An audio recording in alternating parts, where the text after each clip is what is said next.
especially in an incredibly stressful environment. We as True. we in the online arena as e-celebrities, shitty e-celebrities, are always going to be punching bags. Would you give Ethan more credit if he framed this just as a conversation about Hassan's community? Yeah. Again, I'm not trying to accuse him of being like manipulative or anything. People do this all the time. This is just a big part of relationships in general, is learning to understand when a person isn't really talking about the thing they're talking about. And one of the biggest parts I think of growing up, especially if you're like an edgy dude bro boy like me, is learning to realize that people acting that way is not a deliberate psychological debate bro strategy they're doing against you specifically. It's not a tactic to weaponize, you know, they're just feeling emotional. And you also do it. You do it too, but you don't know when you're doing it, and neither do they. Which is the whole point, really. That's the problem. Okay, so don't read any of that shit. Don't. Not good. Yeah. It's not reflective of anything other than people's own personal perspectives.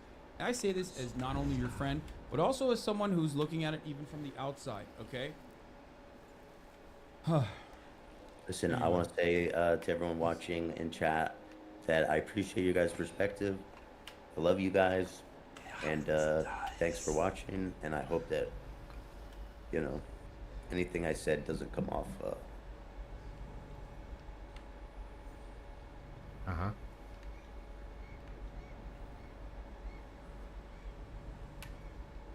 That was how it ended. Okay. Well.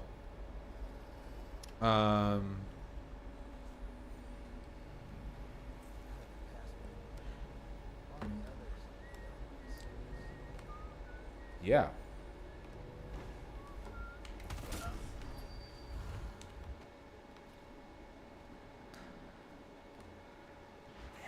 Well, that just happened.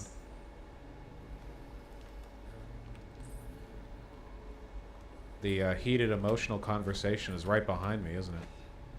Yep, goes down. Sweating from the intense Factorio gameplay.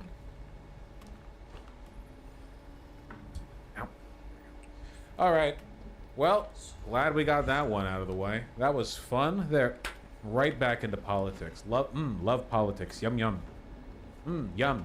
Like those NPC TikTokers. Donate to me 1 hour of emotional conversation.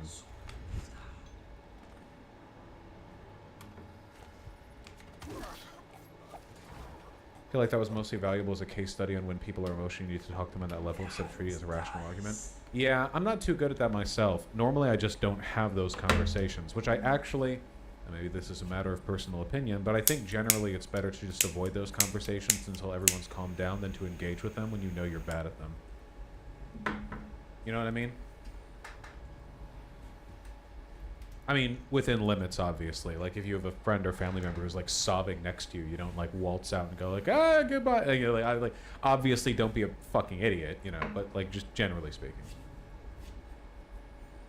How do you disengage without pissing them off? You have to make them laugh, do a silly walk, you know? Like they look emotional, and you realize that you're about to have a conversation. You're like, so long! And you do, like a little jig out the door. No one can be bad at that. Yeah, shit your pants. Zoinks. There are lots of ways out of uncomfortable conversations. Yeah, shit your pants. Yeah. Yeah. What are your thoughts on people acknowledging what's happening in Gaza is bad but deny it's a genocide? I think that's genocide denial. This isn't really like an edge case thing. I think that semantically speaking, the term genocide gets thrown around a lot, and usually its invocation is useful because it indicates a level of alarm. Like, we use the UN definition of genocide, but in a world where the United Nations didn't exist, we wouldn't then not have a word to go off of, right? About the elimination of a population, and there are a lot of ways that can take shape or, you know, like take form, right? The problem is like usually people are using it as a way of minimizing. Like, for instance, I never met a person who said there wasn't a Uyghur Muslim genocide happening who didn't also deny some of the stuff that the Chinese government did, right? Like, it's very, very difficult to walk that line, I guess. Same with the trans genocide stuff as well. Like the idea that the attitude of the right towards trans people is completely eliminationist, and that at the like the logical consequence of their beliefs would just be the eradication of trans people, either in the form of literally killing them or like forcibly torturing them into going back in the closet, or just making life so intolerable for them that they would never come out of the closet to begin with, all of which meet the definition of genocide, though the definition of genocide was kind of coined for ethnic, cultural, and religious groups, not really for like identities. So, I mean, we say without much equivocation that what happened to the Native Americans was a genocide when we forced them into like save the man, kill the Indian schools, where we like kidnap them from their families or whatever. I feel like usually when people say, oh, this is bad, but it's not a genocide, there is a degree of minimization going on there. Though how malicious it is kind of varies person to person.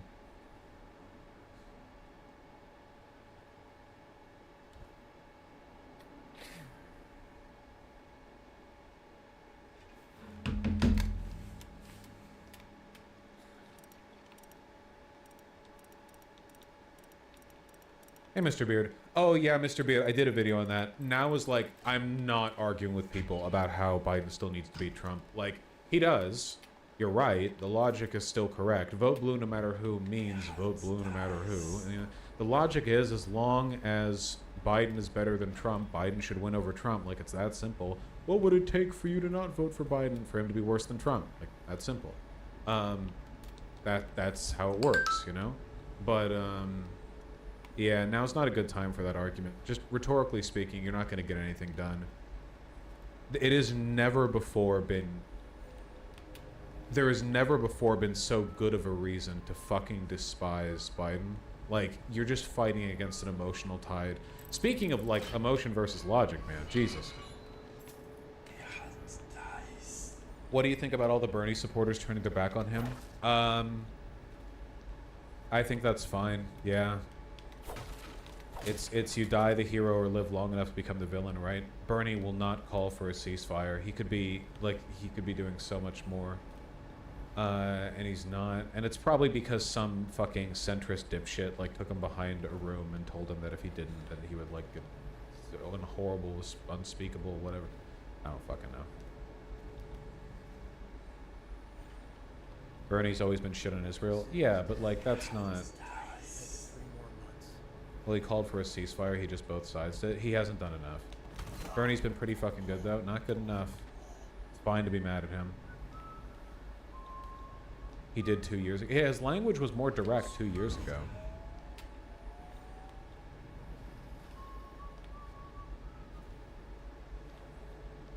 Out of curiosity, do you believe the idea of, quote, you share in the responsibility of the elected officials' actions/inactions if you vote for them that people like Kyle Kalinske has? Not necessarily, no. Like, Isn't down if you're with the voting, if there are sickness. only a few viable candidates and you vote for the best of them, but even the best of them still isn't very good, that doesn't mean that you're responsible for every bad thing they do. The question is, could you have done better? Trump voters could have, Biden voters couldn't have, in terms of viable candidates, obviously. In terms of like, well, what if Bernie was the viable 2020 candidate who won the primary? Then yeah, like, of course, obviously. All right, just moisturizer. Stay moisturized, folks. I know the radical dino.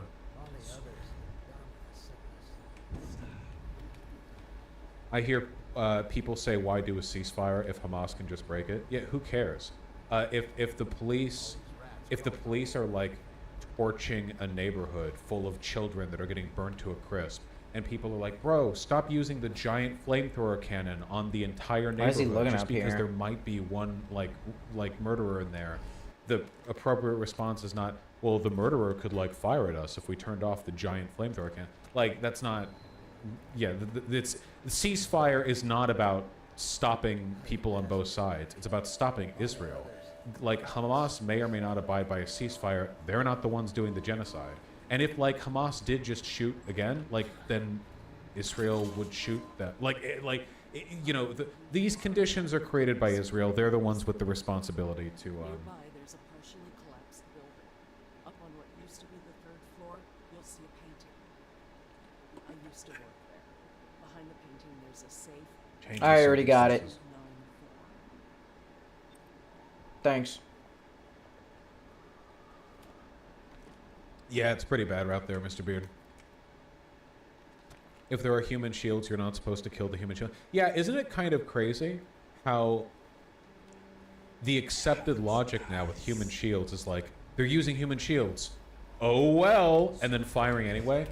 For my entire life, the whole thing with human shields was that it was bad to use them, but if they used them, it was like, oh shit, now we gotta be careful. But now the logic seems to be, Nice. oh, they're using human shields, sucks to be the shield, I guess, and then not changing your behavior at all.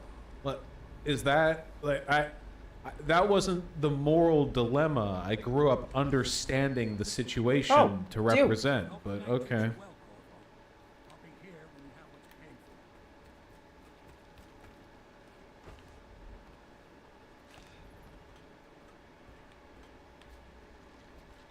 Oh, okay, I forgot. I came out here and I started out. Okay.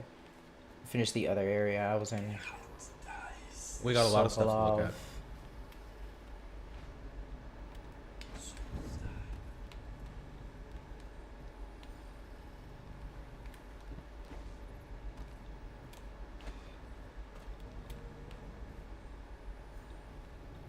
Okay, so you know how over the past few years there's been an increasing effort from Republicans to remove any mention of queer people from books and schools because they want young people to grow up with no understanding of what a gay or trans person is. So when they hit 18, it's much easier to have already groomed them into being hateful towards queer people because they wouldn't have experienced them, like keep them in the closet, keep them silent. There's a reason book burnings are usually done by the bad guys, etc., etc. And you know how we always said, hey, they're doing this in schools and they're using the guise of child grooming as like a weapon against queer people, but they'll do this everywhere, not just in schools. Here you go.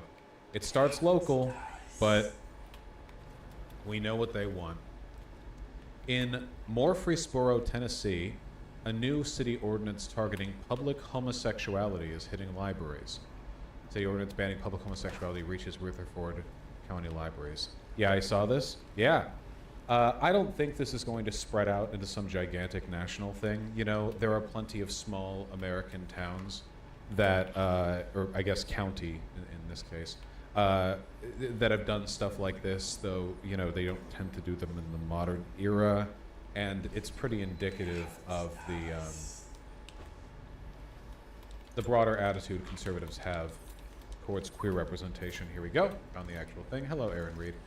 A municipal mandate enacted this past June is now being used to target books in the local library system. I'm stuck. The ordinance outlawing, quote, indecent behavior in public and prohibiting, quote, indecent materials is alarmingly vague in its delineation of indecency. This definition used in the law links back to a city statute that explicitly bans public homosexuality or materials promoting homosexuality. The code has already been used to target local pride events. Now the code's enforcement has reached the local library system, where at least 4 books, all containing queer themes, have been pulled from the shelves. Yeah. So, yeah, it's obviously like this is always how this happens, right? With the language of indecency, because they very rarely will they own up to it and say we just want to ban gay people. They'll usually say we want to ban inappropriate materials, and then they will, and then they'll include like homosexuality in that. I do think, though, it's kind of cool how open and, like, mask off they are about it. Take a look at these highlighted sections from the ordinance. Indecent behavior means indecent exposure, public indecency, lewd behavior, nudity, or sexual conduct as defined. Indecent materials and events, indecent behavior. No person shall knowingly, while in a public space, engage in indecent behavior, display, distribute, or broadcast indecent materials, conduct indecent events, facilitate. The reason why I like this is because it actually completely destroys the argument conservatives make about how their opposition to queer books in schools is about grooming, because those books are like particularly pornographic. In this case, they are just flat out meaning indecent means homosexual. Like they're destroying the euphemism, right? They're literally just arguing sexual conduct or material is inappropriate if it's gay, but appropriate if it's straight, which in my mind is great because it really does away with the lie. I think this is actually a really, really, really useful wedge, because when they say the quiet part out loud, that means we get to point to the out loud statement and talk to the conservatives who are still speaking quietly. Now, when you talk to a conservative and they say, oh, well, we actually just want to ban sexually inappropriate material from schools, you can ask them, okay, what about this? Which uses the exact same language, but just gets rid of the ambiguity. Right here, sections 21 to 71. Sexual conduct means acts of masturbation, homosexuality, sexual intercourse, physical contact with a person's clothed or unclothed genitals, blah, blah, blah. So just guys liking guys. Homosexuality does not just mean gay sex. It just means being gay. So you can just ask conservatives to defend this. Because if they do defend this, it makes it very clear they don't actually believe in the dishonest euphemism. The idea of like, oh no, we're just against indecency, blah, blah. Oh, that's nice to hear. Not that there's been much ambiguity, you know. The Texan district attorney, or the district attorney has literally said that he is ready and willing to enforce state sodomy laws if given permission to.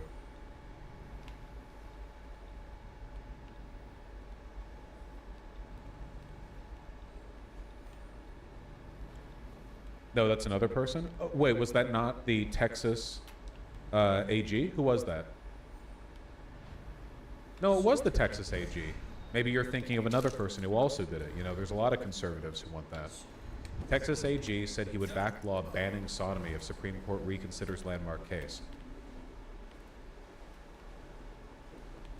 Meaning, if the Supreme Court decided that it was not unconstitutional, he would use his police to, well, it's not his police technically, he would prosecute people for engaging in sodomy. Literally being brought to courthouses, tried, or arrested, tried, and put in prison for having sex with each other. Sodomy means blowjobs too, right? Technically, but they would never enforce that. Like, basically everyone sucks dick. Look throughout history and see where sodomy laws are applied, okay? Pretty weird that in a world where oral sex is sodomy, they, almost exclusively prosecute people for being homosexuals and not for, giving head. I mean, everyone does anal too, TBH. That is also true. Does that just mean gay sex or sex out of marriage? In practice, it means if you are gay, they will arrest you. Which is what they want. This doesn't even get as much attention as like this is literally Texas AG, one of the most powerful legal officials in the state of Texas, which is itself more powerful and influential than a lot of European countries, saying, yeah, if the moment you give me the chance, I will send people to prison for engaging in anal sex. In practice, meaning being in a gay relationship. That's basically Sokolov's place. So let me clear out over here first.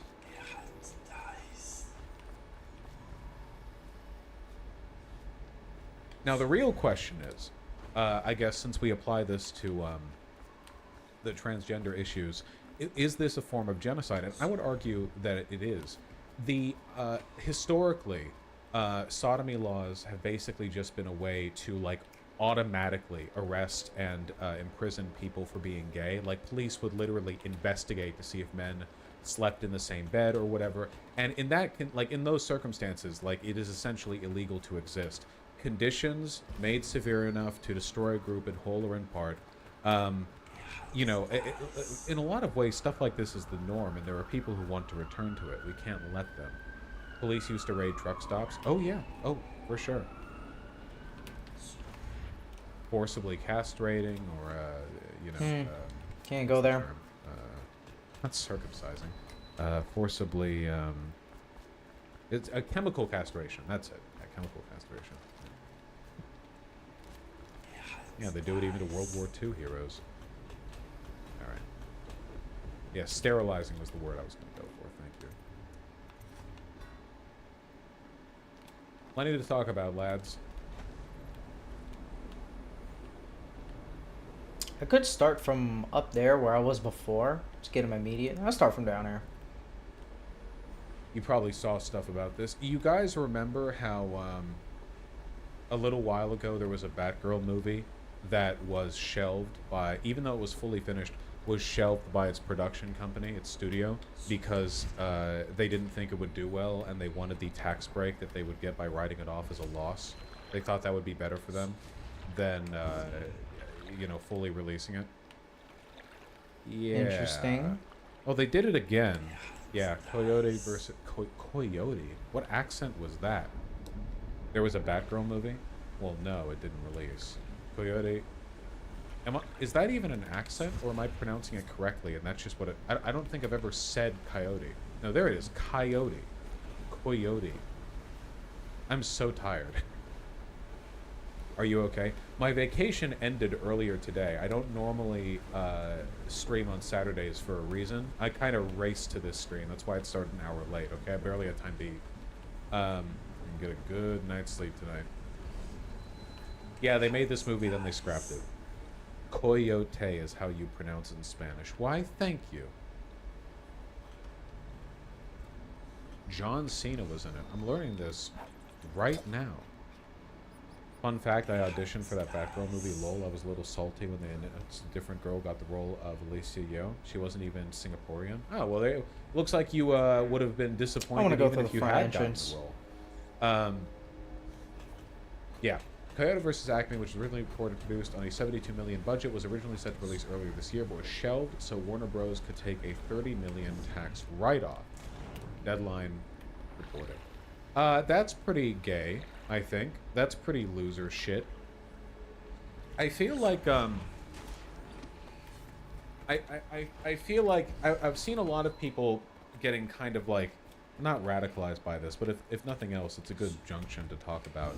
The idea of art being made, like dozens of actors and people on set and hundreds of composers and artists and blah blah, and then it How did I just get on getting top of there? shoved into a box and thrown Over away, you know, and written off as a loss, rather than even being released for free while being treated as a loss. But then of course they get like merch sales, I guess, so it wouldn't really be a loss then. It's just like, it's a tax loophole. Isn't this like losing money for Warner Bros? Well, the corporation can write it off as a loss, like as a business loss, if they don't release it, because if they release it, it wasn't a loss, it was like a sold product. Bosh, is it wrong to call stuff gay as an insult? Not if you have sex with men like I do, thank you. Not to mention a lot of pay is stipulated on royalties post-release. Yeah, that's true, that's true. It's,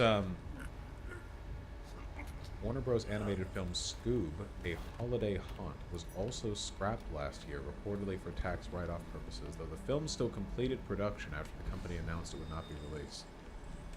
Why? So wait, they continued to work in it after realizing it wouldn't get produced? That's so sad. Well... No, they cannot Sequoia one. Because of pay royalty contract. I'm not saying there's no reason they do it. I'm saying that the incentives here are clearly fucked, you know? Well. I mean, there's not that much to go over here, honestly. It's just, I mean, pretty much everyone agrees that it's sad. Completed seasons of television series have also been shelved by production companies. AMC scrapped show's 61st Street an invitation to a bonfire as part of an effort to take up to $475 million in write-offs. Jesus. Thank you. If the tax was written off, then is the film not owned by the public? Public domain? No, that's a totally different thing. Pain is horrible right now. So I'll just hide in a corner and leave when I'm feeling better. Yeah, Alright, no that problem. sucks really is all there is to say. Everybody will be sometimes. dead I when don't you know. leave. Need Why loot is in this there? not illegal, Lamau? I mean, it's like this is one of those circumstances where like art and corporate, you know, like cost saving measures are very much at odds, right? Another good example would be with IP law. Oh, another great example would be with the accessibility of video games. Like video games are, as a medium, are very specific in terms of their how quickly they age, because old video games, even sometimes just like 10 years old, often won't run on current systems because of the little subtleties of it, like, you know, exactly getting it to work. And as a consequence of that, there are tons of games where the only way to play them is to emulate them. You know? and that's really sad. You'd think that there would be a good like common sense rule here, which is if you have a product like a piece of art that is not available for modern consumption on modern hardware for a given length of time, that it just becomes like public domain or something. But no corporation would back that or sign off on that because there's money to be made in sort of re-releasing old stuff. Look at how often Nintendo makes money from repackaging and reselling old games, you know? I mean, many game companies do this, but there is a reasonably available clause in a lot of things, but I've never seen it apply. So I could be wrong. Maybe there are cases where this has happened. There are so many like great games out there that you just can't access right now, and so many instances of just they just waste there. I've never seen an example of these games being just thrown out into the public good. But I don't know.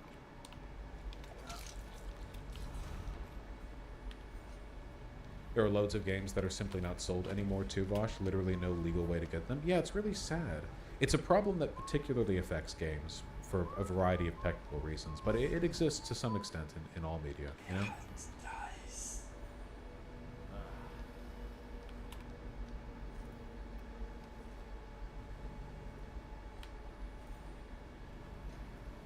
It's complicated, nuts.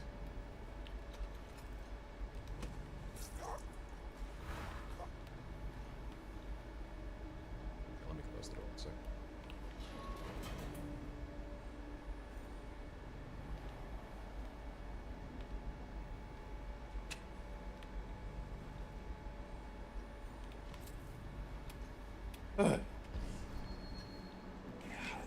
Alright, we've got a nice buffer here.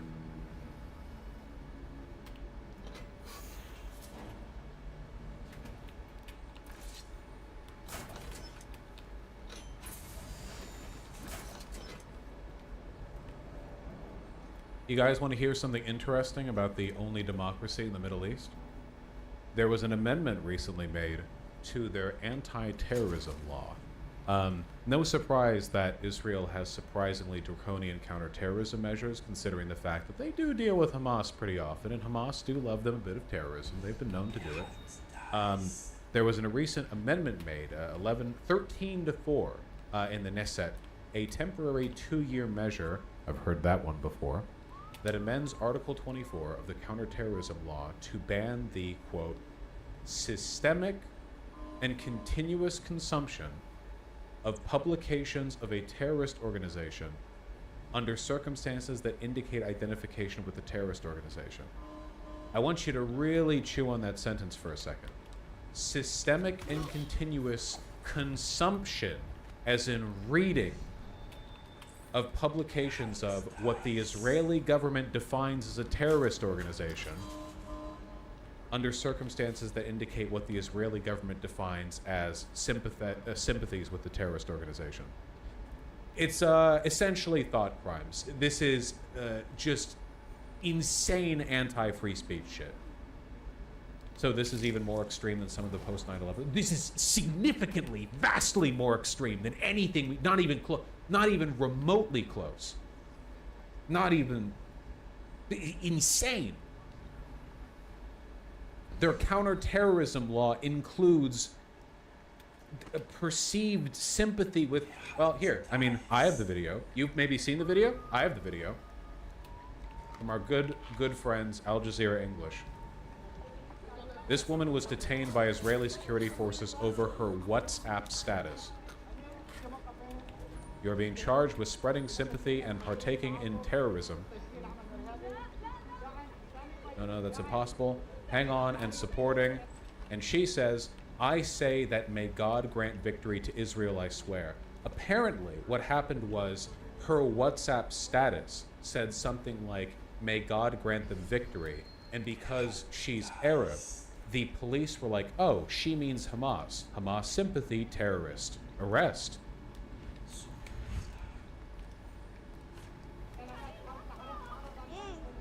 Content that incites violence and terrorism. We investigate your involvement in a terrorist group. Here, take that. She doesn't seem happy with the whole being arrested for a WhatsApp status thing. Vosh is watching her stream illegal. This is not a joke. Legitimately, their law could be interpreted as watching my stream from Israel could be could be like the Israeli government considers calls for a ceasefire to be terrorist sympathetic, like legitimate. I'm not joking. Like it's deliberately vague because vague laws are how you get a lot of people, right?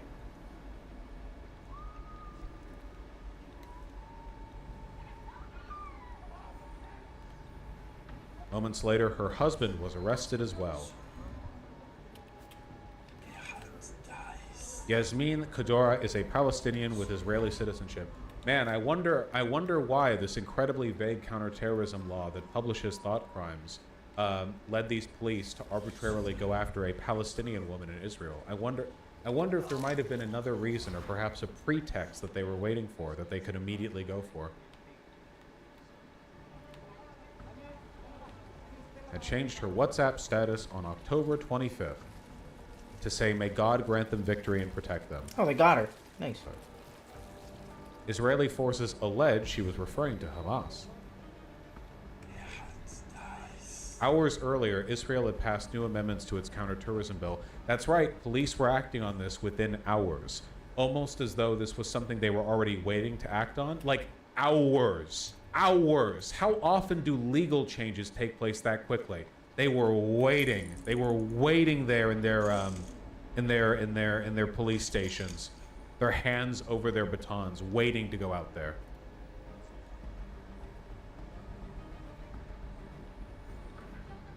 Around 1.2 million Palestinians hold Israeli citizenship, dozens of whom who have been arrested over social media posts. This happened like this, like instantly. Instantly. Or have been suspended or fired from jobs, university, and colleges since October 7th.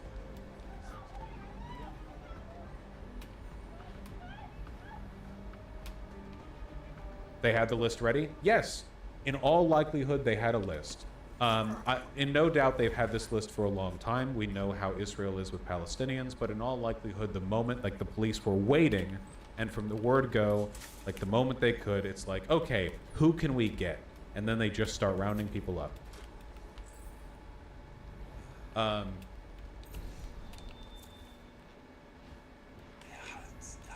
Yep. This law is one of the most intrusive and draconian legislative measures ever passed by the Israeli Knesset since it makes thoughts subject to criminal punishment, said Adalah, the Legal Center for Arab Minority Rights in Israel. Wonder if this guy's going to get arrested sometime soon. It warned that the amendment would criminalize, quote, even passive social media use amid a climate of surveillance and curtailing of free speech targeting Palestinian citizens of Israel. Quote, this legislation encroaches upon the sacred realm of an individual's personal thoughts. Pronounce the K in Knesset? Really? Okay. And beliefs, and significantly amplify state surveillance of social media use. The statement added. Front The door is Association good. for Civil Rights in Israel slammed the amendment, saying it has no precedence in democratic countries and that its ambiguity ultimately leaves its interpretation to the enforcing authorities. Since the war began on October 7th, Palestinian citizens of Israel have been subject to an unprecedented campaign of arrests for free speech-related offenses, mostly over social media posts. At the time this was written, 10,500 Palestinians have been killed in the Gaza Strip. That's probably closer to around 12,000 now. So that's cool. Isn't that a literal step in the pipeline to genocide? Oh yeah, well, we're not a step in the pipeline. The genocide is currently happening in the most unambiguous terms possible. But yes, the goal for the Zionists is not just reclaiming the Gaza Strip and the West Bank. Obviously, they want that. They also just want to purge the Palestinians within their country. And they can't do it as easily for the Palestinians who are citizens within Israel, right? Like in the West Bank, you have armed settlers that move illegally from settlement to settlement, seizing territory with IDF backing. And in the Gaza Strip, of course, we have the bombing campaign. So what do you do about the Palestinians who are already citizens in Israel? Well, you can't carpet bomb Tel Aviv or whatever, right? So instead, you have to come up with incredibly vague, draconian laws that allow you to sort of indiscriminately arrest people for crimes against the state or terrorism against the state, and just sort of ethnically apply that. That's all you need. Nice. Is that their end goal to gain control of all of Israel? This is the goal of so many fascist groups. When fascist groups have no real way of making the lives of their citizens better, of appealing, of using politics effectively, you take an ethnic group and you reduce them to ash in an effort to displace people's antagonism. This happens over and over and over and over and over again.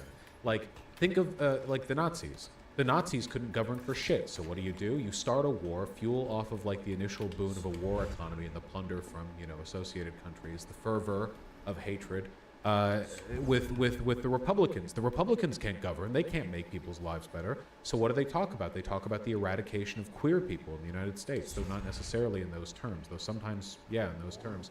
And then with Israel, Netanyahu can't do shit to make people in Israel happy, nor does he care about doing that, nor does he want to.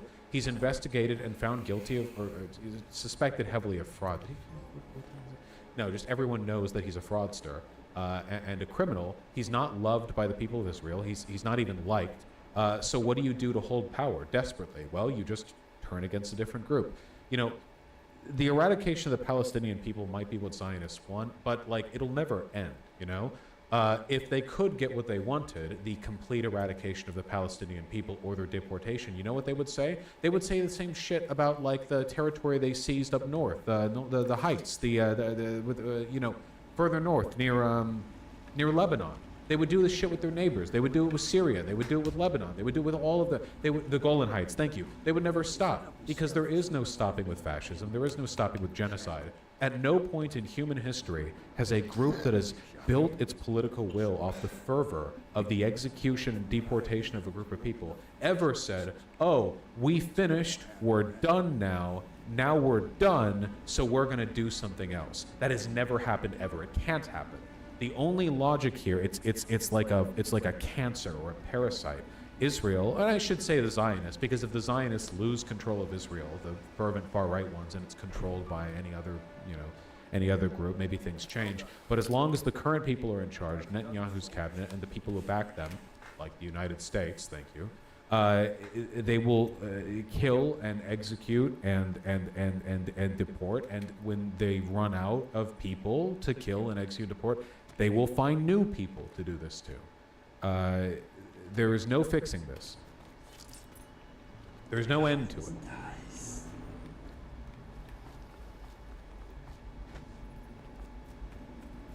Vosh, the Palestinian woman was arrested for a post that happened before the law even existed. This violates the legal principle of ex post facto, which is a law that retroactively changes the legal consequences of actions that were already committed. Yeah, it's a basic legal principle that, like, if you're going to be arrested for doing a crime, it had better have been a crime when you actually did the crime. But, like, they were on the list. Like, she was on the list. They absolutely 100% Israeli police have lists of Palestinians near them that they keep an eye on. And just like, who cares? Like, what do you think she's going to get a fair trial? Fuck. Do you think she's going to get a trial? My guess is that they arrest a fuck ton of people, and occasionally cases get thrown out when they decide it's not worth the effort. But for the most part, they're going to get massively backlog. I mean, how many arrests have happened? Hold on. Israel arrests since October 7th.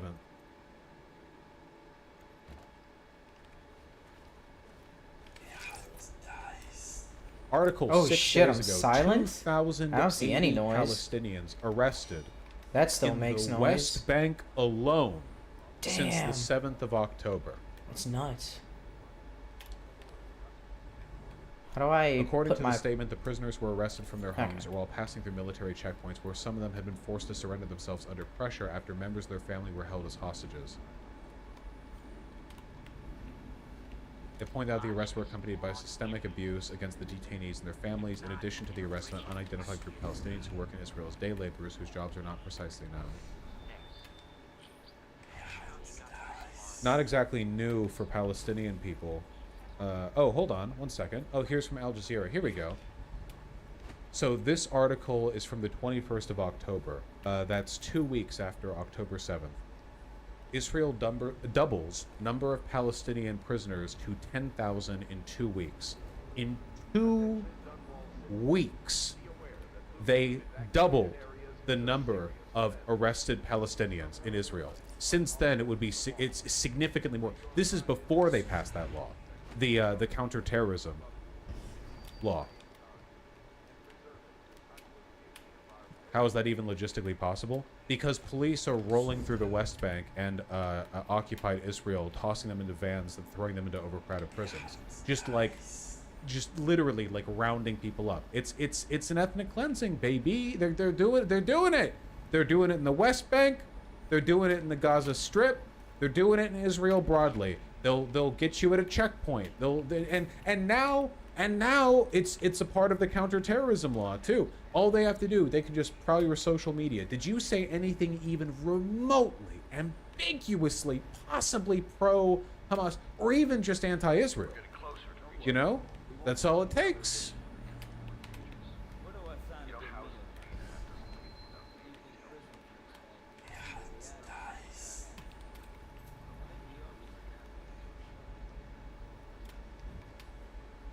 Oh!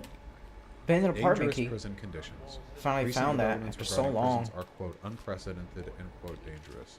We hesitated a lot about holding this press conference addressing yet another chapter of Israeli crimes while our male and female prisoners are being exposed to in the occupation's prisons for fear of creating tension and anxiety among the families of the prisoners and our Palestinian people in general. Prisoners are subjected to starvation and thirst. They are prevented from accessing their medicine, specifically for those suffering chronic illnesses that require regular medication, he added. Adding matters became worse when, quote, the prison administration cut off water and electricity. Oh, is this in Gaza specifically? No, this is just cutting off water and electricity to the prison. They don't have any. Yeah. Shut down the prison clinics, deny access to medical care. Choking is physical faster. attacks, degrading treatment. Everyone who is assaulted, who is I'll take arrested, that. is assaulted. Many of the prisoners have had their limbs, hands, and legs broken. Degrading and insulting expressions, insults, cursing, tying them with handcuffs to the back and tightening them at the end of the point of causing severe pain. Naked, humiliating, group search of the prisoners.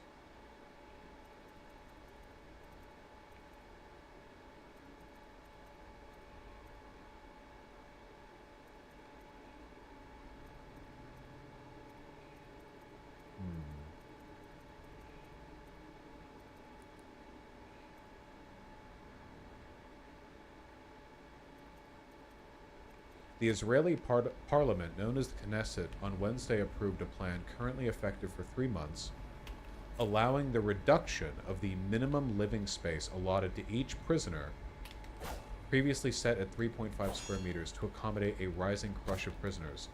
To what? To what? Because it was previously at 3.5 square meters.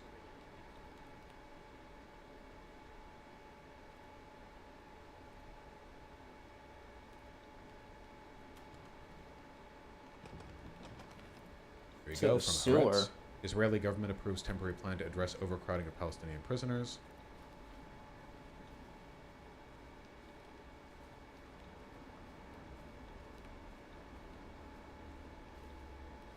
They're getting what they're entitled to by law. Sleeping accommodations, food and drink, and nothing beyond that, Israel Prison Service Commissioner Katie Perry said on Tuesday in briefing to reporters. Cool. The head of their prisons is literally bragging that they're only getting what is barely allowed for them by law. Yeah, Katy Perry. Katy Perry? No medicine, I guess?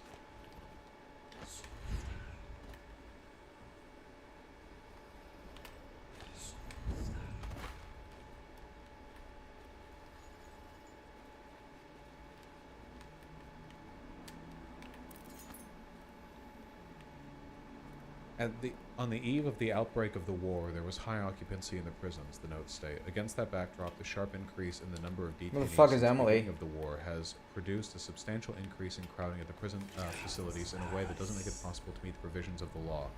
The requirements are the result of a 2017 ruling by the High Court of Justice that provides each prisoner be given 3.5 square meters of space. The impression that I'm getting from this is that they didn't actually lower the minimum space amount each prisoner gets. They're just saying you can ignore it. That's the impression that I'm getting from this. They didn't lower it from 3.5 to 2.5 square meters. They're just saying Yeah, it says 3.5 square meters. You can ignore it. So people could just be crushed.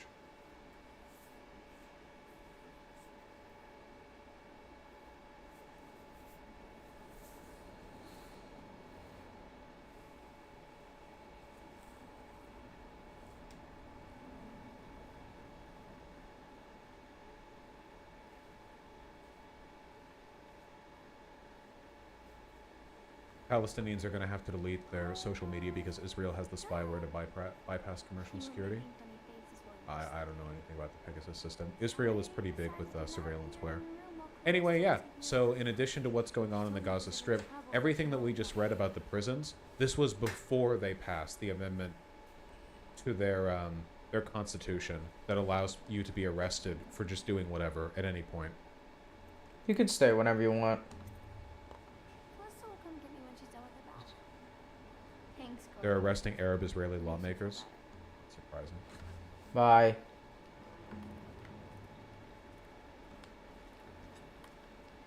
This Time article could load. Nope. They are behaving in a fascist way. Watch yourself. An Israeli Arab lawmaker on the stifling of anti-war voices. On Thursday, Israeli authorities detained several high-profile Israeli Arab leaders, among them former parliamentarian Mohammed Baraka, the chairman of the High Follow-Up Committee, the national representative body of Palestinian Citizens for Israel, for organizing a protest vigil against the ongoing war in Gaza. Yeah, so you can be arrested and charged for having bad WhatsApp posts. You can be arrested and charged for being anti-war or anti-genocide. Just like the guy, folks, fellas, my good friends, okay?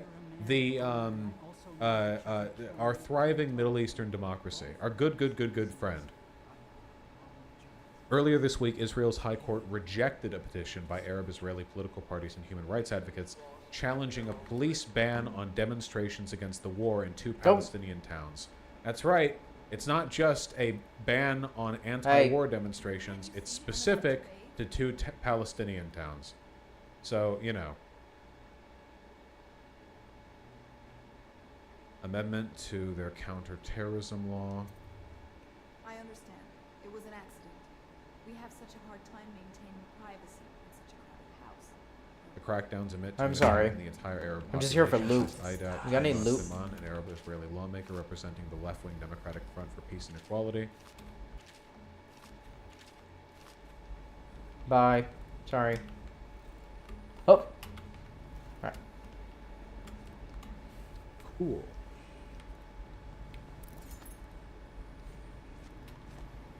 The young lady Emily was trying to sneak into your quarters while you slept, sir. Almost immediately, Hunter Master.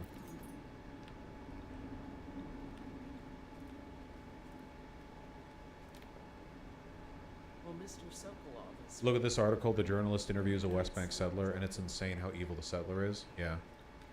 I don't buy the argument that being an Israeli settler in the West Bank instantly means that you're like a soldier or a combatant, but yes, the impression that I've gotten from basically everything that I've seen is that a lot of them are like Americans or Westerners who go to Israel because they want to live out a personal vindictive racist Wallace. power Who fantasy. the fuck are you? And personally like shit in the toilet that a Palestinian used to sit on or whatever. Like they're insanely evil, a lot of them. Like this is not like every Israeli or whatever. This is like a specific type of Israeli that does this shit. But I don't want to go over this entire interview right now. Yeah, nothing new. I'm out.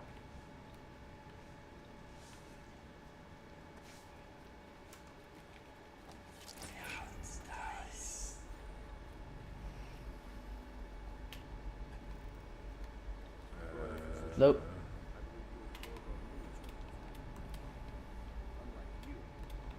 Yep. Can't get it. Got it. We can't go much longer. We have to stream tomorrow morning. God damn. One more thing I want to talk about, and tomorrow morning we do the streams proper. Have you talked to Lonerbox lately? He's had some pretty measured take. People in chat keep mentioning Lonerbox, and it's making me suspicious of you guys. Nobody mentions shit to me when something good is going on. What do you mean? What do you mean by that? What does that mean? I don't talk to anyone. You say talk to who and how lately? I stream. If I talk to someone, you'd see it on stream.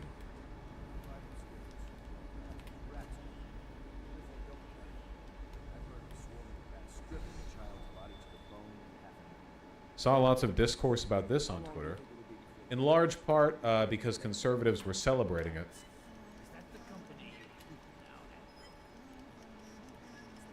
What is this audio? What was that? What is this noise? Why does it sound like that?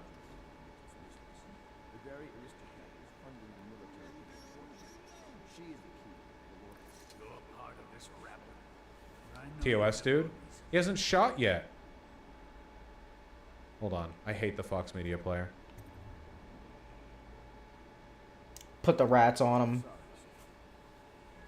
It's not English, that's just Spanish. But Get it's them, all boys. You got dinner. What a bitch. Why, who was saying TOS? There's nothing TOS in the video. Why would you say that? It was like the video didn't show a person die. It's Fox News. It doesn't show that. Why would you say TOS unless you know it was TOS? You fucking idiots. Don't say that. Jesus. Basically, this dipshit pulled out a gun and shot climate protesters who were sitting on the road. And you know, we're being very casual here, just, you know, with him standing there with the gun. You know, people being very chill, calmly being escorted away. Man, I really hate the Fox News video player. It's very annoying to work with. I guess it's because mostly boomers use this site. Did they die? Well, it does say fatally shot. An irate American man, love that, thank you Fox News, has been arrested in Panama after he allegedly shot dead 2 environmental activists who were part of a group of protesters blocking a busy highway on Tuesday afternoon. The dramatic incident was captured in video and posted online. So he was stuck in a traffic jam because a group of climate protesters were blocking the road right next to a copper mine, I think. Darlington, who has gray hair and a beard and was wearing glasses. What was this written by AI?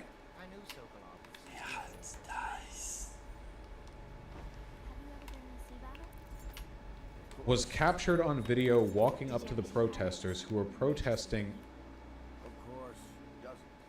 a government mining contract that allows a Canadian company to resume extracting copper for at least the next 20 years.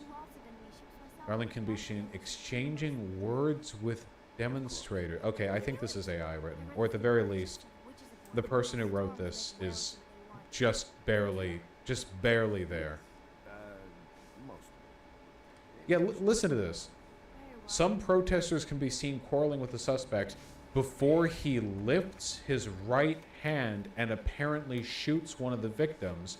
What do you mean apparently? The video showed we saw this he's been arrested. It's not apparently. Who slumps to the ground while holding a flag? Okay, I'll tell you what they did here. They fed the video into an AI and just how long would it have taken to just type it out? I'm gonna find another article. Ridiculous, honestly.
Hello, the Independent.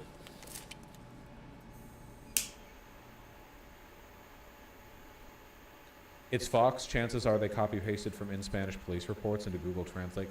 Ooh, Google Translate. That might also be an explanation. That's also possible.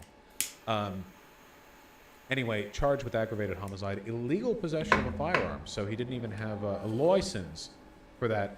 Anyway, the reason why I'm talking about this is not because of what he actually did. That's not the issue at hand here. Powered by Pixels AI. What does that mean? Why is everything AI now? I just want to look at news. Good news is, once you get to the party, that mask I hate AI. It distracts me. It wounds me. Conservatives have been losing their minds jerking this guy off. There's not much interest in the story itself. He shot 2 climate activists in Panama. You know. The fuck is going on here? I guess the broad takeaway from this would be they want you dead. By the way, when I say there are conservatives celebrating this, what I mean is like 50K likes or whatever. I think the main one that I saw was from that account that blocked me because they're a pussy. Anti-woke takes, whatever it's called, saying something like, he doesn't even look mad, just tired. This is resignation. Like, you know, this is the sort of like resigned response one has to a broken world. The broken world in this case being somebody who blocks traffic.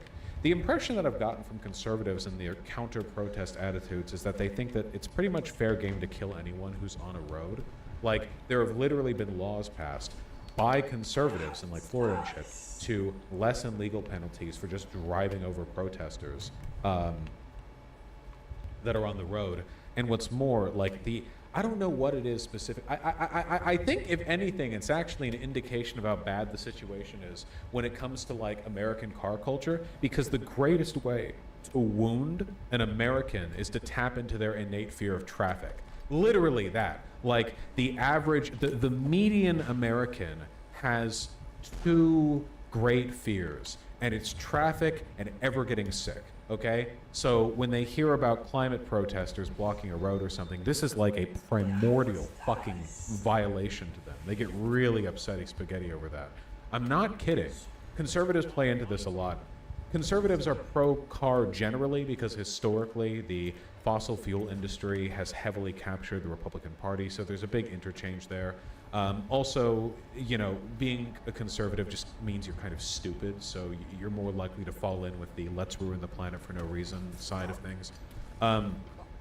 So there is that, you know, that's an existing overlap. I think a lot of it is also of a suburban tendency as well, where the people who are most likely to use vehicles are also tend to be conservative leaning anyway, because like we're tapping into a demographic of like elderly suburban people who drive everywhere and live in unwalkable neighborhoods. So again, they have like a very deep connection to the, I guess, perceived emotional harm of being forced to sit in traffic because somebody's protesting something completely unmanageable, you know, something totally ridiculous like the exploitation of your country's resources. I think it's particularly funny that conservatives were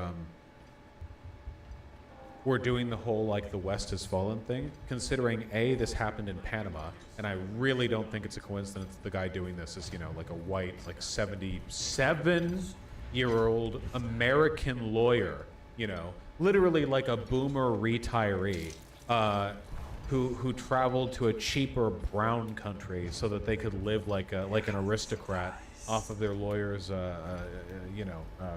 pension.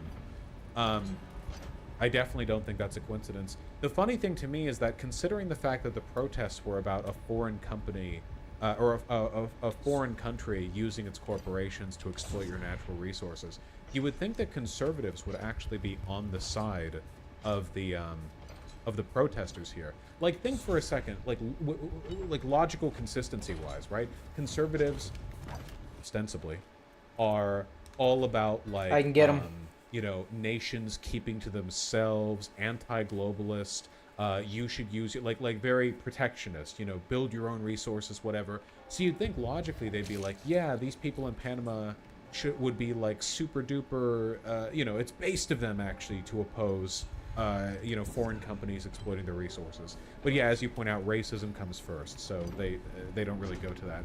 I saw so many comments online that talked as though this was happening in America because it's an American lawyer, and that was the reporting at first. Like I saw a lot of people in the text of the articles they were posting, or in the titles, because now, you know, the titles don't get posted to Twitter, so they will title the links themselves.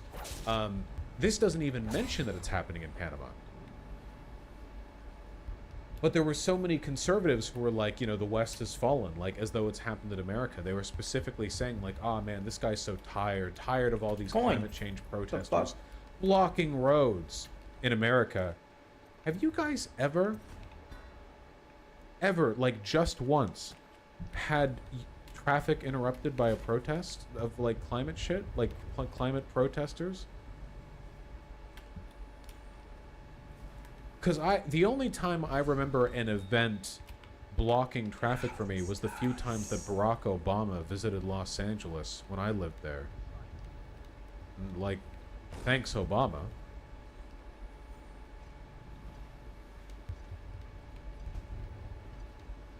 Yeah, this particular guy wasn't a fucking lunatic. According to the Panama TV network TVN, who reported they were able to access the court hearing of the shooting incident for a few minutes, the suspect uttered something along the lines of, "This ends here." This boomer white retiree LARPing as like a Rhodesian colonist in Panama, like gets caught in traffic in his fucking car and is like, "This is it. The West has fallen. I'm ending this now." Runs up, doesn't even run, like waddles up. We're in the end game Get 'em, now. boys. Shoots two protesters who were just sitting there. He allegedly asked who the leaders How did he of the not campaigners disappear? were, to which the men replied there were none. Vosh, this was his live stream and he finally achieved it. I think a lot of people need to understand that for many conservatives, their day-to-day life and dream, the thing they live for, the thing they want to happen more than anything else, is killing a black or brown person while doing something that inconveniences them. No joke, no exaggeration. For a lot of these people, a significant portion of their life is spent thinking of, preparing for, and fantasizing over the idea of a black person breaking into their house or like stopping a robbery or something, where they get to be like the hero. And a lot of them won't admit to themselves that it's a racial power fantasy.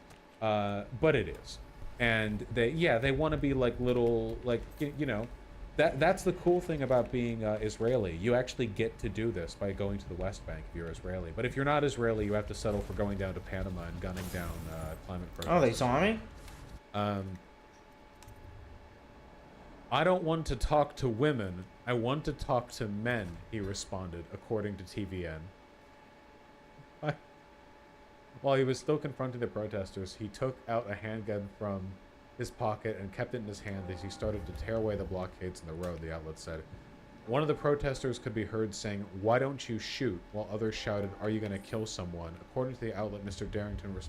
Darlington. What a fucking colonizer-ass name, too. What a, like, British colonial who was killed in his house in 1776 by, like, you know, like, fucking patriots. Oh, you won't. Jesus. Yeah. Some Boston Massacre shit. Yeah, can you tell me about the guy who gunned it? Like, who did the Boston Massacre? Oh, it was Mr. fucking Darlington. You want to be the first? After arguing with the group, the suspect then reportedly opened fire, hitting one man in a black t-shirt carrying a flag, who immediately fell to the ground. That's the same language that the Fox News article used, except this doesn't sound like it was put through Google Translate. Maybe the other one was put through Google Translate, and this one just had like a human check over it. I don't really know.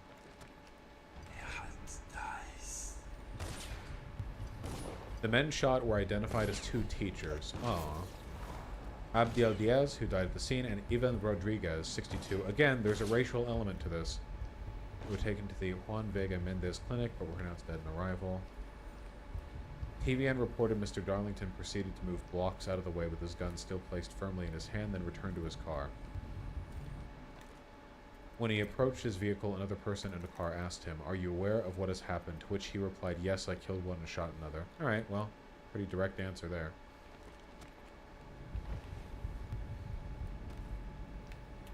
The police later stopped his car, seized his handgun, handcuffed the suspect. The effects of the protests, which started over 3 weeks ago, have had a ripple effect in the whole of Panama. Construction worker unions and teacher unions have banded together to protest restarting a copper mine that was agreed to by the Panama government and a Canadian firm on the 20th of October, which will be dug in the jungle west of Panama City. The protests have also rolled into a wider discontent with the Panamanian government, Reuters said. The roadblocks set up by protesters have cost up to $80 million in daily loss to businesses. Dude, there's so much going on all the time, man. I didn't even know about this. And what if the host lay in grave? I can see all her tomorrows, and I know that either she dies tonight at your hand, or she live out her days. Yeah, the world is a big place. Year after Officials have urged the protesters to stand down, reiterating that the mine is expected to generate $775 million annually in revenue. Hold on one second. Panama copper mine. Also, generating revenue for Panama or for the Canadian company? Either way, it's Lady Boyle's last party. Oh, I see the issue. Yeah, sorry. Whenever I think of mines, I think of like a hole in the ground you dig into, but that's not really how it works anymore, I don't think. By copper mine, I think what they mean is, you know that lovely jungle that you have right next to your capital? What if we let Canada, or I guess Canadian corporation, reduce it to... What if we just let a Canadian corporation do one of those chunk mining speedrun bits on YouTube?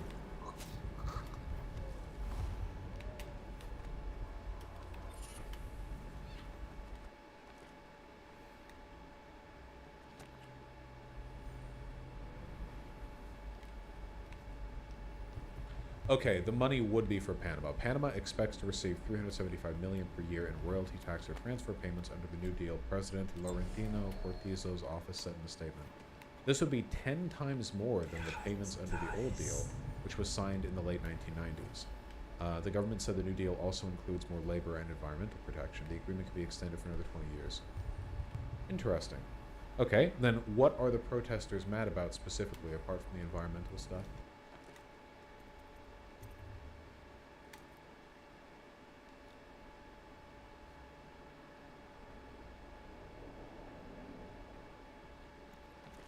Bloomberg.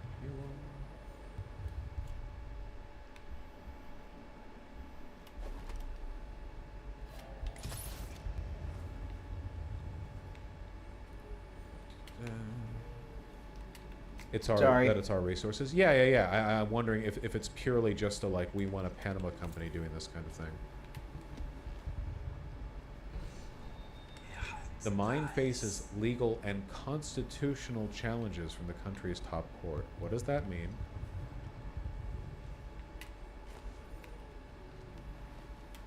One out of every 50 people in Panama are directly or indirectly employed by the mine. Jesus. The protests were originally organized by environmental groups protesting mining activity, but other groups like labor unions, teachers, indigenous groups, students, and the civil sector have joined them as days passed. But purely for the environmental effects?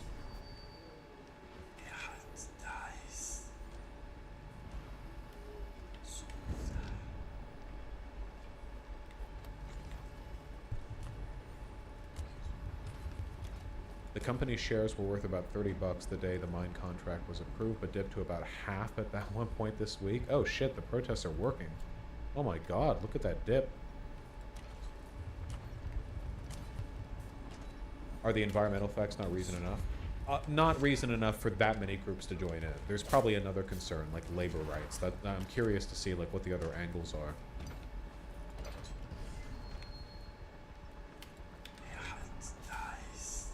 It's not really saying. I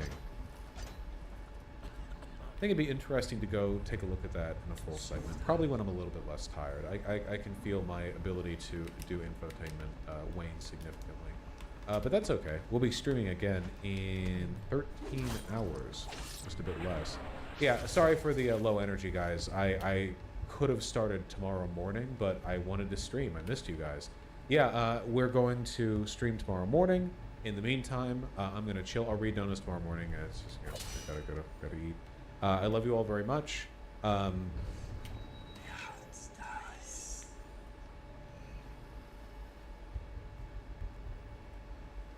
Dubs has 1.1 thousand people watching right now. Interesting.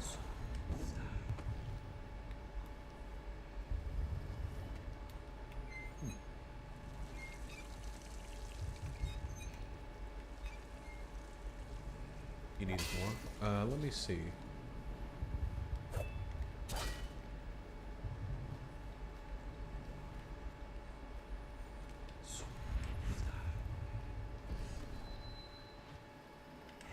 It looks like Nekosaurus is doing a subathon right now as well. I'm gonna toss you all over to Nekosaurus. I love you guys. I'll see you soon. Gonna get some nice sleep, gonna eat some nice food, gonna get some energy, and then we can continue to cover depressing topics shortly.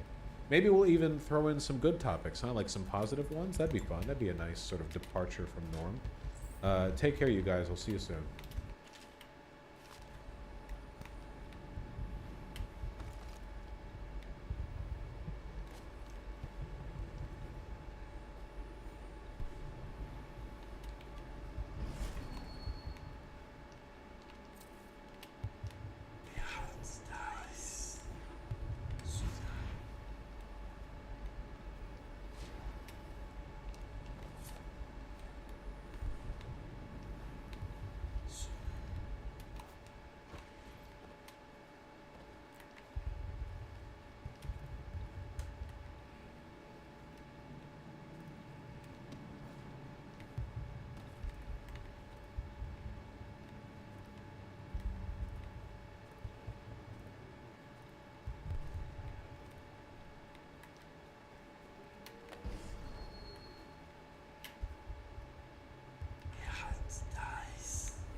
Sorry, the title's a lie. I got no sleep last night. It's not my fault. I went to bed at 2 a.m., which isn't like early. Which isn't like early or anything. But, you know, it's not crazy late for me. And, I was just awake in bed for like 3 hours, man. Because YouTube recommended me a fucking Factorio YouTuber called something something. Something, what if everything was a burner? Something. And I just could not sleep. Why'd you just have a beanie and take it off, lol? Because that's what I do to shape my hair, I guess. Like, after I get out of the shower, I put a beanie on. And then like I take it off and wash it. The post-shower beanie is a bad move. It just makes my hair go back. It's fine, you know? That causes fungus to form. No, I guess maybe if you're fucking revolting. I don't know. I mean, I use towels. Like, I don't wash my towel every day. Like, I usually use my towel a few times before washing it, and it doesn't grow fungus. So, I think that's okay. I think. Why don't you use hair gel or some other product? I mean, I do, but you know, sometimes like look at my hair, like it's fine, you know, and I just put a little beanie on. You use your towel multiple times between uses, Vosh. That shit's gross. I don't even know if that's a joke. Sometimes you'll talk to chat and you'll find out that some people have incredibly strange hygiene hang-ups. Like that they'll just reveal, because it's one of those things people don't typically talk about, you know? I wash mine after every time wash. Okay. It would be okay. Maybe you live in like a really humid, warm area. I guess if I lived in like, I, I don't know, Cuba, like Jamaica, like if it was like a really humid, warm area, like maybe.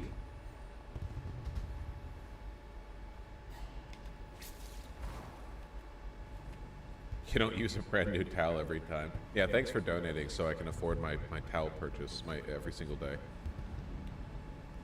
I once talked to a guy who asked if it was normal to use a lighter to shave their pubic hairs. Yeah, bitches love that. They love that like burnt hair smell when they go down on you. Yes, it was Fluffy, the blood god. I live in a humid area but not warm. If you're in a place that's like Florida or something, I guess I could understand using your towel only like 2 or 3 times between washes, like being specific about that. I don't know.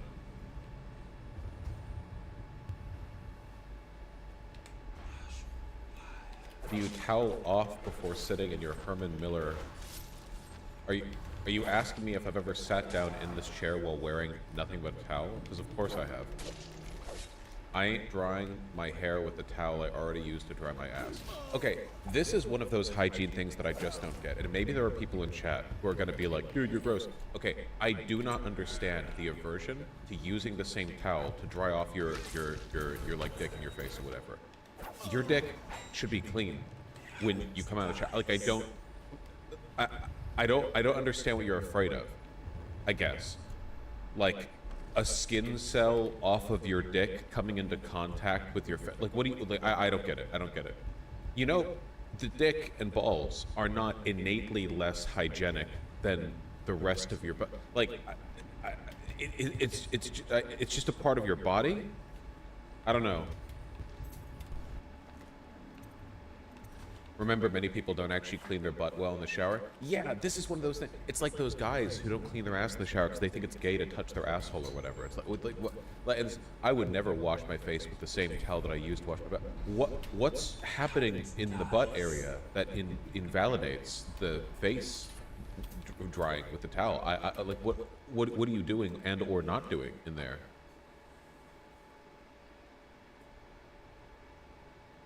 Boss, you're losing the argument the more you defend your case. I'm not losing shit, dog. Okay? The glorious high IQ move after getting out of the shower is to have one single hand towel. That's about like 8 inches by 8 inches. Holding it like this, pressed against the fucking flat of your hand, and just like you're cleaning a car at like a gas station. Just your whole. And then at the end, you have like a completely saturated with water hand towel, and then you throw it in the trash and buy a new one.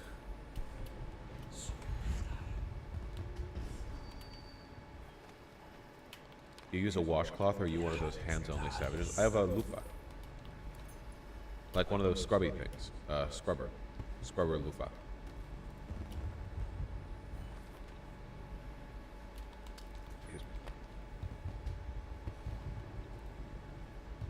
You shouldn't go hands only. You can't exfoliate. Vosh, is it just me or is your hairline moving back? It's just you. I measure my hairline with a micrometer every single morning. I lay my head down on the side on my table, and I have a big industrial micrometer, and I use it to measure from the top of my eyebrow to the bottom of my hairline. And it hasn't moved. It hasn't moved an inch since I started doing this when I was 8 years old.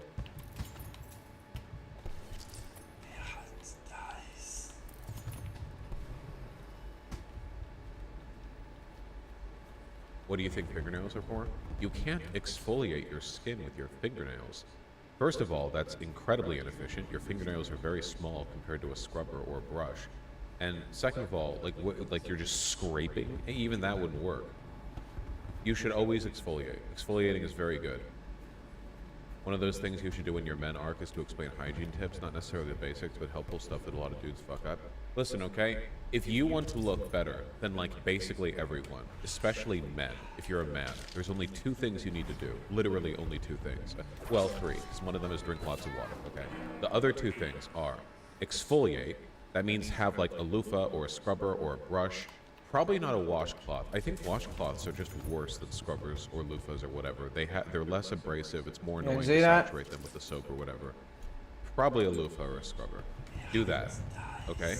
And the big one is moisturize, motherfuckers. Okay, I don't do any kind of skincare shit except there's one brand of facial moisturizer that I use, and I apply it on my face like pretty often, like 3 or 4 times a day. Usually just because I feel like, oh, I could do that, and then I do that. It feels like it's a little bit of upkeep, and after a while you kind of get dependent on it because you're like, oh man, my face feels dry. I want some moisturizer. But God's honest truth, I have really nice skin. I look old because of my beard, but like, you know, you can see the skin that isn't in my beard, and it's well moisturized. Just moisturize. Oh, and don't spend too much time in the sun. Don't spend too much time in the sun. Drink water, moisturize, and get a loofah or scrubber to exfoliate, and you will have better skin than like almost anyone. If you're having trouble with like acne or whatever, acne. That's the movie. Acme. Yeah, no, Acme is the movie. Acne is the Zeds. If you're still having trouble with that, just lay your face down on like a clean towel that's over your pillow. I know that sounds like a pain in the ass, but unless you have some kind of cystic acne or some sort of like hormonal condition, for most people who have acne, if you just lay your head down on a nice, soft, freshly washed towel instead of just your pillow or your pillowcase or whatever, and you do that for 2 weeks, huge improvement in your acne. Every night.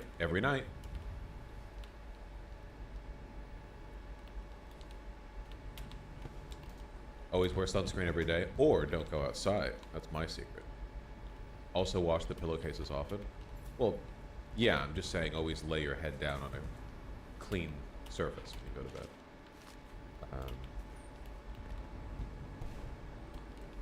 What's the brand of your moisturizer? It's like, I can only get it at Walmart. St. Ives Renewing Moisturizer, Collagen, and Elastin. I've used that and that only for like 50 years now. Love that shit. And for bad cases, see a doctor. There are literally anti-acne pills. Yeah, there are. Yeah, there's a lot you can do with acne. I think the big ones are always going to be like drink water, stay like clean surface, you know. Excuse me. Can we compensate for a hatred of the feeling of sunscreen with an intense love of sun hats? You could just not go outside. Make sure to put solar panels on the top of your sun hat to maximize energy efficiency. You use perfume. No, and not cologne either.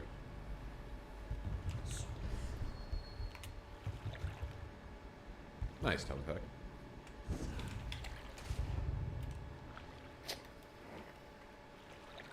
Yeah.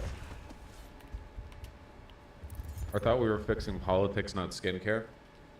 Most of the bad stuff that happens in politics is guys lashing out because they have bad skin. So by fixing that, you fix politics.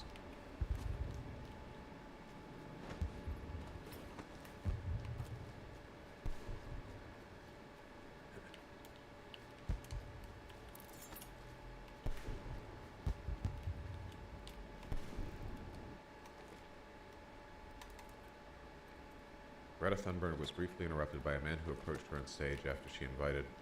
Well, I guess I'll just watch the video if you're going to put this much effort into typing the description. We have not been listening. The people in power have not been listening. I have come here for a climate demonstration, not a political view.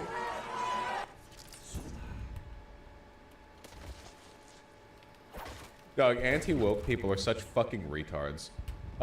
I have come here for a rally on fixing climate by changing policy. He's where the rats were climbing for a little path. Dude, yeah, smartest conservative. This is like, keep politics out of my video. This is actually worse than keep politics out of my video games because it's possible to construct a video game that is at least like ostensibly non-political, whereas there is absolutely no way to do a climate protest that is not obviously political. Like, it's completely not non-self, you know? Incredible. Bosh, this guy's 100% a psyop. Yeah, the way he came up there kind of gives me the feeling that he was paid to do it, but you know, like, whatever.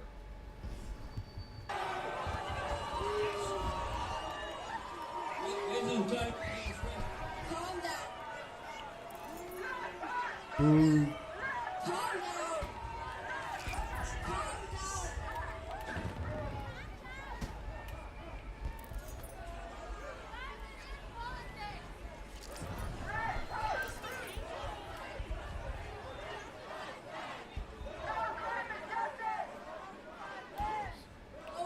with justice on occupied land. Don't lie with justice on occupied land. Do you think the real psyop is that Greta Thunberg was the one who planted him, and so he would look like an idiot, and then they would get to do the chant? Why does he look like a Wojak? He does look like a Wojak. You know who he looks like? He looks like Mitch McConnell, actually. Like, seriously, like 30 years younger Mitch McConnell.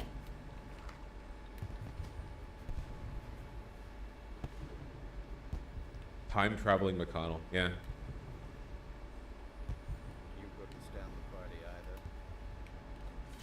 Somehow McConnell came back.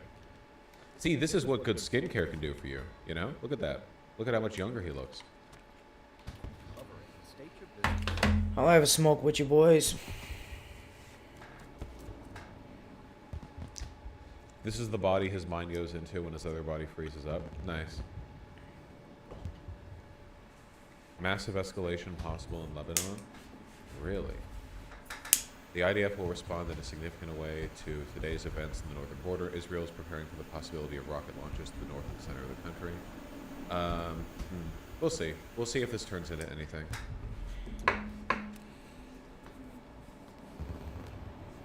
We'll see. You know, the last episode just a few days ago from the Well, There's Your Problem podcast was talking about Beirut, the Beirut explosion. Excuse me. Which was very interesting. Makes me wonder. That was a good episode? Yeah, it was a good episode.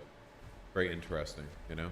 We talk all the time about how weird and fucked up politics are in this country or that country, but the God's honest truth is that politics are pretty fucked in every country, and it actually gets more fucked the poorer the country is, I feel. Like, the shit gets wackier in the more deprived parts of the world. Things here are relatively standard. Mentis Way responded to your video on him. First of all, he did that a while ago, Fluffy the Blood God. Second of all, that's like the third time you've said it. Fourth of all, I don't need to shit in the same outhouse twice. You know, it's done. Fifth of all, he responded to my first video on Twitter with like 6,000 words, which included him rebutting my point that he's probably a race realist by saying I don't even talk about race realism that much on my channel. And I feel that's all I really need to do.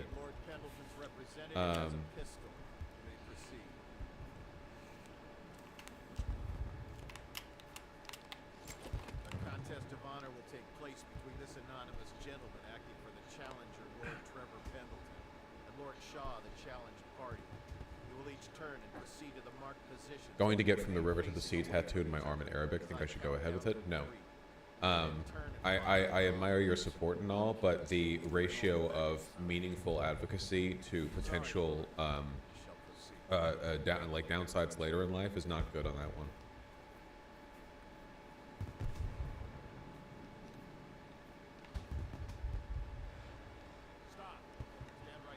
Yeah, I saw Croc Goblin. Shell sues Greenpeace for $2.1 million after activists boarded oil vessel. Okay.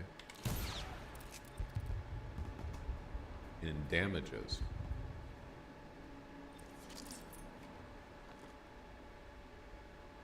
What damages? No damages? The damages Shell is seeking include costs related to shipping delays and expenses for extra security, as well as legal costs. What? They're suing for the damages incurred by the cost of them suing? Okay, nice. Okay, so no damages at all. Yeah, all right, nice. These guys right here, 2.1 million. Nice. They stopped making money for a few minutes? No, they didn't. Joe Stein announces 2024 presidential bid as Green Party candidate. Cool. Isn't it cool how like I feel like, you know, it really speaks to Biden's weakness as a candidate, how much people are doing this big old song and dance about having an alternative. Like, look at what's happening with Cornel West. You know, the Green Party's a fucking joke.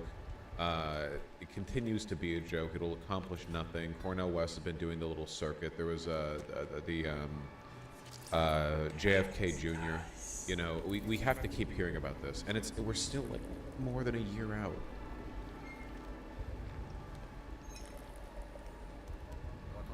She's old too. I mean, not as old as Biden. This is Stein's third presidential bid. In 2016, she was the Green Party nominee in the race against Trump. Stein won about 1% of the popular vote.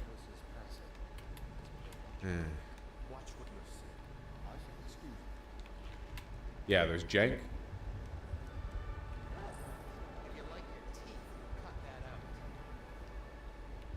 Shut the fuck up. What are our odds of Biden still winning? No clue.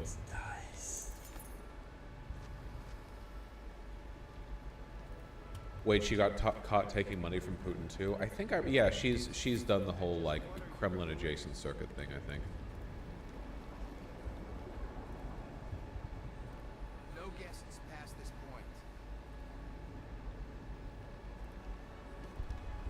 Biden will probably win. I guess we'll see. I guess we'll see. Petitioning deadlines for primary challenges are very soon.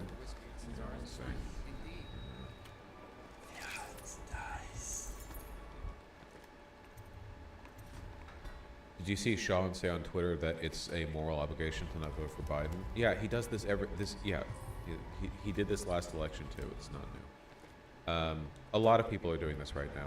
I've said this before, there is no point right now in arguing with people on Twitter, like lefties on Twitter, about voting for Biden. Just don't do it. Stop. Shut the fuck up. I don't know why you would wait. Do you seriously think you're going to get in any kind of like rhetorical win or even change anyone's mind with a genocide is still happening right now? Like at this moment, currently, right now, the White House is directly complicit in what's happening. And you're not going to get anything done right now. There's no point in talking about it. All you're really going to succeed in doing is cementing negative stereotypes low IQ people have about people who advocate for, electoral efficacy. You got to be smart about this. Should we keep our passports updated? Yeah, of course. Vosh, withhold your vote, Arc? No, I'm not saying withhold your vote. I'm saying there's no point in talking about it right now.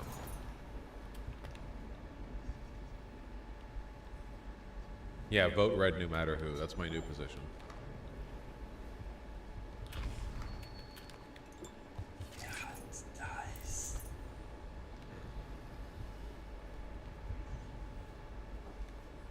Delicious. Anything you need, sir. No, I just found it annoying because then he said he wants Biden to do things that'll help him win. Sean's a fucking hypocrite. Yes, Sean is an asshole and knows very little about American politics and is primarily concerned with distancing himself from liberals.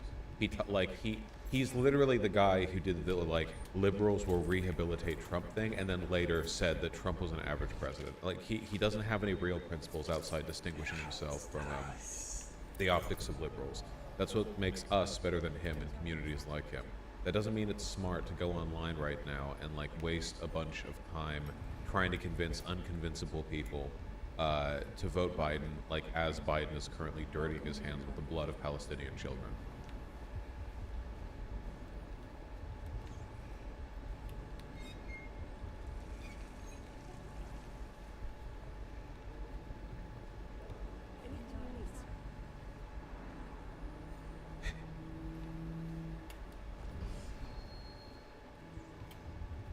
Sol Braverman, the UK Home Secretary, said, "Oh yeah, I remember this."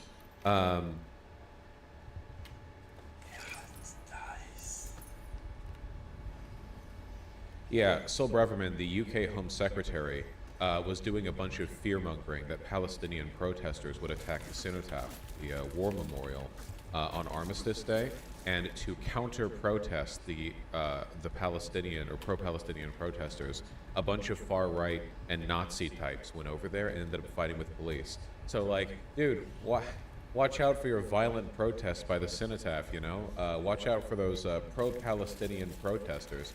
And then all the people going, right, we agree, fuck them, go over there and end up being the problem themselves. Picture perfect. Clashes broke out in central London on Saturday as right-wing protesters attempted to reach the Cenotaph War Memorial. Protesters could be heard chanting, quote, "You're not English anymore," at the police as they pushed back against metal barriers in Whitehall. This has always been my funniest. It's the funniest part of far right people protesting, which is that far right people nonstop jerk off police as long as the police are policing brown people. But then as soon as the police show up to police them for being rowdy at a protest, they're like, the West has fallen. Oi, oi, the West has fallen. You're not even English anymore, bloke. Yeah, fed. Like they completely break it, you know. Exact same shit with like January 6th, where the MAGA crowd spent 4 years sucking off cops no matter what they did, and then the cops show up to, you know, not let them murder all of the elected officials in the Capitol building, and since then it's been like, I used to like cops, but then the West fell, and now I don't anymore.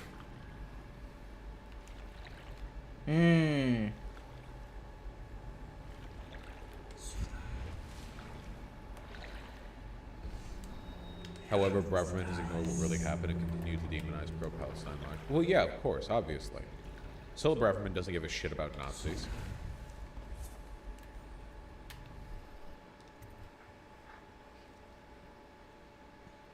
Our brave police officers deserve the thanks of every decent citizen for their professionalism in the face of violence and aggressions from protesters and counter-protesters. Where's that key at? And then goes on to talk about how, like, the pro-Palestinian people are anti-Semites. Literally, like, Nazis and far-right people were battling in the streets with cops. And she's like, we should all support our police officers against those dirty pro-Palestinian protesters who were causing a ruckus in the streets the other day. She's preparing for a leadership run? Yeah. She's married to a Zionist, by the way. She is a Zionist. Don't they consider Nazis to be on the pro-Palestinian side, though? Well, not really. It's kind of like a deliberate inconsistency. People on the right in America and in the UK are generally fine with working with Nazis. They know that Nazis support them, like, on almost every issue. They play cover for Nazis knowingly. They know there are Nazis in their cabinet and in governance, and if not Nazis, at least very far-right people. They're fine with that. They know that Nazis typically don't like Jews, but they also don't care about Jews. Like, Sola Braverman doesn't give a shit about Jews. Otherwise, why would she be playing cover for far-right people after this protest? Like, that doesn't make any sense. These people hate Jews. Like, not, well, I circled the cops here, but the cops also probably hate Jews. It's one of those, like, wedge issues, you know? Like, who is it more convenient for me to demonstrate hatred towards?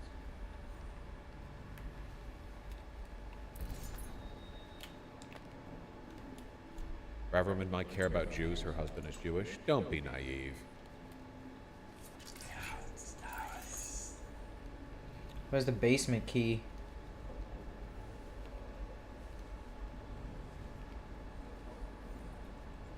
Did you see Marine Le Pen hold a march against anti-Semitism to rile up French Muslims?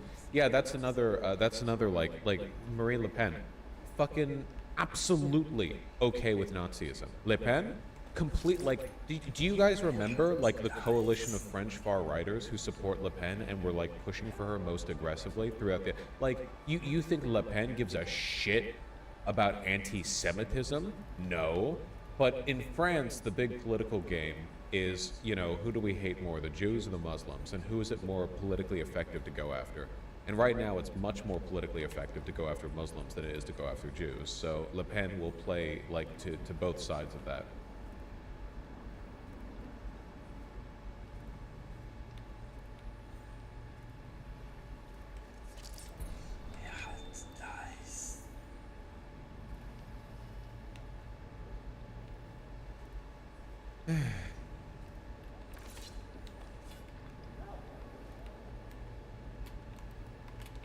I mean, Macron is apparently asking for a ceasefire.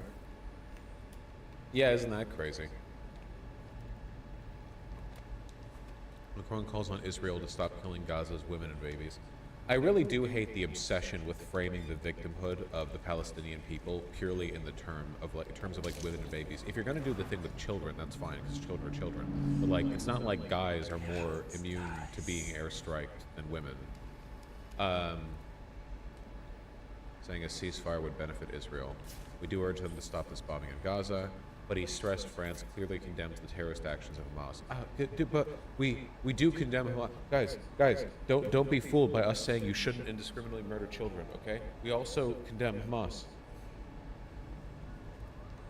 You know how far Israel has to go for Macron, you know, fucking of Muslim hating France to say that they need to do a ceasefire?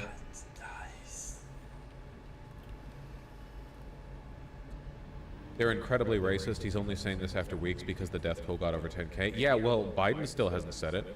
Like, you would think France would be behind the curve on this, but instead, France is one of the first Western countries to do this, whereas Biden is still going like, nope, no conditions, nope, full support no matter what, full support no matter what.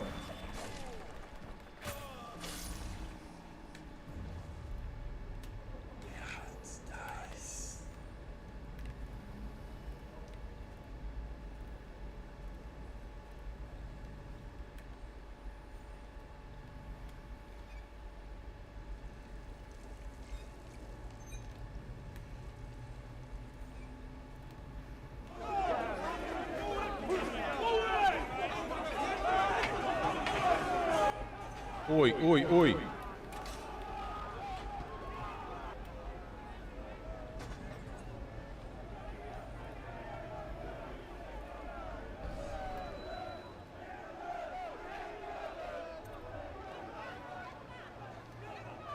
Remember, after this, the Home Secretary went on to condemn the pro-Palestinian protesters who did not fight with the police and did not charge the cenotaph.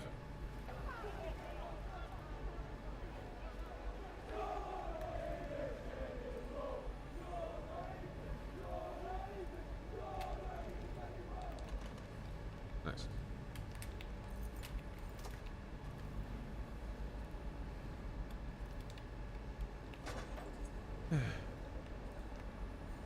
Vosh, the Biden man, has said Israel is not doing enough to protect civilians and also convinced the IDF to pause it for 4 hours every day. He's not just doing nothing. Oh, yes, the 4-hour lunch break in between genocidal airstrikes.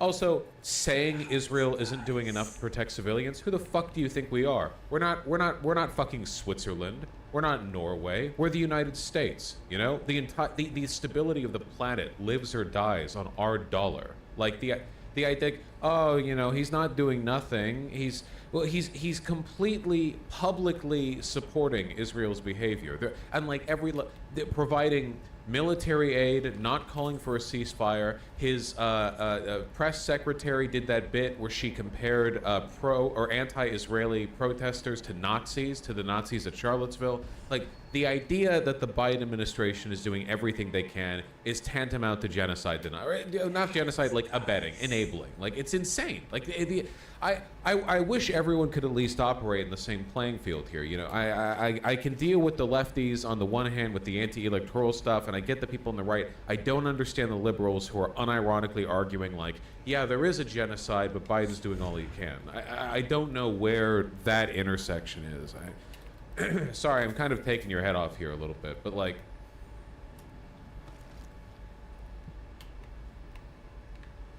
Benjamin, if you mention it again, you're catching a ban.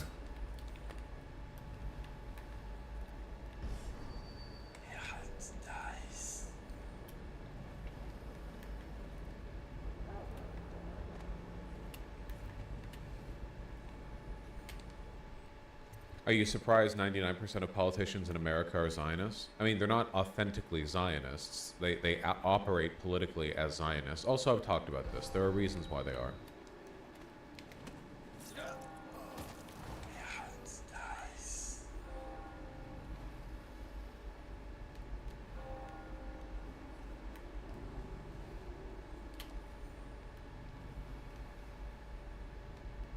What the fuck is this link?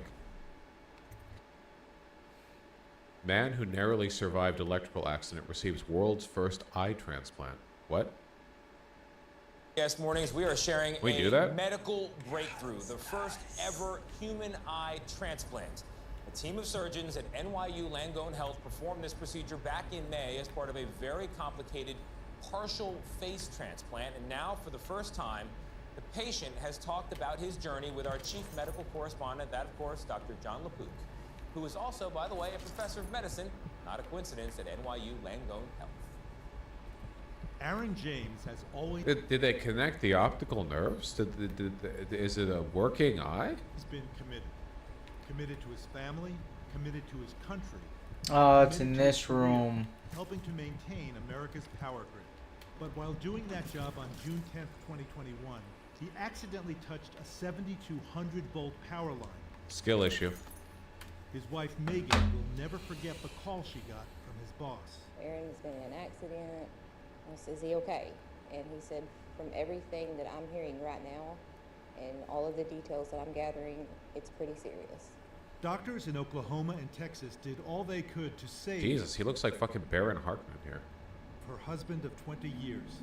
His left arm had to be amputated above the elbow. He also lost his left Ah, one of the guards. unbandaged for the first time. I just took a deep breath and I said, all right, this is what we're dealing with. I love hearing that from my loved ones, by the way, whenever I do anything. The Arkansas native also lost his nose and front teeth and couldn't eat or drink normally. So he agreed to undergo a partial face transplant, including the world's first transplant of a donor's eye. Could we include the eye with the face transplant? Why would people think that... Careful with live wire, lads. Could they? A whole eye transplant's never been done. This isn't the first for plastic surgeon Dr. Eddie Rodriguez. In 2020, he performed the first simultaneous face and double hand transplant. So then when you suggested doing an eye transplant and you spoke to ophthalmologists or neurologists or your colleagues, what did they say? It's not possible. It's not going to work. When you went to Mr. James and you suggested doing something that had never been done before, what was his response? He didn't hesitate. He said, if I can help out other people and if I can help out other soldiers, it's worth it. And he had been... I mean, if you look like that, to be fair, you also don't have that much to lose, right? Like you're not, you know, you're operating on a pretty, yeah. in combat, right? Yeah, he had 3 tours, Iraq, Afghanistan, and Egypt. So, in late May, Dr. Rodriguez and his team at NYU Langone Health spent 21 hours transferring the donor's face, eye socket, and the eye itself to James.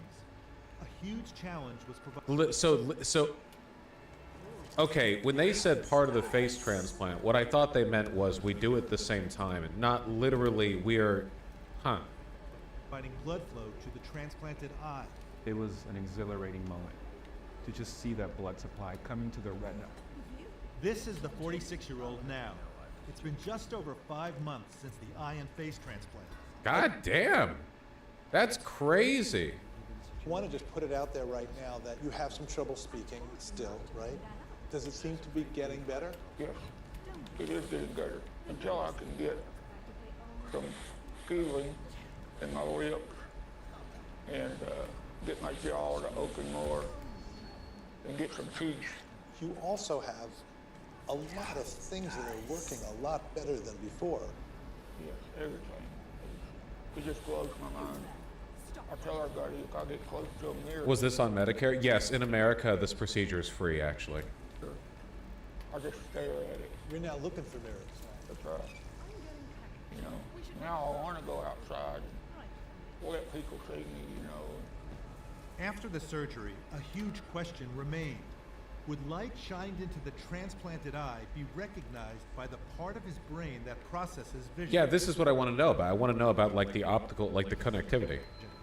To find out, James has had 2 functional MRIs. I'm sure for visual it'll be even more. Yeah, for this one, it's usually a lot more. Then we covered his good eye and checked the transplanted eye. Oh, wow. And we saw a response back. Unironically, though, are experimental procedures like this sponsored by orgs or something? Well, I mean, it depends on the procedure. My understanding is usually what happens is you have very talented surgeons or doctors or whatever who are basically like, hey, I've got a huge dick. I want to try something new.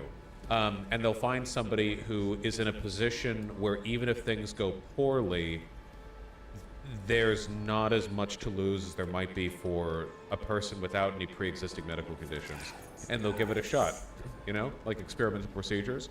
Dude's probably been wanting to do this for a while too. I doubt this is something that he did in a whim. He's probably thought about and like maybe did some kind of experimental testing on the viability of an eye transplant, and then he saw an opportunity to try it for real, and it was like, ah, shit, well, let's have this guy sign an absolute fucking encyclopedia of liability waiver forms, and let's give it a go. And that's kind of how this experimental medicine is done, you know?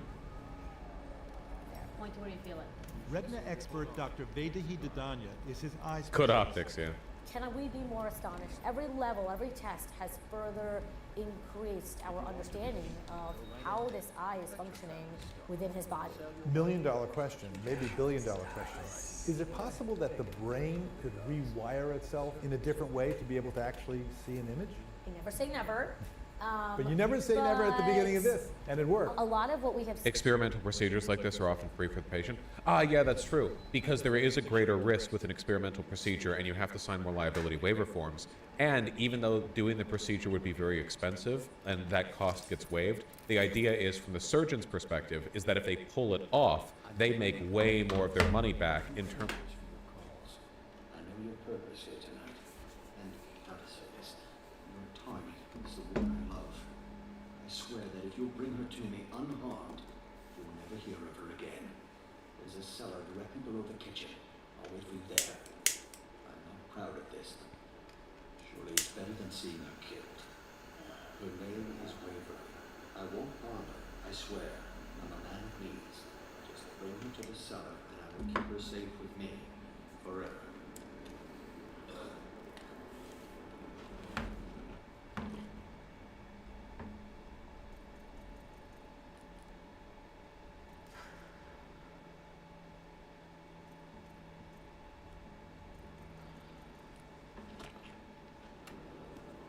Interesting. In terms of, like, the publicity of getting the procedure done. Like, maybe the surgeon didn't accept any money for the procedure, so, like, overall with, like, costs associated with procuring resources and the labor and use of the space and everything, maybe the whole thing would have cost like $1 million, so he's out $1 million, or, you know. But then it's like, oh, here I am getting like a 7-minute segment on CBS Mornings. Like, I'm gonna be written up in papers. This is worth way more. Scene does not necessarily support that, but that being said, this is unprecedented. So the question is it possible? Yes. Okay, I'm going to take a look at your eye now. It's pretty healthy. We don't have sight yet. Yeah. I'm an optimist, and the one thing for sure that I can say now is that we are one step closer. Whether or not he will ever see out of his new eye, Aaron James is committed. So once by again. yet, then they connected the optical nerve, but they're waiting to see if the brain will recognize the signal that it's getting, because the eye must be procuring a signal, because the eye hasn't rotted, right? Like, it's connected. The blood vessels are connected. There was visible blood vessels in the eyeball, so presumably there is an electrical signal.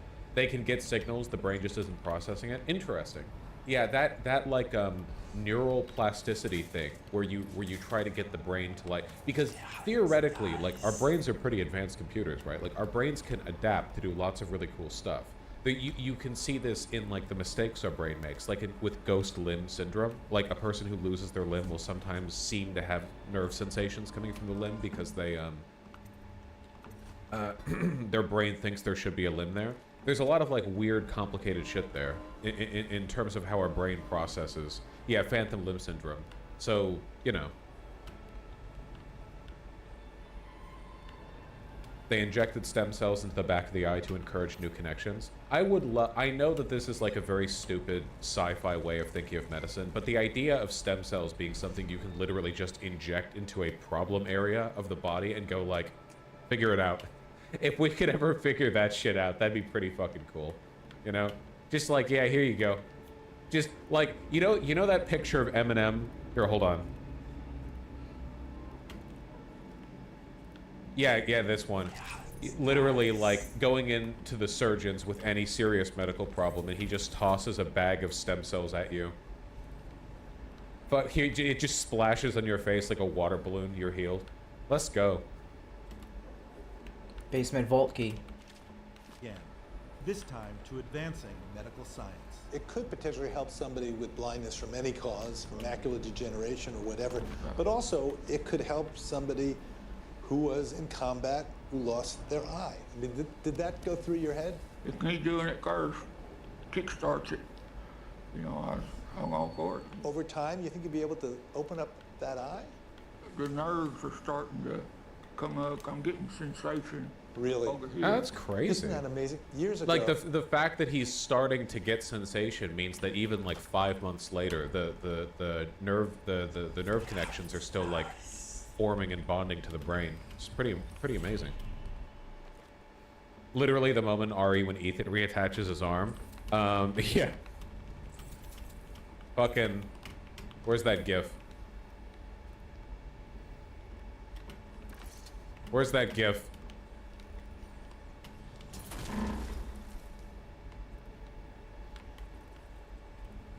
Is there not a GIF? Where's the GIF of him putting it back on?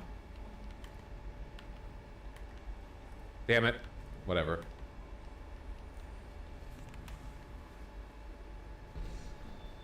So they would have said there is no chance at all that it will work. And I suspect that a lot of people right now said there's no chance it will work. And yet, After I went home, every once in a while, I would Google, is an eye transplant possible? And it would say, you know, Yeah, here we go. Thank you. It even reattaches the jacket. That's crazy. Real medicine.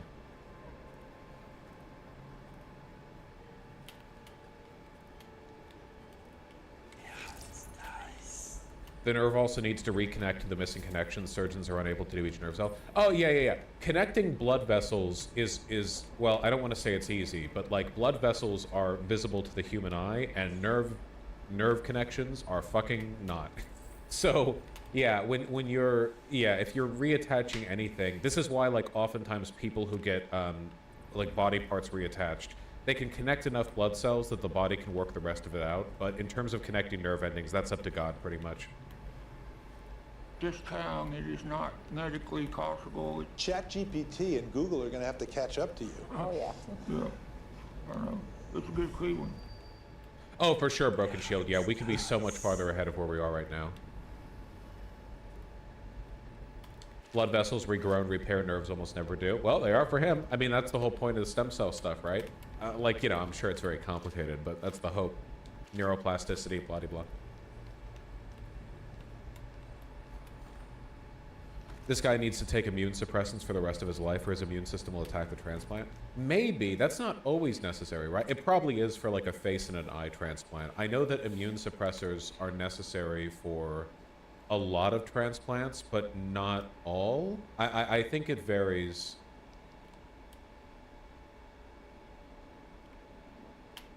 Wait, Vosh, then how does a reattached thumb still work? I think if it's your body that's being connected, like, that probably means that it hasn't been separated for that long, and my understanding is that the problem is that every single human's brain basically operates in a very slightly different operating system.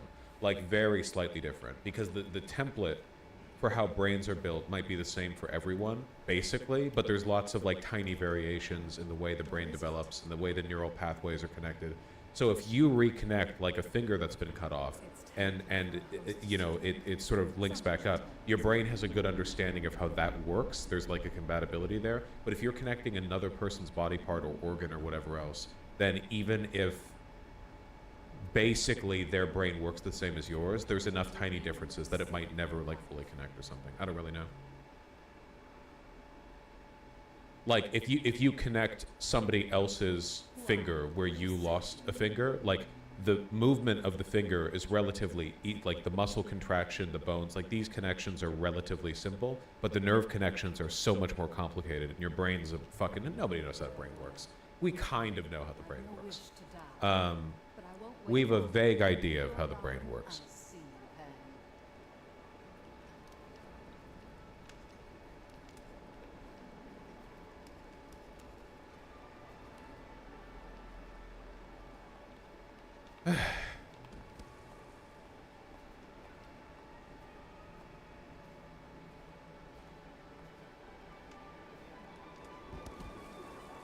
I don't know if there's much to say. Thought you should know. A few days ago, Steven Crowder leaked the manifesto of the trans mass shooter. It got no traction at all. Did he?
leak it or did he say he had it?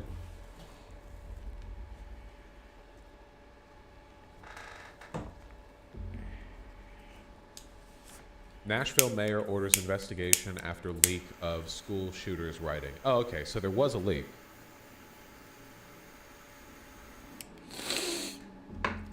Investigate the leak of 3 pages of the manifesto of the school shooter who killed 6 people at the Covenant School in March. Conservative media host Steven Crowder posted the images online Monday, purporting them to be part of the school shooter's manifesto.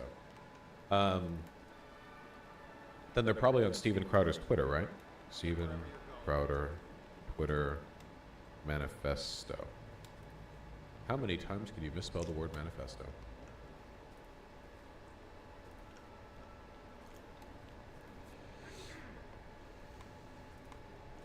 It was only 3 pages, not the whole manifesto.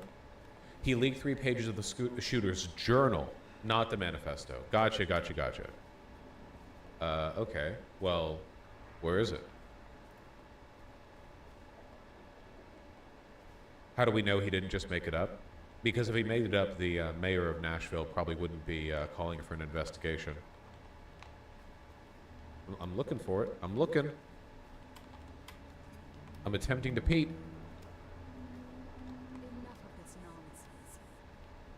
Where is it?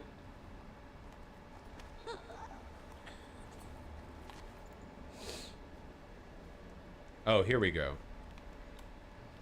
Breaking: Nashville school shooter, or Covenant shooter Audrey Hale's Death Day manifesto targeted, quote, crackers with, quote, white privileges. Oh, my love. Someday you'll understand. You'll never know how happy you've made me. Someday she'll learn to... Many such cases. Death Day. Oh, man. Peak of mental wellness on this individual here, huh? Oh, we've got the big Louder with Crowder stamp on it. That's good. So he's actually the one who got the leak then, yeah. Employees here, been excited for the past 2 weeks, several times. Can't believe I'm doing this, but I'm ready. I hope my victims aren't. You know, I could have told you that this person was mentally ill and going to do a shooting based on their handwriting alone. This is the handwriting of like a 6-year-old. My only fear is if anything goes wrong, God let my wrath take over my anxiety. Whoa! This person was a Christian. Ooh. Concerning.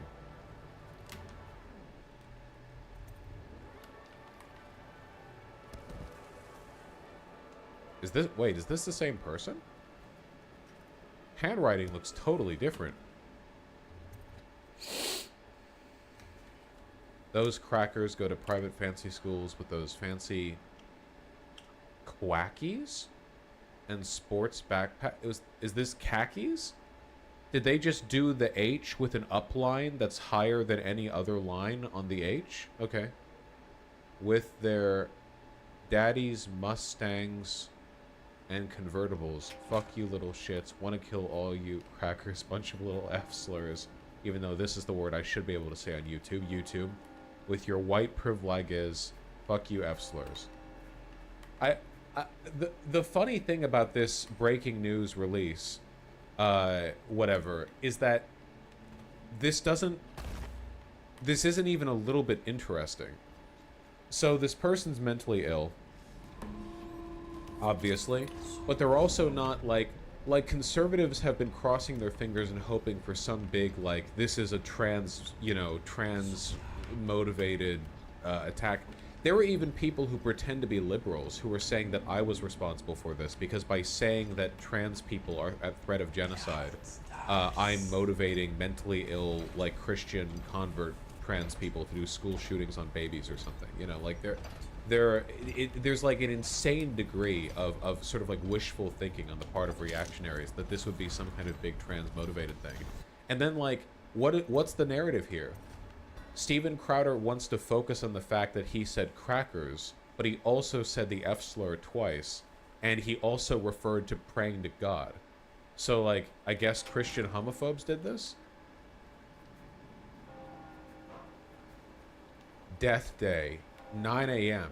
Eat breakfast at home. Heart.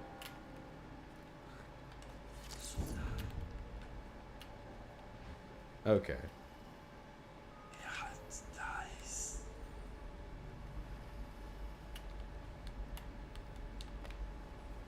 Wasn't this a trans woman? It was a trans guy.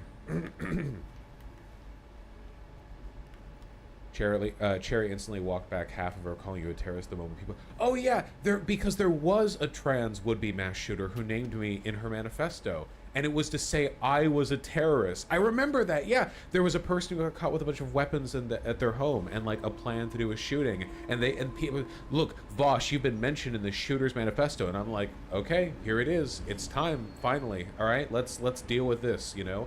And then I look at the fucking manifesto and they were calling me a terrorist. Like, it wasn't in any way a positive... So, and then there was that one guy on Twitter who was like, over and over again, he was like, how do you know, you've been named in a terrorist's manifesto. And it's like, yeah, because they don't like me. It's like, yeah, but you've been named in a terrorist manifesto. Yeah, because they didn't like me. Yeah, but you've been named in a... So yeah, the discourse is going about as well as it always is. I think it's very funny that chat had to tell me this happened. I see this has a lot of likes on Twitter. I mean, it's got 71k likes, so he's getting some attention off of it. And it must be real, because otherwise there's no reason the Nashville mayor or chief of police would say, you know, I am greatly disturbed by today's unauthorized release of the 3 pages of writing for the coded shooter. So it's real. Like, there's no denying that. The only interesting information the fuck did you hear me? is that mentally ill people write with children's handwriting, I guess. Like, that's the takeaway from this, I suppose. Look at this. This looks like how 13 Reasons Why would style a notebook owned by a person who was going to do a school shooting. Look at this. Like, how would a school shooter how would they do a notebook? Like, I bet they'll do like scribbly little ballpoint pen, death day, you know. I have the same. You gotta be You're all fucking school kidding me. shooters. Sorry. And even then, none of this even mentions being trans, like, at all. It you know, if anything, it reads to me more homophobic than it does anti-white. The shooter was white.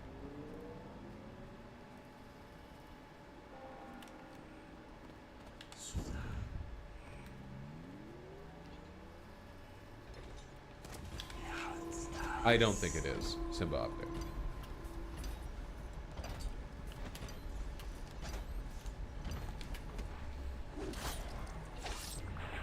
Vosh, remember, it's only 3 cherry-picked pages. Yeah, which, you know, I don't know the circumstances under which that was leaked to Steven Crowder, but the fact that this is what they chose to show, not very indicative, huh? Really makes you feel like there's nothing in there about being trans.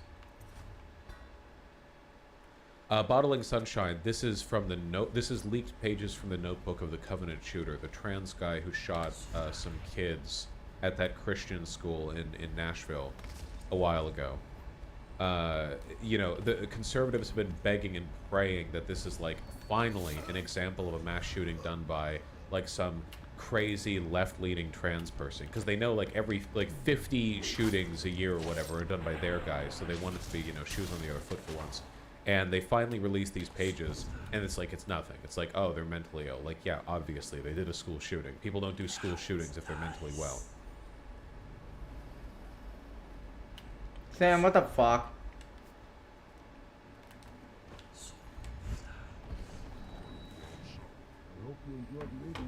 White priv lag. Vosh, not all mentally ill. Please, we get way too many hate and healthy people with what? I'm not saying all mentally ill people want to shoot up schools. I'm just saying that if you want to shoot up a school, there's a decent chance you're mentally ill. Like, there's probably a correlation there. I'm willing to bet.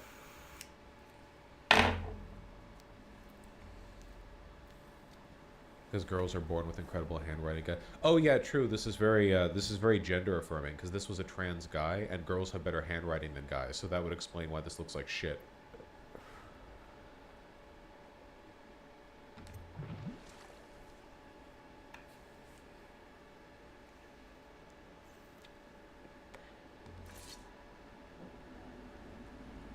You did say that. Please do not hide from your statements. I said all mentally ill people shoot up schools? Fuck is that? Damn, I do misspeak a lot, I guess. It's funny because it shatters the I had to narrative pull that this it up was to a our trans face. shooter attack on Christians, and it's... Yeah, their big narrative was like, this is a trans I don't know what that person is, Joker. killing Christians because The trans pregnant people like to kill Christians penguin. or whatever. And then in the first, no mention of trans, them being trans, and The also lady they holding a mention, pot. like, may God, God let my wrath take over my anxiety, which kind of makes it sound like he was Christian.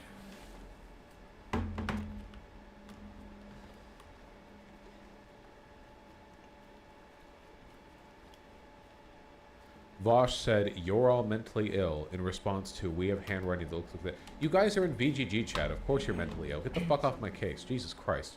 I can make anything.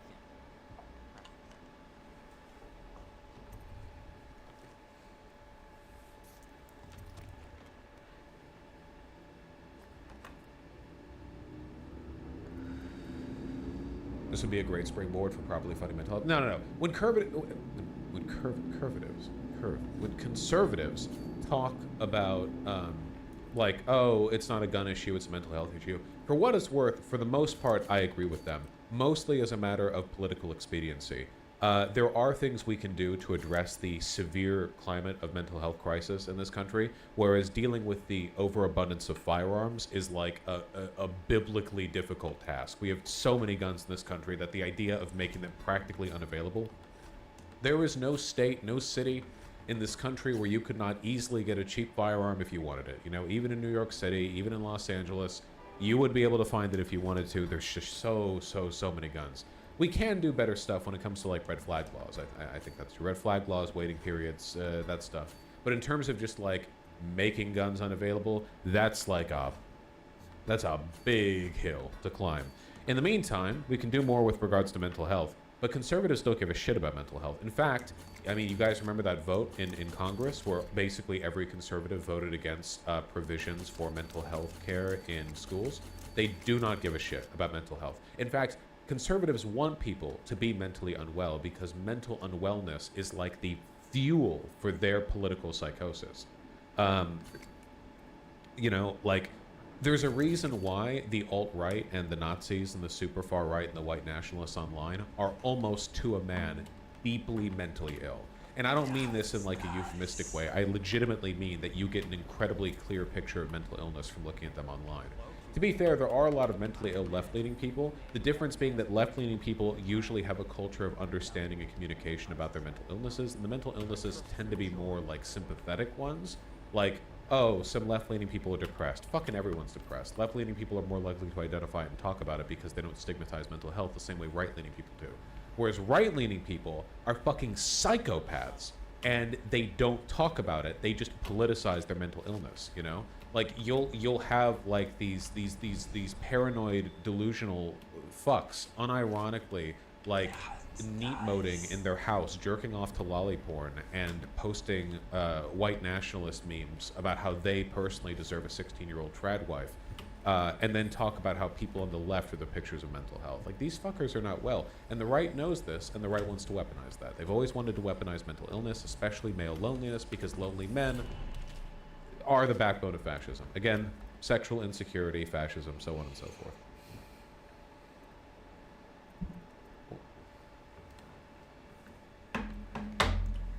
Oh, I want to get possession next. 2 more runes.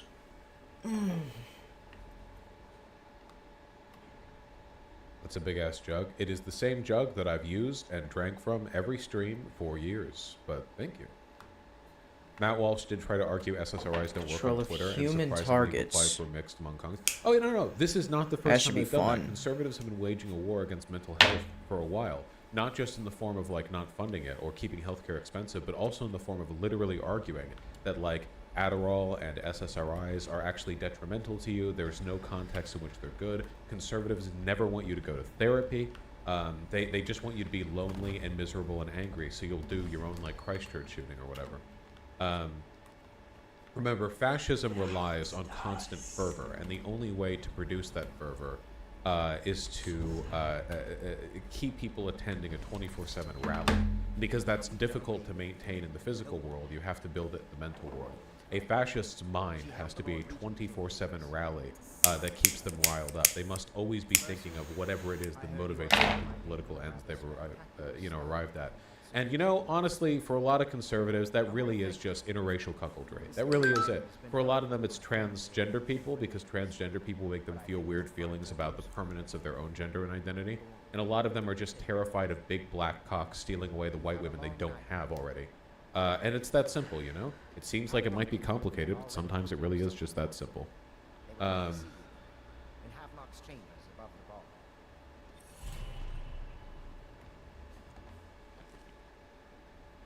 Saw a vid where someone goes into Matt Walsh's past, and Matt Walsh has ADHD and he hates medication because he thinks he'd be weaker if he took it, fascist insecurity. First of all, he's almost certainly lying.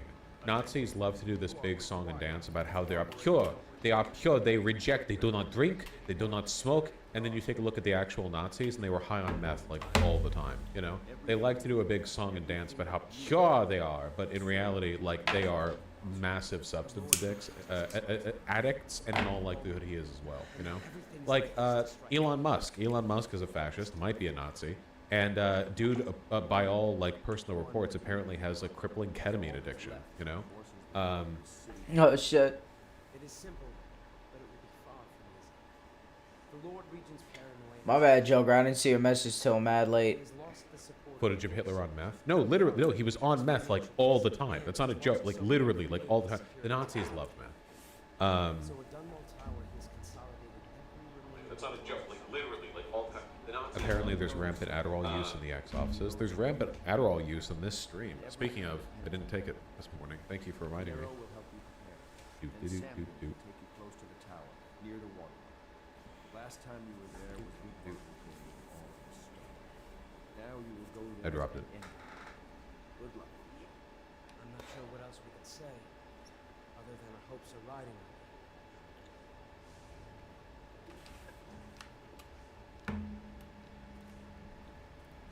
Popping pills on stream. Let's go. Why didn't you dead name Twitter? Because I hadn't taken my Adderall yet. My brain wasn't firing on all cylinders. Did you hear where Twitter staff almost called the cops on Elon for a wellness check after he locked himself in his office for hours and were all worried he was going to kill himself? I remember that. Yeah. About time we took care of myself. Long past time. Yeah, apparently this was a little while after he acquired Twitter. And he was having a mental health breakdown because nobody likes him. He got to a point where he locked himself in his office, was so upset that the Twitter employees were considering calling a wellness check by the San Francisco police because they thought he was going to self-harm himself, Mesrick said. I think he truly cares about his reputation that he was shocked. What a fucking baby, dude. Look, I'm not like, oh, if you're ever feeling down, you're bad. I'm not saying that or whatever, but like, dude, he's like a gajillionaire. Damn, and that's big. he acts like an unlovable loser, and then people don't love him, and then he like publicly like has a hissy fit and locks himself in his office to the point where his employees are considering calling the police. Embarrassing. Most important thing is killing the Lord. Mesrick cited several incidents that led to a spiral for Musk, including getting booed at a Dave Chappelle comedy show and his son's car being attacked. The son's car being attacked thing was never verified. I don't trust Elon for shit. Remember when Musk was on Twitter and he was like, well, in the audio it sounds like people are booing at me, but in reality it was more like 90% applause, and that camera just only picked up the boos. Next time I see you, the Lord Regent will be dead.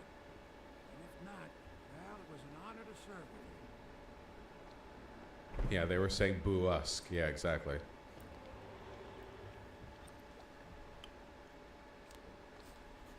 Musk later fired an engineer who showed him his popularity was declining on the app, the platform report added. Incredible. Impossible to satirize, truly.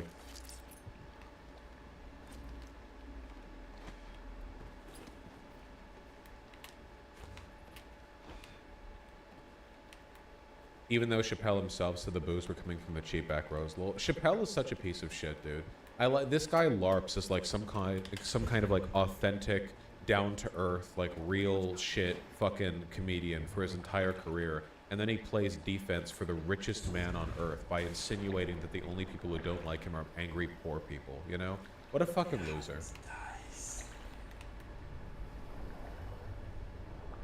He did have base Palestine takes, though. Honestly, that's probably just because he's Muslim.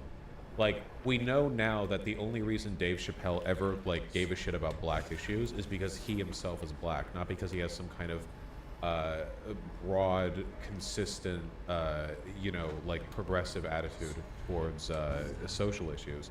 Likewise, you know, he probably falls in with that as well. He might also be an anti-Semite, you know? Has he made jokes in the past about, like, Jews in Hollywood or no? I don't really know. It's hard to say. I'm not very charitable Damn. to Chappelle, like, at all. He has?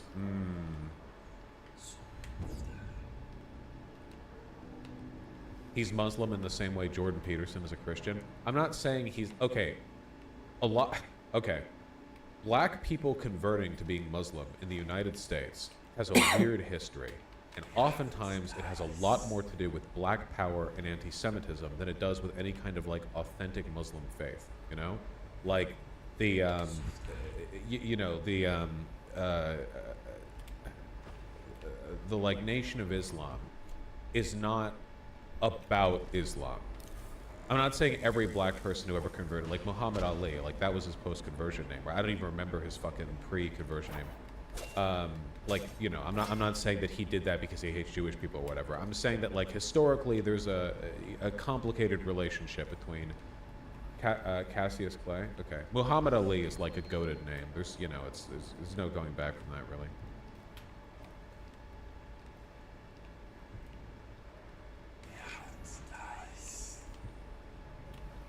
He also said bad shit about trans people. He said a lot of bad shit about trans people. Jon Stewart is very close friends with him, so maybe he's just retarded and not actually a bad person. Well, no, he said a bunch of transphobic shit and literally said he's on Team TERF, so he is a bad person. Being retarded sometimes can make you a bad person. That's often how it works, as a matter of fact. Also, celebrities like celebrities, you know, like, you know, oh, I get along with this, like, famous Jew, so, you know, like, whatever.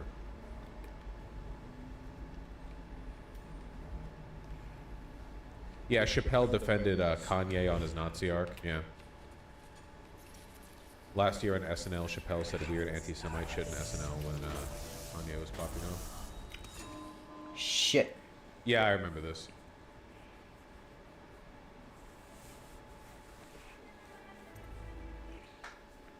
Oh yeah, I remember this. If they're black, then it's a gang. If they're Italian, it's a mob, Chappelle said. But if they're Jewish, it's a coincidence and you should never speak about it. This was after Kanye said he was going DEFCON 3 on Jews and was like Hitler posting. And Chappelle's like, how will I add to this conversation? I'll say that you're not allowed to talk about Jewish cabals in media, you know? Strong feeling that Chappelle is, you know, converted for, you know, for the same reason a lot of the later Nation of Islam guys converted, which was basically just to be like Blitler, you know? Like, he's been reactionary on basically every issue outside of black-specific issues. You know, I don't know, man. What no intersectionality does to a motherfucker.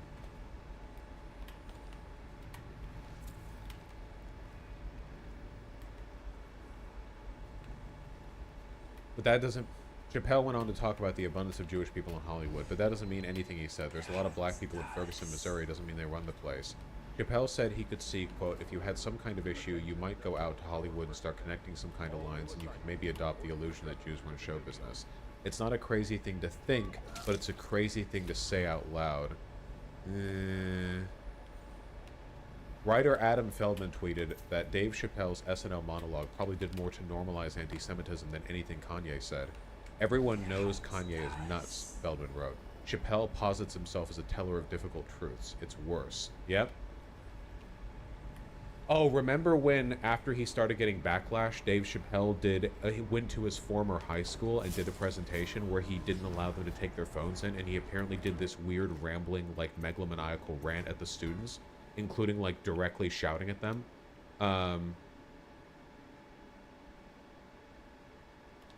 And, like, students complained afterwards, but the administration from the school didn't want to distance themselves from Chappelle because he's, like, a big celebrity you know?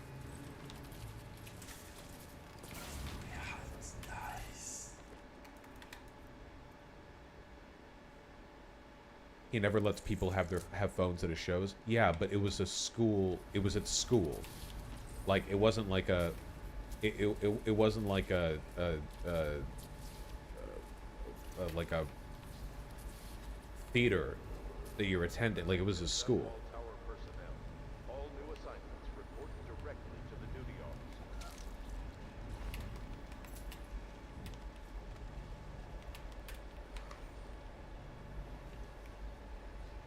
He donates to that school too, so they want to keep ties. Yeah. Malcolm X became a Sunni Muslim after he left the Nation of Islam. I think he realized African American Islam is not Islam at all. Yeah, my general impression of like both sides of this is to get really suspicious of loud loud American black groups that purport to be Semitic or Muslim, because both the Nation of Islam types and the black Hebrew Israelite types do the same thing, which is they deal with the collective trauma of having their identities ripped from them through the transatlantic slave trade by co-opting a politicized version of a Middle Eastern identity and like extrapolating it to their community, where like in you know, slightly different routes there, but the underlying cause seems to be kind of similar, where in both cases you're trying to like call upon some pre-existing legacy and association in the area that you more or less came from, maybe possibly vaguely, and using that as a sort of community strengthener.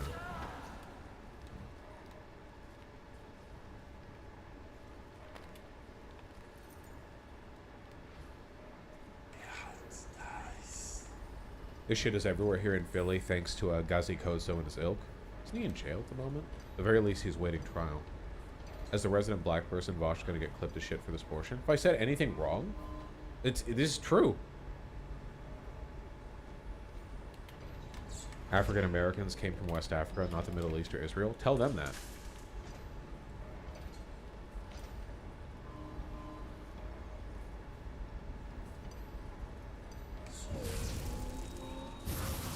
Oh. A whole branch of the NOI broke off and became more traditionally Muslim back in the 60s-ish era. Yeah, for sure. I'm not saying every black Muslim or every black Jew is like that or whatever. I'm just saying that there are underlying tendencies to those movements. All right. We rambling. Get out of here.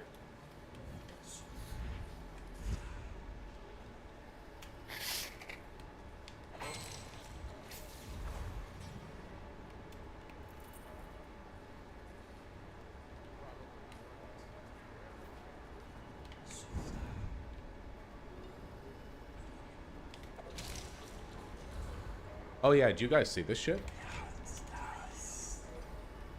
Iceland volcano. Emergency declared over volcano Fagradalsfjall. Great country, thank you. Eruption concerns.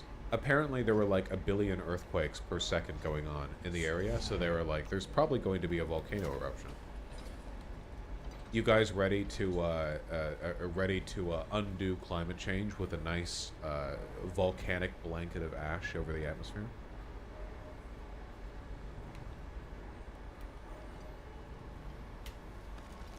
Iceland has declared a state of emergency. Authorities have ordered thousands of people living in the southwestern town of Grindavik to leave as a precaution. Considerable risk of an eruption. An eruption could start any time in the next few days, according to the statement. Nice. Thor Thordarson, least Icelandic-sounding name, God professor of volcanology at the University of Iceland, said a 15-kilometer-long river of magma running under the peninsula was still active.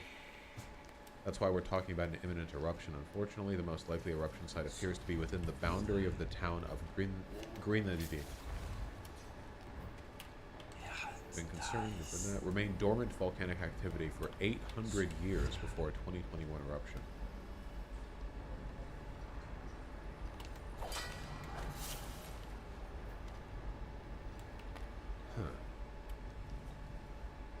Vosh, why do people build shit near active volcanoes? Because what? Like you're some kind of pussy?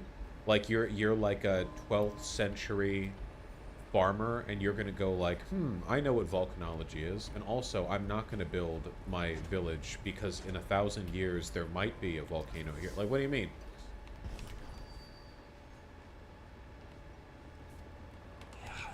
Yeah, that's also true. Volcanic soil is very fertile. More than 20,000 tremors have been reported in southwest Iceland since late October. God damn.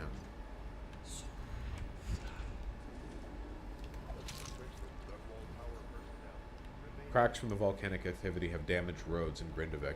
Can you imagine living in an area where you get like giant cracks into the earth and it's like, oh yeah, man, that's just the river of lava, or magma, I guess, running under the crust. You know, don't worry about it. Don't fall in though.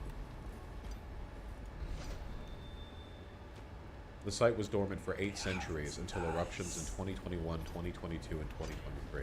All right, so they're having a bit of a goof. Having a bit of a goofy gooby moment at the moment.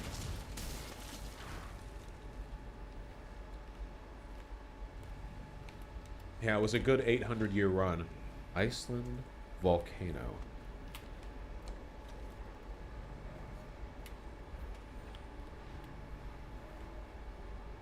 Well, scientists say seismic activity has decreased in southwest Iceland, where hundreds of people have had to leave their homes over fears over a volcanic eruption.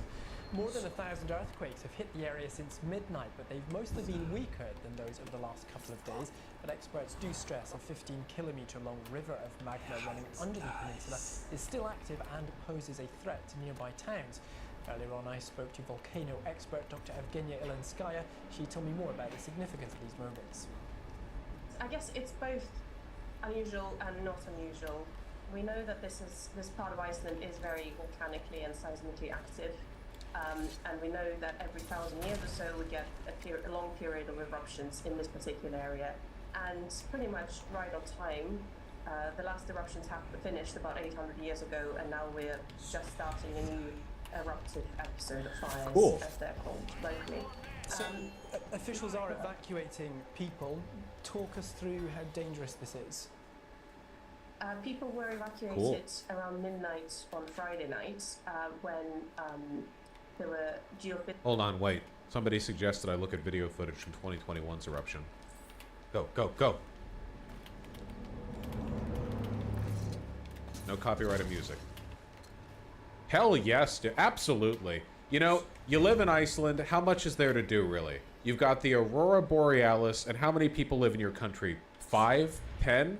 Let's go. Hell yes. Wow, I would not want to be there. Seriously, I really don't understand being there. But okay. God damn it. Thought I was If crouching. it's just gonna be music, I'll mute it. Like, it's hard to tell how far away this is because of, you know, perspective. That's the entire population of Iceland right there. Yeah, it might be.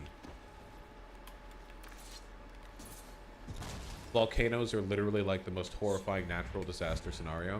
Yeah, because like the big volcanoes are world changing, like Krakatoa or whatever. They cool the planet for a couple years. Throughout the Middle Ages, there were like mini ice ages when every once in a while there'd be a gigantic volcanic eruption. It would just lower the temperature. And the last time that happened was in the 1800s, like the last big time that happened, right? So I guess we'll have it happen again eventually. How does that work? A volcano erupts and ejects like 1 billion cubic meters of shit in the atmosphere, and it forms a big cloud that covers the Earth and reflects more light. God damn. For what it's worth, I know people talk about it a lot, but my understanding is that experts are really not that worried about Yellowstone. Yellowstone has the potential to be a cataclysmic eruption, but if it did ever be, if it was ever a threat like that, we would know about it for years beforehand. Like, there's a ton of seismological research done around Yellowstone. If ever pressure started building in the crust, we would know about it. Like, dude, how close are they? I can't really tell how close they are because it really looks like they're within a few dozen feet of getting splattered with 5,000 degree lava. Okay. Whatever, man. Yeah, it could be the zoom. Ah, that's so pretty. That's so tasty looking. That's delicious. This is what good food looks like. This is what good eating looks like. Hell yes. Aren't there toxic fumes? Yes.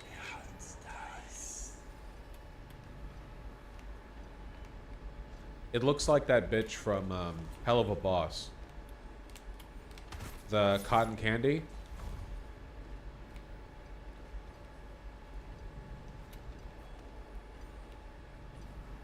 Dumbass tourists get way too close to the volcanoes, Vosh. It's a problem, unfortunately. It's, you know, this is a skill issue. I would simply not get within 5 feet of the 10 billion degree rock. Basil bub? Okay. God, that looks so tasty. Yeah, it's nice. The next big catastrophe might be in Seattle. A deadly earthquake will positively, absolutely ravage Seattle at some point. Here's how to survive it. I'll be fine, don't worry.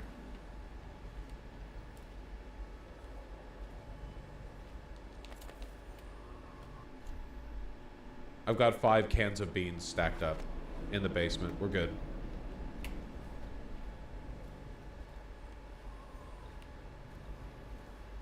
God damn, look at that. They'll fall over. I was ready for the earthquake, but I wasn't ready for my 5-can tall tower of canned beans to fall over. Yeah, it's nice. God damn. Well, I think this is pretty cool.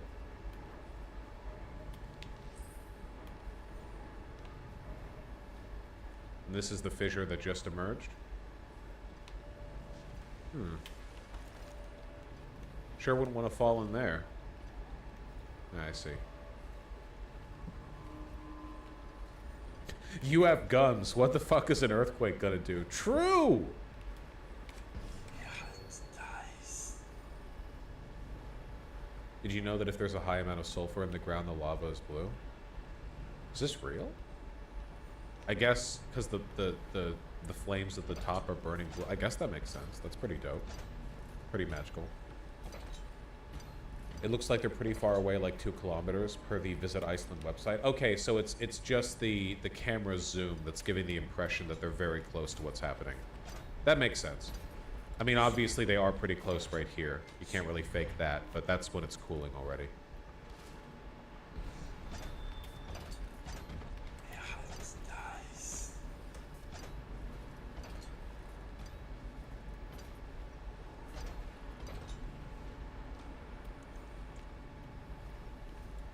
What is this? About this is the town right now.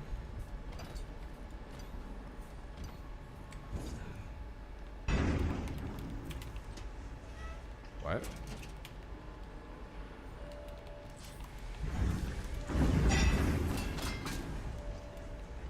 Shit, they saw me.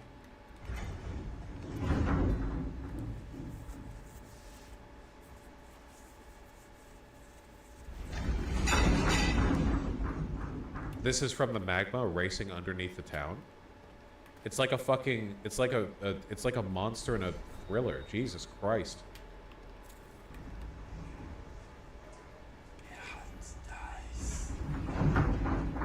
It makes sense because when you look at lava flowing, I think that naturally when you imagine something flowing, you basically imagine it flowing like water, because 99.999% of the time when we observe or experience anything flowing, it's water. But then you remember that magma has to be like 50 trillion times as impactful when it slams into shit underground, right?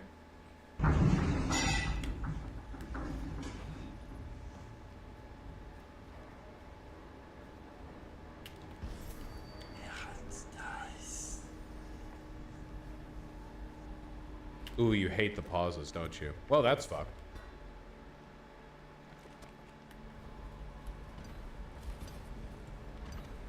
Woo!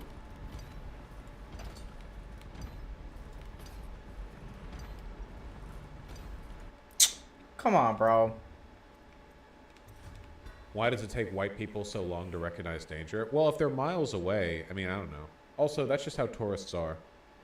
Also, to be fair, I'm pretty sure that you could find plenty of videos of, like, I don't fucking know, native people around the world, or, like, non-white people that are near volcanic flow and being cool about it.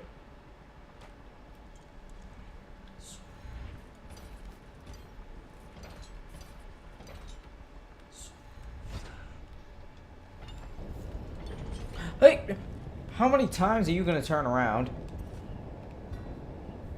God damn.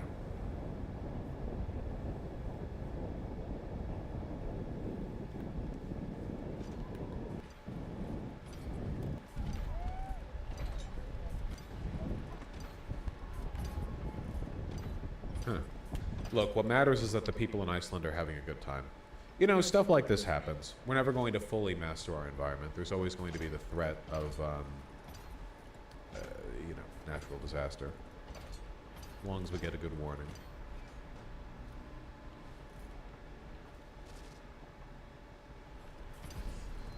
Baking bread with lava in Iceland. You're really gonna complain? What? He's doing 360 turns now? Hell What the yes, fuck? dude.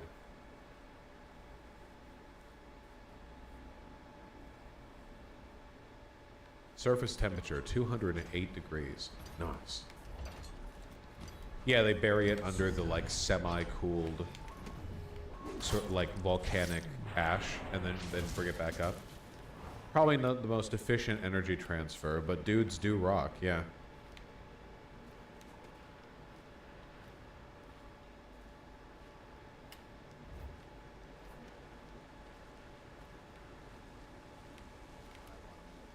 They do use thermal energy in Iceland, though. Yeah, it's kind of a shame that thermal energy isn't more viable all around the world, because it seems like it's kind of the magic bullet, right? It's because like wind only works in places where there's wind, and wind turbines are really big. Solar likewise, but with geothermal energy, most of that development is underground, and like space-wise, on the surface, it's really space efficient, you know? And it's essentially infinite. I mean, I guess the planet will cool in like 50 billion years, but you know, it's not my problem. I can help. Geothermal can be used practically anywhere. Yeah, but in some places you have to dig way too far down. Also, I think the way the plate shifts can make it unviable, like it would get destroyed after a while. I don't really know. I've seen him take a finger off. Okay.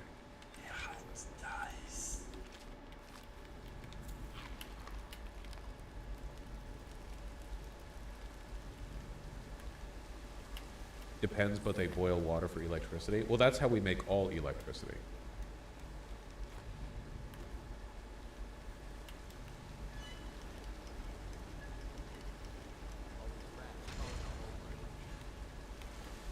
Not true. Yeah, I'm obviously being sort of comedically simplistic here, but that is pretty much the bedrock of, you know, no pun intended, energy development. Hold on really quick. I have to roll through this because I realized that I almost forgot to. But, okay, you know how Israel's been losing the propaganda war really badly with like AI photos of Voldemort being shocked and horrified by the crimes of Hamas, or Israel like cartoonishly lying about them striking hospitals or whatever? This is a brand new one, man. You saw it, right? This one's an all-timer. Tens of thousands or hundreds of thousands of people supporting by their demonstrations, supporting Hamas. I want to show you something exclusive, Laura. So this... That's right.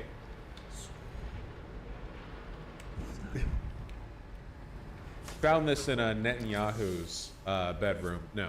Is Adolf Hitler's book, translated to Arabic, Mein Kampf. It's the book that led to the Holocaust and the book that led to World War II. This is the book that led to his victory in elections in Germany, which led to the worst atrocity of humankind, which the British fought against. Well, this book was found just a few days ago in northern Gaza in a children's living room, which was turned into a military operation base of Hamas. You think we're indiscriminately killing too many children? Well, we found this perfect, unmarred, undamaged Mein Kampf in a child's bedroom in, I assume he means bedroom, not living room, a child's bedroom in that's been turned into a Hamas base. It was specifically a child's bedroom, and that child's bedroom had been turned into a Hamas base. Like, the living room outside the bedroom was fine. It was that bedroom that was with... Yeah, just this newly published, clean, unmarred, looks like it was just printed, Mein Kampf, translated into Arabic in a child's bedroom. Incredible. Incredible.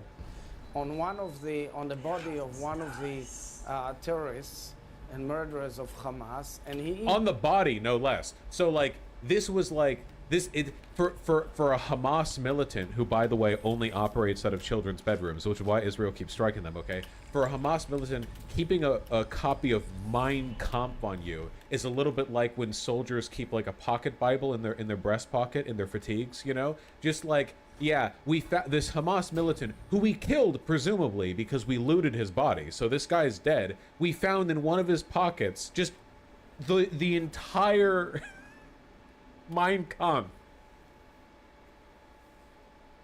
It was in his back jeans pocket. even marked. He wrote notes. He marked. He wrote notes! With little post-it notes in the Gaza Strip. He's a Hamas guy in your average Gaza Strip child's bedroom. Like, yes, okay, that's it. Good idea. Making sure to write it on the notes and not on the book itself to not, like, mar the Mein Kampf they're writing in. He marked and learned again and again Adolf Hitler's ideology of hating the Jews, of killing the Jews, of burning the Jews, of slaughtering the Jews. This is the real warrior act. So all those who demonstrated yesterday, I'm not saying that all of them support Hitler. Oh, by the way, in case you were wondering who this guy is, this is the president of Israel. Netanyahu's the prime minister, this guy's the president. He's on a news show, and he's holding up a pristine copy of a translated Mein Kampf explaining to a news host how they just found this in the back pocket of a Hamas militant who they found killed in a child's bedroom in the Gaza Strip. But all I'm saying is with notes in it. By omitting to understand what Hamas ideology is all about, they're basically supporting this ideology. There will be many people who were on this. The real tragedy is that because they killed the Hamas militant that was in the child's bedroom where they established the classic copyright child's bedroom Hamas base, the real tragedy is that they weren't there to actually see him, because that Hamas militant was in fact reading Mein Kampf and shaking his head every once in a while. It's like the guys that you see on the subway stations where they're reading Mein Kampf and you're like, huh, and then they're like, and you're like, oh, okay, so he disapproves. Like the Hamas militant was doing that, but there's no way for us to see that now.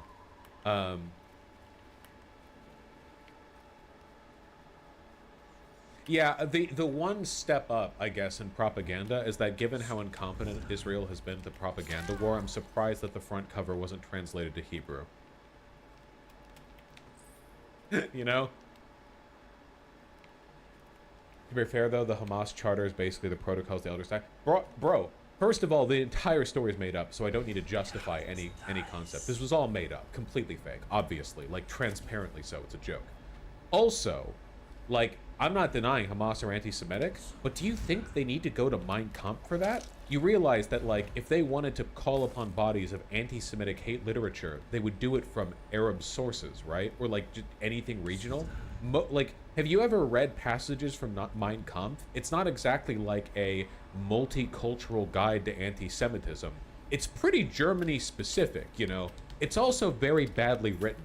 It's dumb. It's very obviously dumb. Probably written in a drug haze. Well, I guess he was in prison at the time from the beer hall putsch. Maybe not. Maybe he smuggled in some meth. Who knows? Crazy stuff happened back then. He could have asked for some cough syrup and it just had heroin in it. Who knows? Anyway, like the idea of a Hamas militant just keeping a perfect, like, not even earmark, just a perfectly unmarred, annotated Mein Kampf. It's really funny.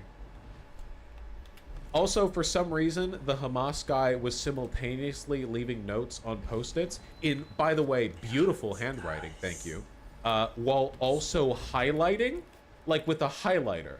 Like, I'm not saying the Gaza Strip is in the 18th century or anything, but the idea of a Hamas militant, perfectly clean pages, by the way, just like, yes, really, really interested in this passage, like their electricity is cut out, they're getting bombed nonstop, their telephone lines have been cut, like they can barely get food or water, their fuel deliveries are being destroyed, and it's like, yes, here's my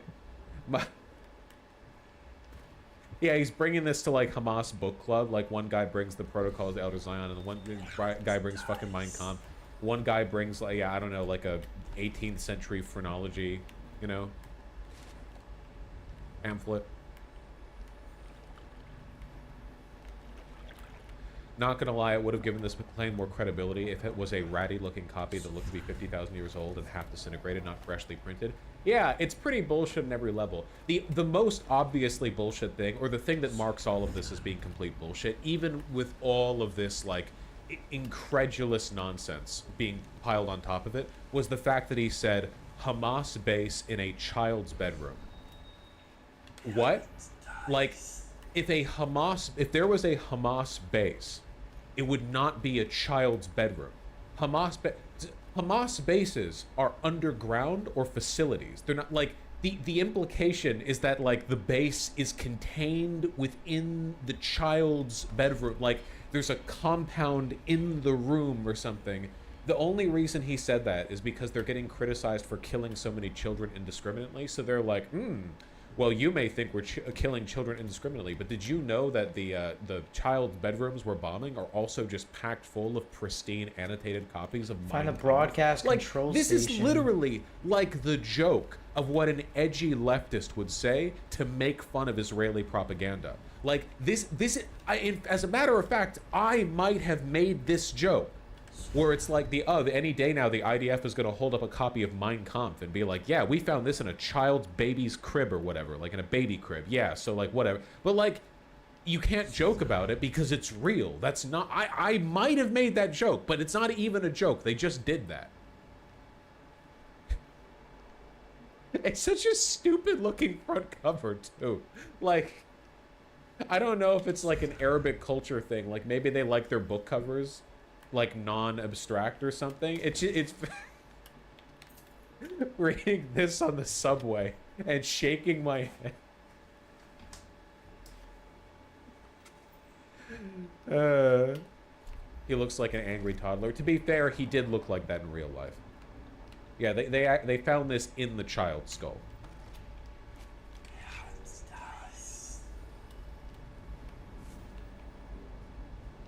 Wow. He moody. Oh, we all know Hitler was a moody bitch. He lived for drama. Never invite him to your parties.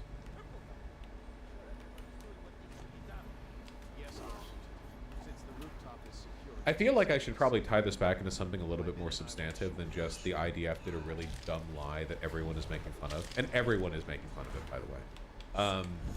Like, I don't know. I've talked before about how bad Israel is doing with regard... Okay, here, you know what? Let's turn this around and do a bit of anti-Nazi praxis, okay? How can Nazis simultaneously believe that Jews managed to pull off faking the Holocaust, which is, if they could fake it, that would be the biggest and most impressive sort of social engineering lie ever done in human history by several orders of magnitude. And also, this is how bad the IDF is at lying.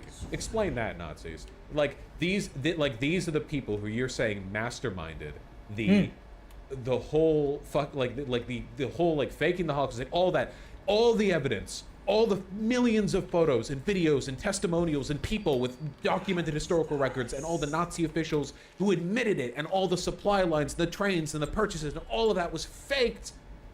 And also, this is how the IDF lies. Please explain this to me. I was led to believe these guys were mastermind liars, and I'm just not buying it right now. Yeah, your enemy is both fucking genius and retarded. Your enemy is both Rick and Morty.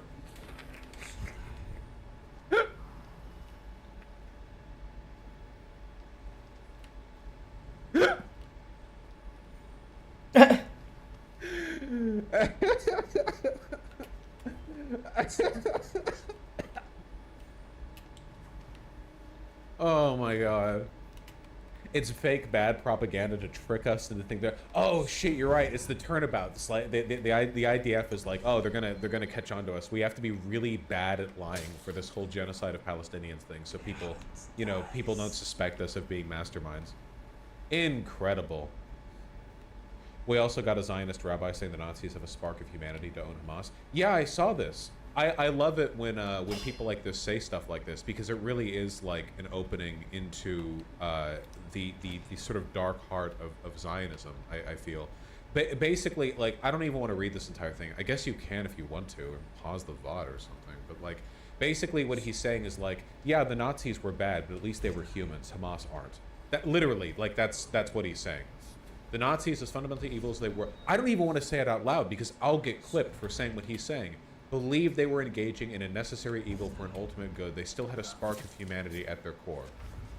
This is what motivated Nazis to find ways of circumventing the existential morticay of what they were doing that allowed them to get creative by using gas chambers, mass shootings in the back of the head to avoid direct facial contact and other passive forms of mass annihilation.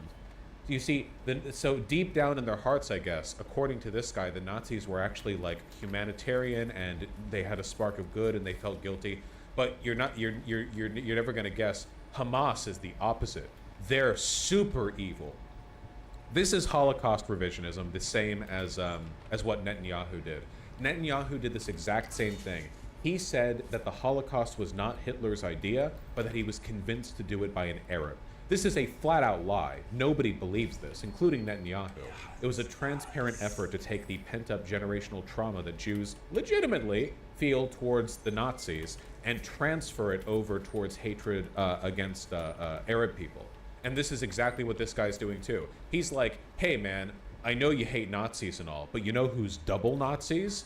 Hamas. And by the way, in case you're wondering whether or not this is just some random lunatic who like got ratioed for what he said, nope. 43,000 likes. This actually finds purchase in the Zionist sort of clientele that it's designed for, the audience that it's designed for. This is not some like 7,000 quote tweets thing. This is just like what they believe. In order for them to maintain the fervent genocidal rage they feel against Arab people, they have to say shit like this.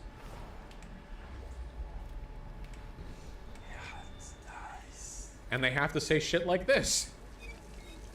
Like, how do you motivate a population? Like, imagine you have no morals. How do you motivate a population of primarily Jews and people ostensibly acting on behalf of the good interest of Jews to engage in a genocide against Arab people? Well, the number one thing you'd come up with would be like, well, make them think that they did the Holocaust. And that's what Netanyahu did. And the number two thing you would think of is say, yeah, the Nazis were bad, but you know who's worse? And they've done that. And like, that's the level they're on right now. Isn't this propaganda aimed more so at the West? Yes. The majority of Israeli propaganda at the moment is aimed towards keeping America on their side. The reason for that is because in Israel, they can just arrest detractors. That's what they're doing.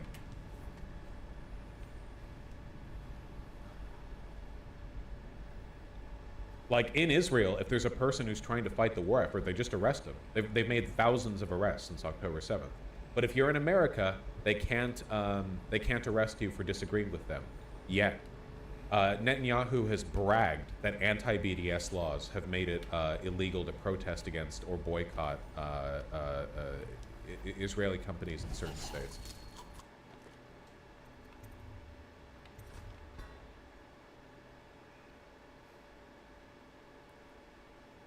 My bad. Reminds me of when Russia did this at the start of the Ukraine war when they, quote, caught Ukrainian neo-Nazi terrorists and said they have proof of Nazi activity. And everyone was just confused why the FSB was posting pictures of Sims 3 Game of the Year edition. Oh yeah, I remember that.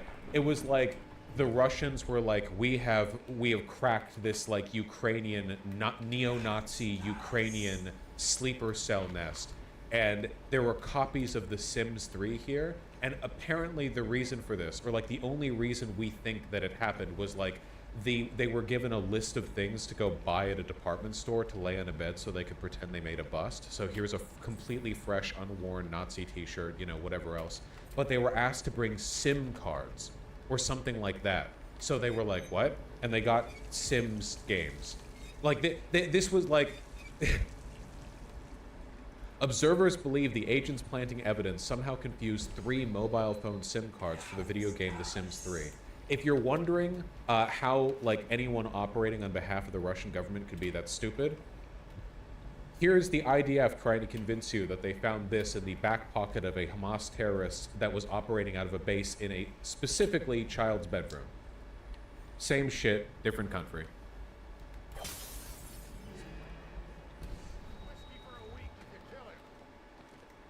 My bad.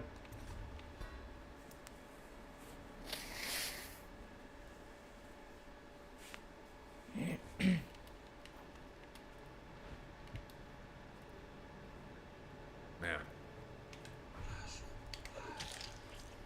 What were they supposed to buy instead of the SIM cards? Well, SIM cards was what they were supposed to get, like what you put in a phone, rather than The Sims 3. TBH, The Sims 3 is a war crime. True, the only good Sims games were 1 and 2.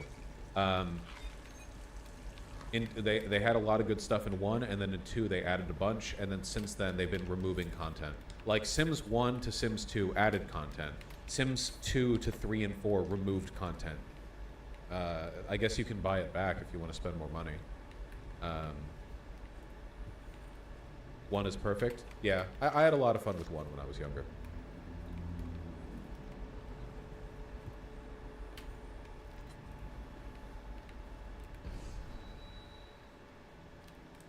Isn't less content good sometimes? In the case of a Sims game, I don't think so, no. Sims games are pretty shallow, right? I mean, they're basically, like, the only real fun in a Sims game is, like, ultra customizing your house. It's not like streamlining things. Like, streamlining doesn't really serve the purpose of those games, I feel. The music from 1 is great. Dude, I still have the music from Sims 1 play in my head when I'm having, like, a 5 IQ brain fart sometimes. The...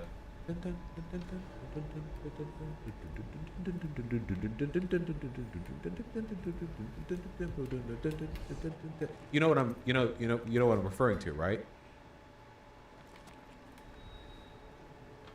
This is what was going on in the minds of the Israeli propaganda ministers. Can I find that music? Sims 1 shopping music? Would that be?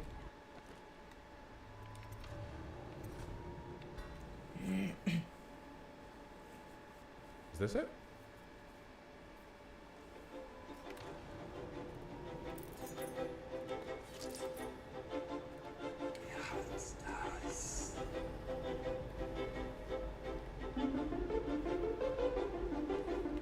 IDF propaganda minister cooking up this scheme. All right. Sorry.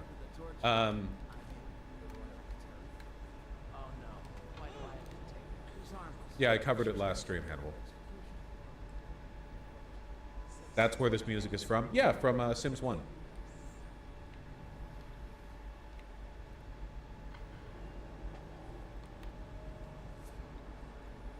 Have you seen the finale of Attack on Titan? No, but I read Attack on Titan like ages ago. I haven't seen any from season 3. Does the anime add anything or change anything, or is it just an extremely high production animated rendition of the material from the manga?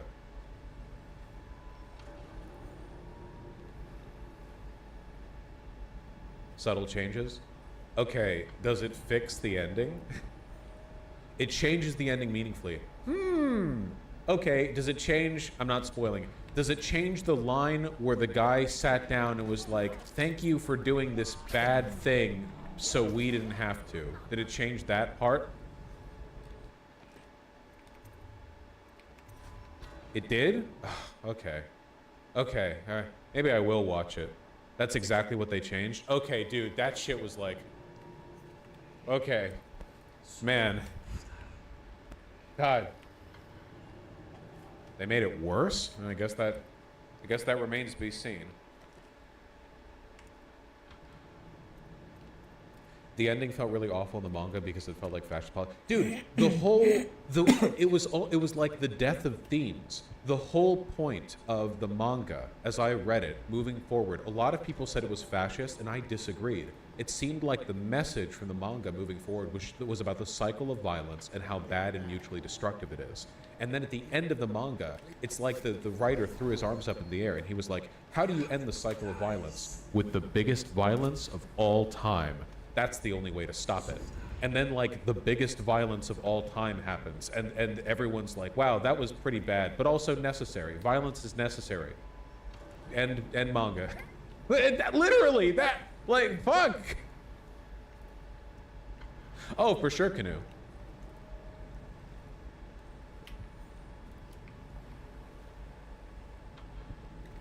It doesn't even end the cycle of violence. It's shown to keep going years after. Maybe if they showed that like it was wrong, or like maybe I'm misremembering, because I feel like that could actually be a good bit if they did that, and then at the end it was shown that didn't fix anything either. But then that's so nihilistic.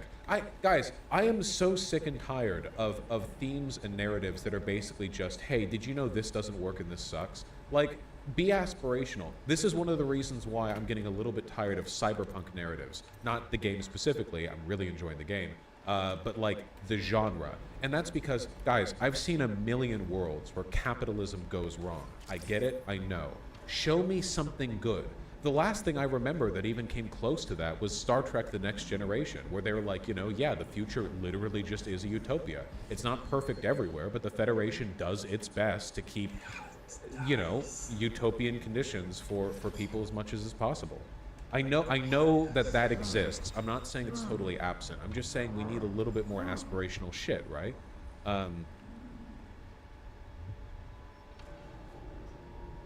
Yeah, I like solar punk. It's kind of like, it's the reason I don't care that much for The Boys, but I really enjoyed reading Invincible, because the impression that I get from watching The Boys is that it's misery porn for people who like to jerk themselves off for how smart they are to realize that superheroes would actually be corporate stooges. And Invincible, this in is a good all ability. 50 I forgot how trillion of its good it pages, is. which I read all of, doesn't like solve the issue, but it at least grapples with it, I feel. Like there's an earnest effort in the comic Invincible to go like, yeah, superheroes are actually like monstrously dangerous, but let's like, you know, try to build something here.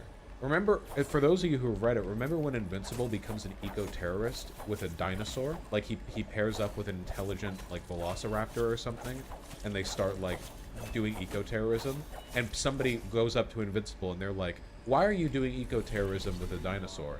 And Invincible's like,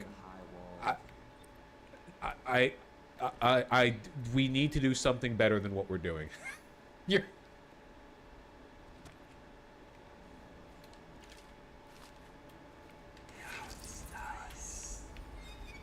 Sounds based, IMO. Yeah, read it. It'll take the animated series like 20 seasons to get to the ending, so you might as well just read it.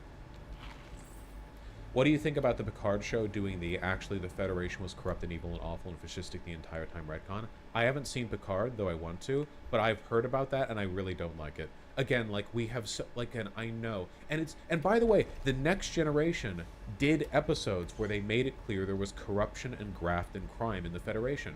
What about the one where on the Enterprise they hosted an admiral, and Picard loved the admiral and saw her as an aspirational figure, and it became increasingly clear the admiral was a war hawk who was willing to lie if it meant like conflict and stirring up political drama she could benefit from.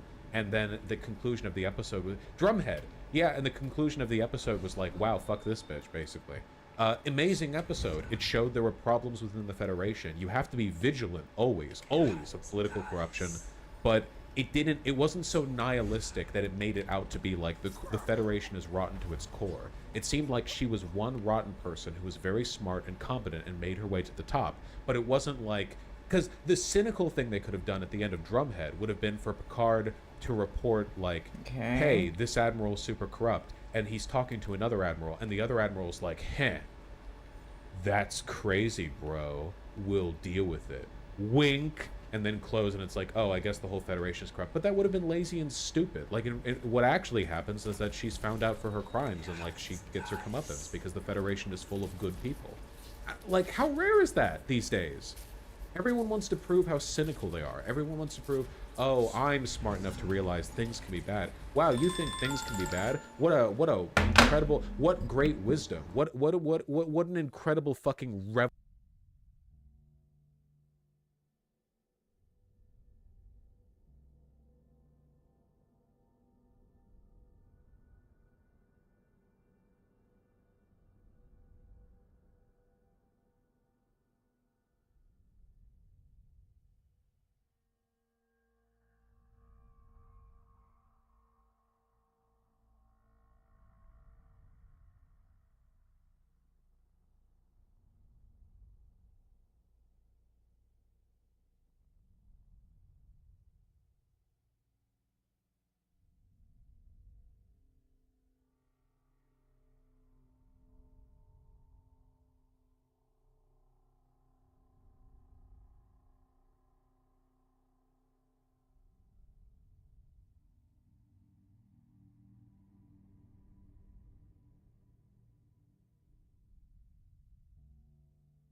revelatory contribution you've made to human cinema, to media. Things can be bad. That's crazy. Me reading fucking Iliad and the Odyssey to experience this trope, this theme. Like, there's nothing naive about optimism, and there's nothing intelligent about pessimism.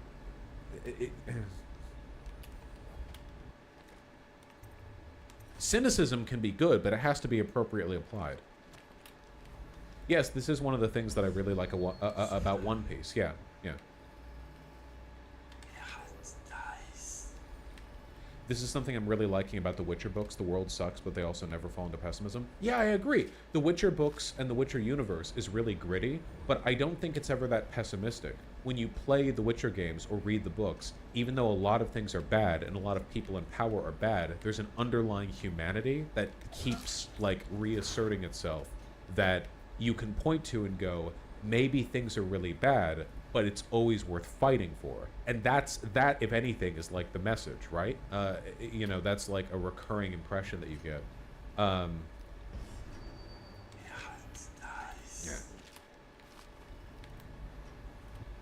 Would you say Dune falls into this? I haven't read all of Dune, so I can't really say. But Dune comes across to me as quite cynical and pessimistic, though it could still be so in an intelligent way. I just don't think that in and of itself that is enough to make something intelligent.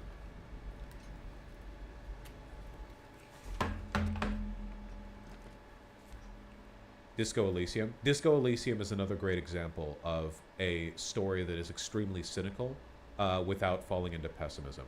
Like, learning about the lore... Disco Elysium is, like, more hellish in its lore than fucking 40K, and I'm not joking. Like, for those of you who haven't played it, I'm not going to spoil it, and don't spoil it in chat, but when you learn about the world of Disco Elysium, it is more despair-inducing than essentially any other fictitious universe that I've ever seen or like, read about in any... Like, insanely so. But fundamentally, it's a human and optimistic story about, you know, growth and recovery and redemption and caring about your fellow man.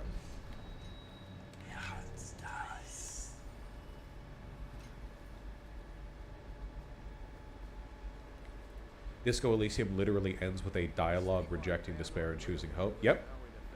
Yeah, Hope Chad's rejecting despair cells. I died by looking too closely at a light bulb and never played it again. I should give it another shot. It's just, you know, the best written game ever made. So if you want to experience that and change your life forever, you can. If you could go back to playing more Destiny. Yeah. I'm sorry. I didn't mean to be a cunt.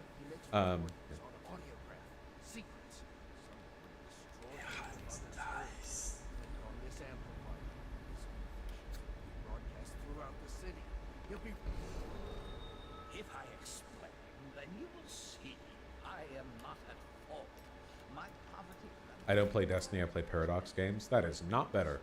I say, having played Factorio for the past, like, 2 weeks. Okay. Good. I didn't mean to.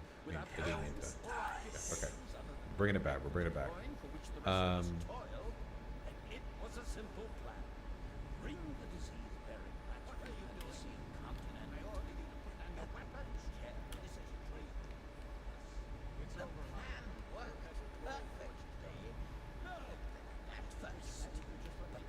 Hey, how about we get a little bit of good news, huh?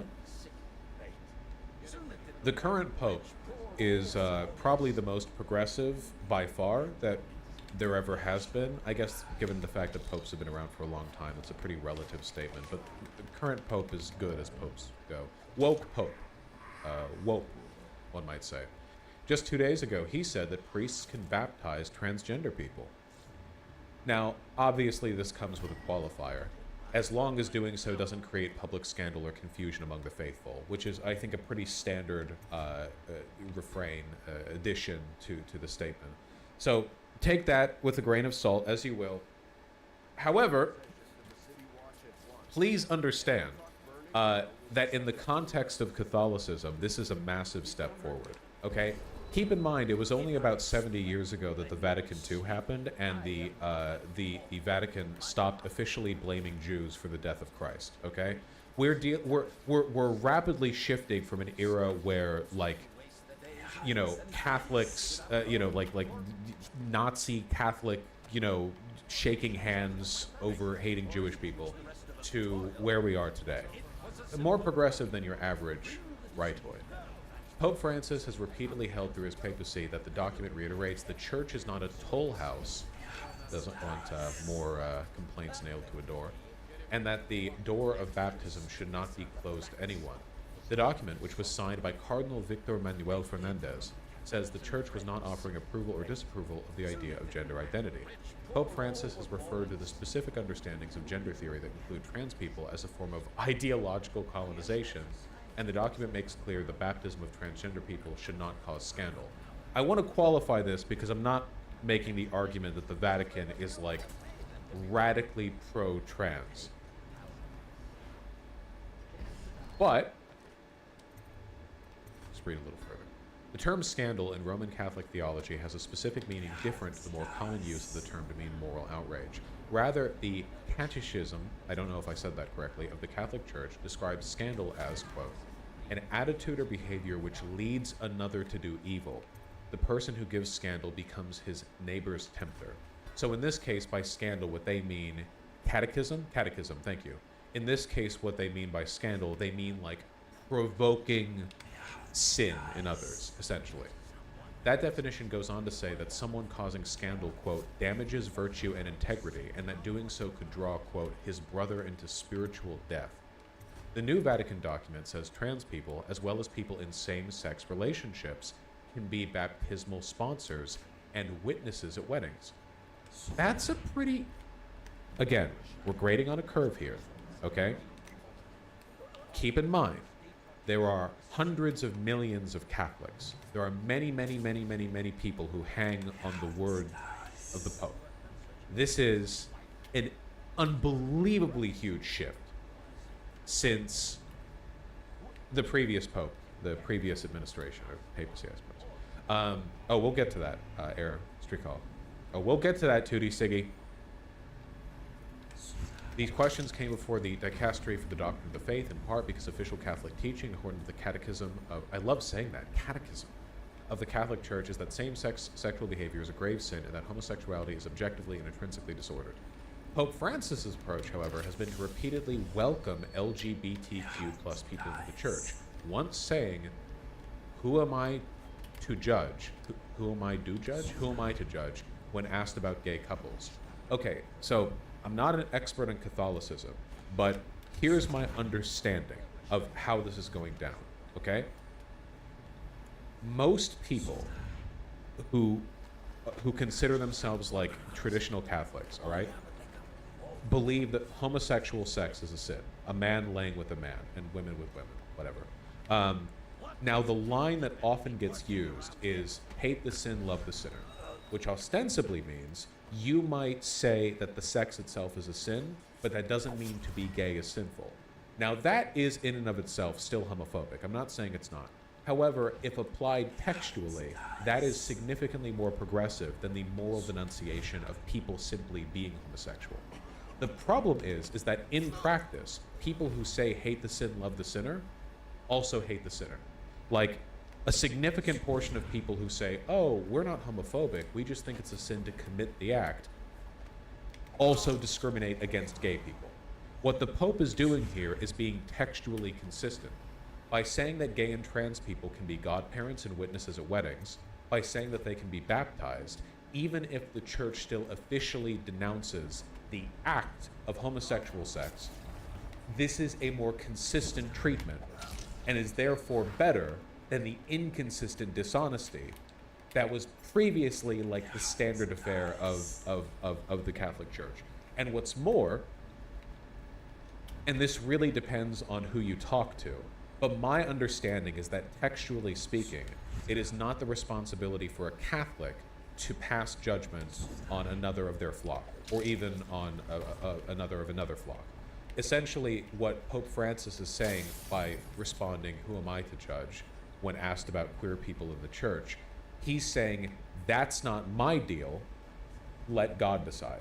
Now again, I don't mean to say this is radically progressive.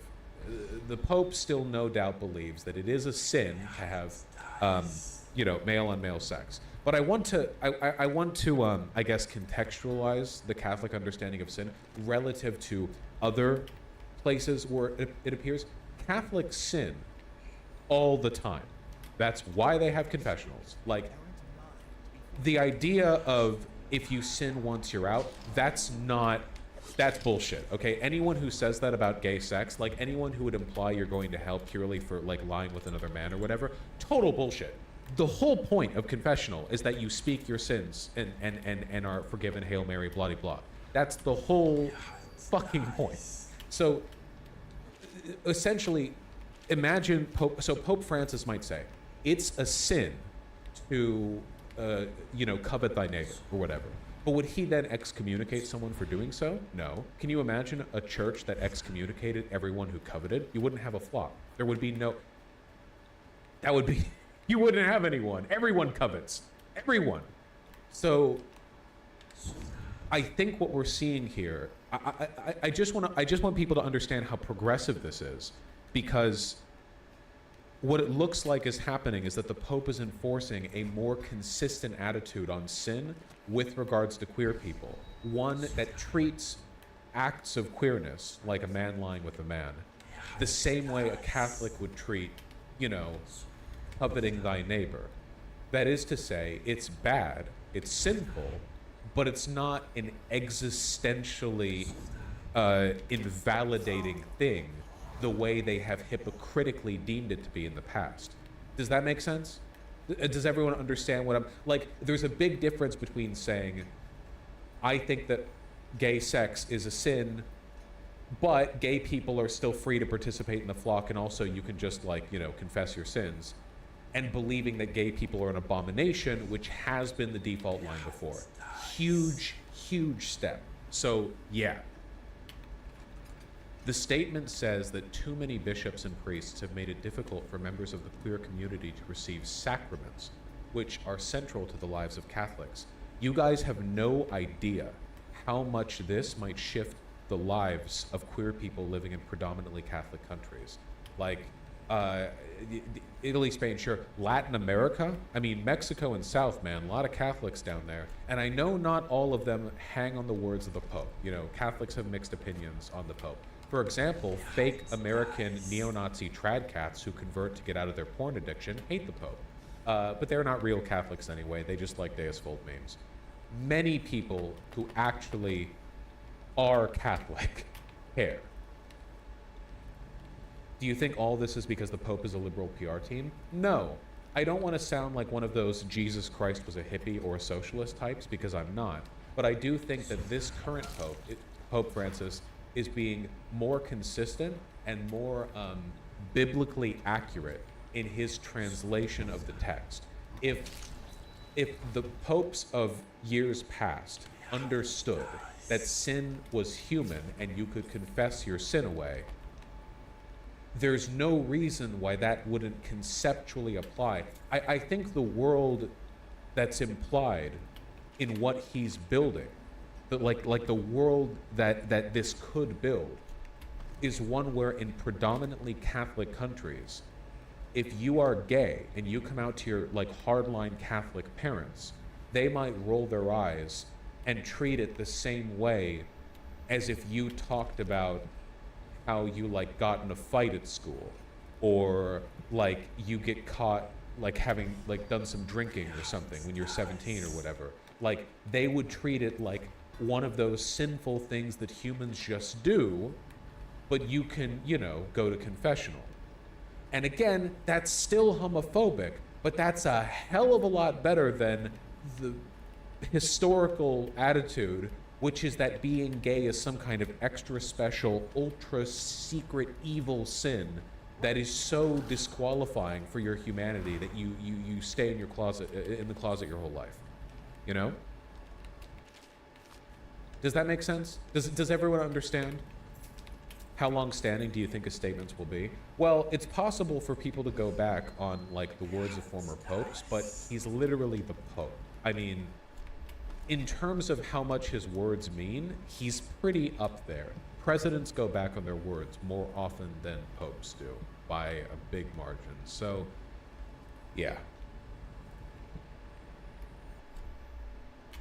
It's a big deal.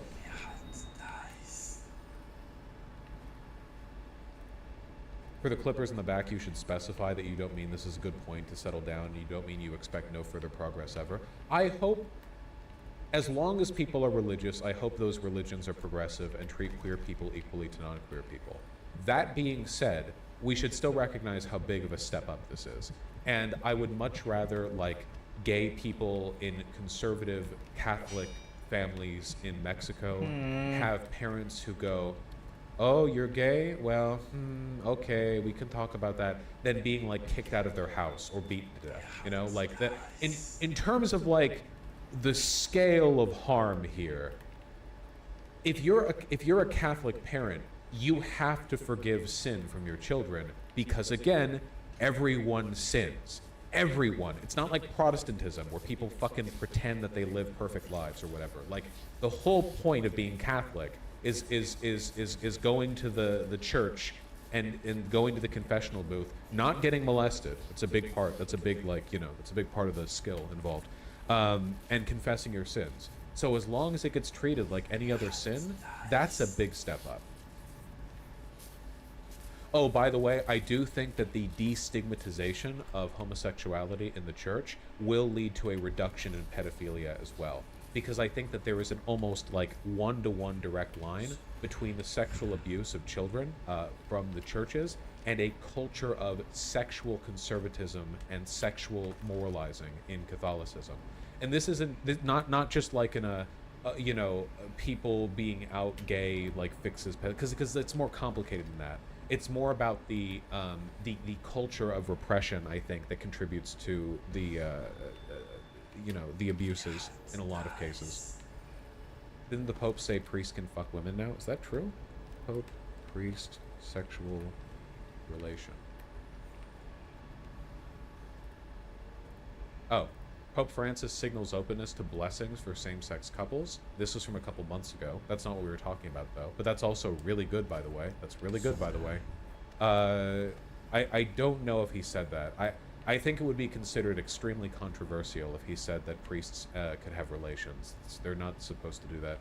Whatever the case may be, there was another positive story. Look at this. Pope Francis, same guy, removes a leading U.S. conservative critic as bishop of Tyler, Texas. My man got yoinked.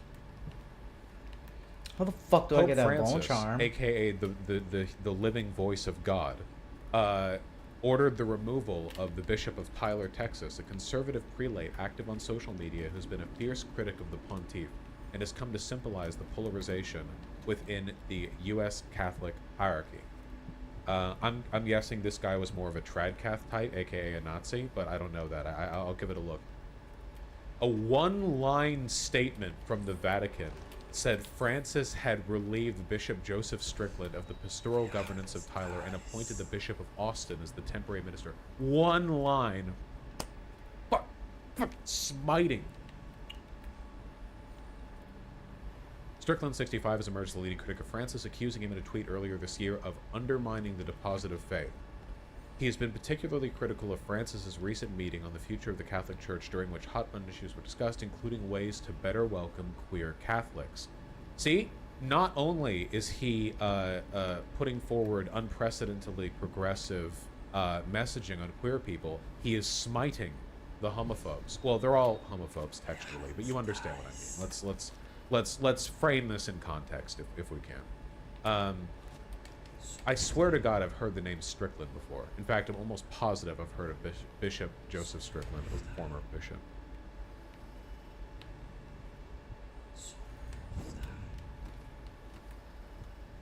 It's so weird seeing a bishop who doesn't look Italian. Like, what are you doing, man? Just like go be Protestant. What are you doing? You look like a wasp. Be a Protestant. What are you doing? Let me look at this guy's Twitter. Do you think he's seething? I would be. Huh. Well.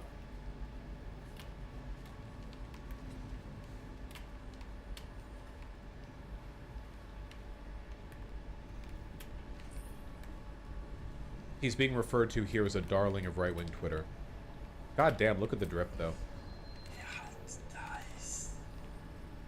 Oh, here we go.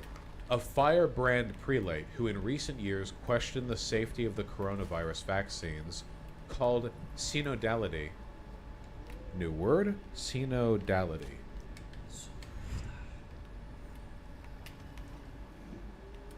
Catholic Church term used to describe the process of fraternal collaboration and discernment that bodies of the sin of a bishop Hi, damn it. related to. Okay.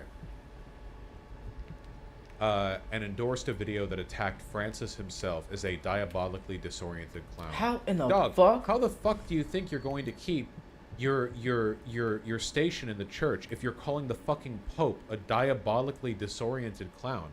He's the voice of God. This is like, if you're Catholic, you can't, I mean, they do, but you can't go against the Pope. He's not just a guy.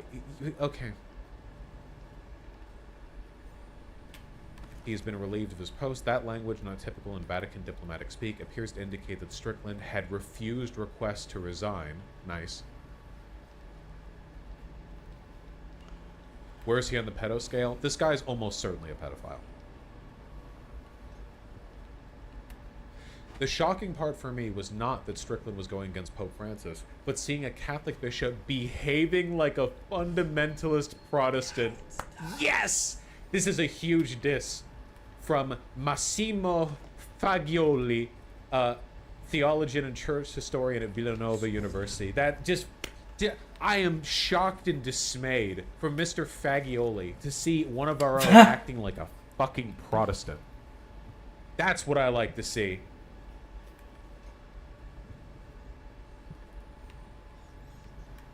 There's got to be a way to get in there. Oh, this is his Twitter. Okay, I don't know what... Never mind. Strickland also disagreed with the Pope's call for resignation against other bishops being caught in a sex scandal. Oh, well, there you go. Pedophile confirmed. Sex abuse scandal. August 2018. Released a letter accusing several high-ranking prelates, including Pope Francis, of covering up allegations of sexual abuse against former Cardinal Theodore McCarrick, calling him responsible for Francis to resign. It's got to be Strickland through stated here. He found Vigano's There's a switch allegations credible. Strickland open said up he the never agreed with chimney? Vigano calling for the Pope's resignation. He was satisfied with the Holy See's investigation. Okay, that's a little bit more complicated. This is more internal politics than it is him just flat out being pro-pedo. He's still pro-pedo, of course. He's still a pedophile. But this in particular is a little more complicated. Politics. He said, after Pastor James Altman made a video saying you cannot be Catholic and a Democrat, Strickland told his followers to heed this message. Okay, so this guy's just a Protestant. This guy just acts like a fundamentalist Protestant. You can't fucking say you can't be a Catholic and be a Democrat. Are you insane? I'm surprised he didn't get ousted earlier. Spoke at a rally in D.C. held by supporters of President Donald Trump who were trying to overturn the... Dude, he was a fucking insurrectionist.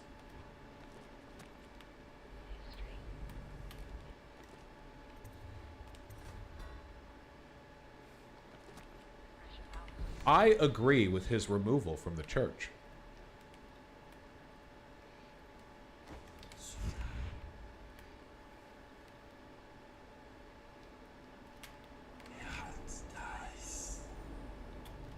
I feel like I missed a lot of stuff. This is a big place.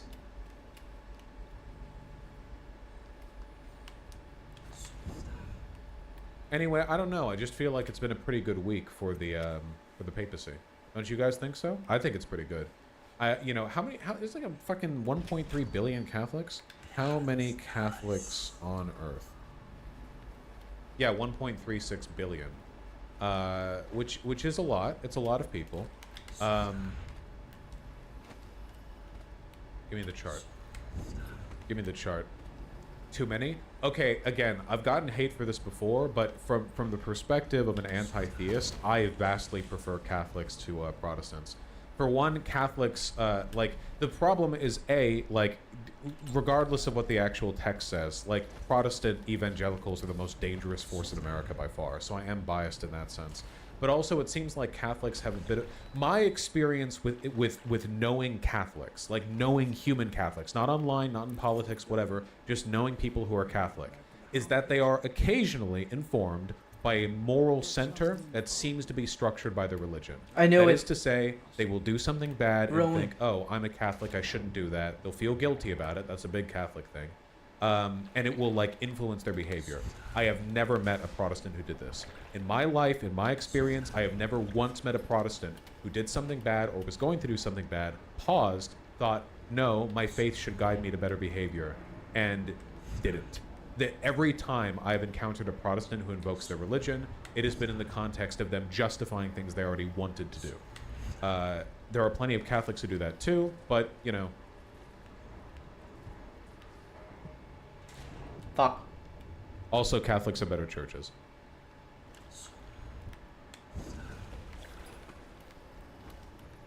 Yeah, the Pope finally played the copy of Undertale he was given.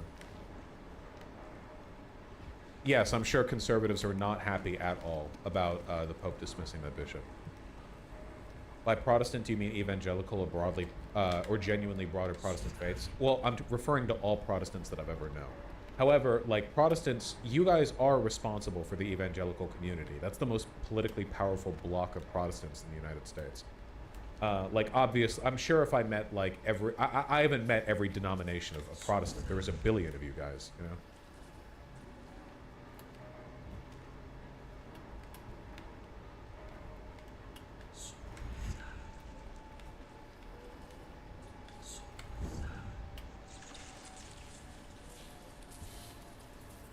The Nazis were also more popular among Protestants. Yeah, I think I remember reading that. Oh, yeah.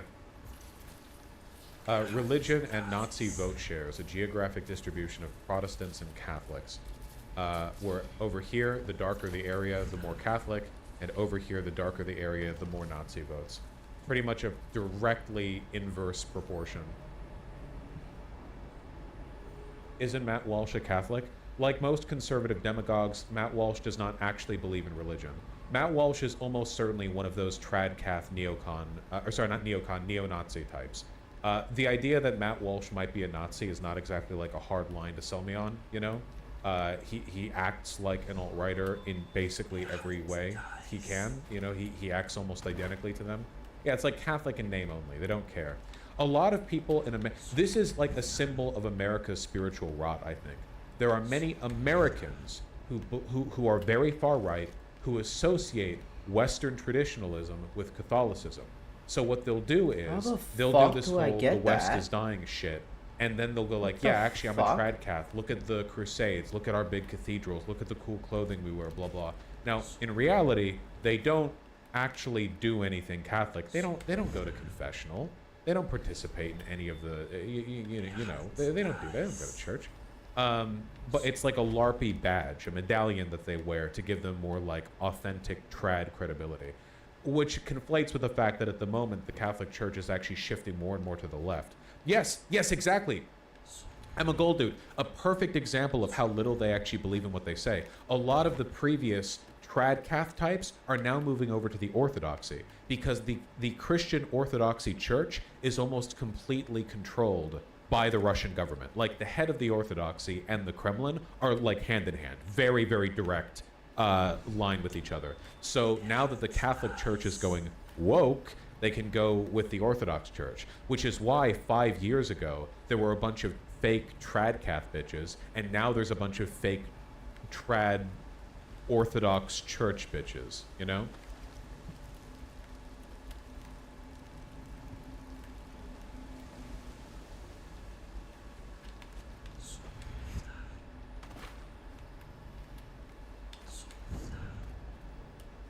Oh, this is what was said earlier. Pope Francis says Catholic Church banning priests from engaging in sex is temporary. The Catholic Church began requiring celibacy in the 11th century. Please let priests fuck again. Dude, if you could just let priests be normal fucking people and have wives that they can pump thick loads into on the nightly if they want to, like, just let normal people be, like, you have to be a freak to be a priest. Like, celibacy, are you fucking kidding me? Like, come on, let normal people be priests, please. When you debated Big Papa Fascist and he said he was Orthodox. Remember when I debated Big Papa Fascist and he was like, no, I'm not Catholic, I'm Orthodox. And I was like, oh, what are the differences? And he's like, well, the differences are The differences are that Catholics agree with us, but we don't agree with them. Like, okay, so what do you disagree on? Nothing. Like he doesn't know the difference between Catholic and Orthodox, because again, to him it's just like a Nazi badge of like, yeah, dude, it's so transparent. He lied about that part as well. Well, he lied about everything. That was the silliest conversation I've had in the entire history of the channel. I've never had a guy ask me, hey, what policies would fix this, while I'm reading out loud a study explaining how a policy would fix it, and he's just talking over me to deny that it would work while I read the study that says it would work. Like, I've never experienced this before. This is fully new to me. Vosh, for what it's worth, each regional church is broadly self-governing. The Greeks don't always get along with the Russians, etc. Okay. I think that, like, most of the Orthodoxy, I think, tends to align pretty heavily with the Kremlin. But yeah, that's true. I don't know much about Greek Orthodoxy, so maybe Greek Orthodox wait, hold on.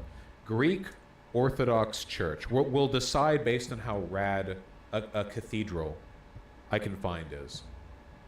That will be how we decide whether or not the Greek Orthodoxy is cool. Here's a Greek Orthodox church in Columbus, Ohio. Yeah. Wait, this image is not very good. Here, Holy Trinity Greek Orthodox Church. I'm converting.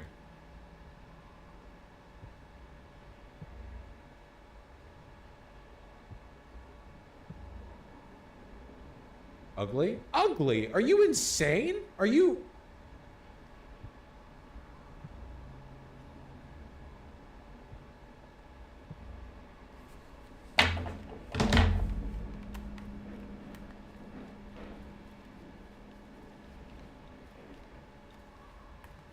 Hold on, guys. I found a picture of the most attractive Protestant church. There we go. See, the guy stands up here. You can tell it's the most attractive one because they have this nice couch in the back. See, that's not the stuff that you would normally get.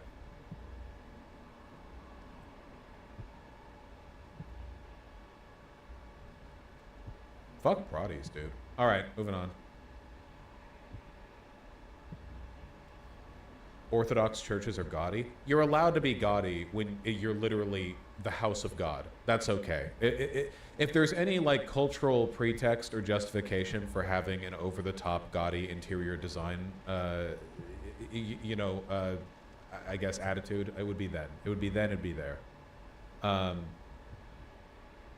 to see a Catholic basilica? Yeah, man. Pretty.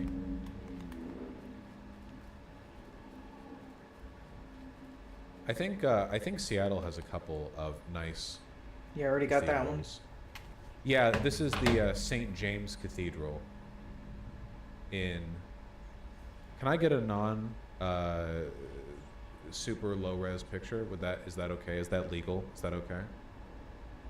Are they like all super low res? What the fuck? Here we go. That's pretty good, you know.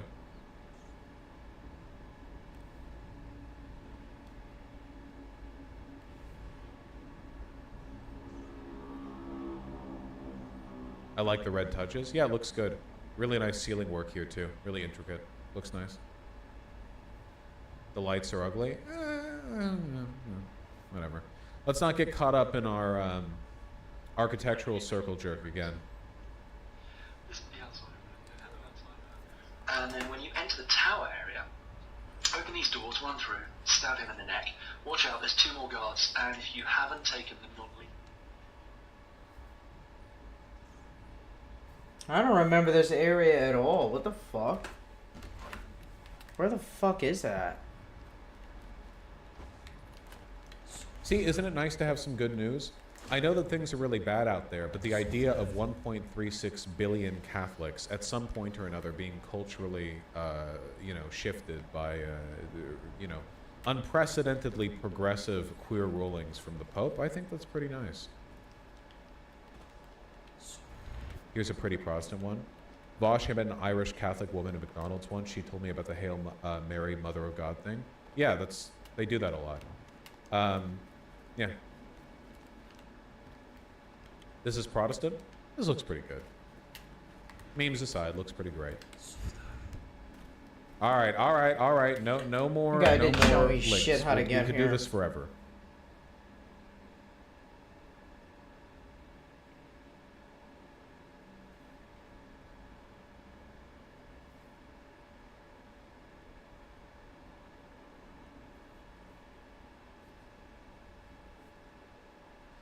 Yes, it is an American thing, Bolshevik, to a large extent.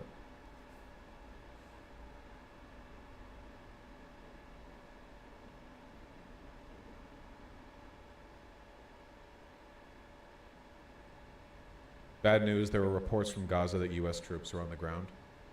That link doesn't work. Could you fix that link, please?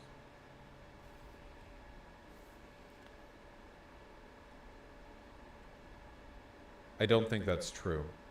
Well, the United States said they would be sending... Oh, here we go. I have the link. I fixed it because my brain is big.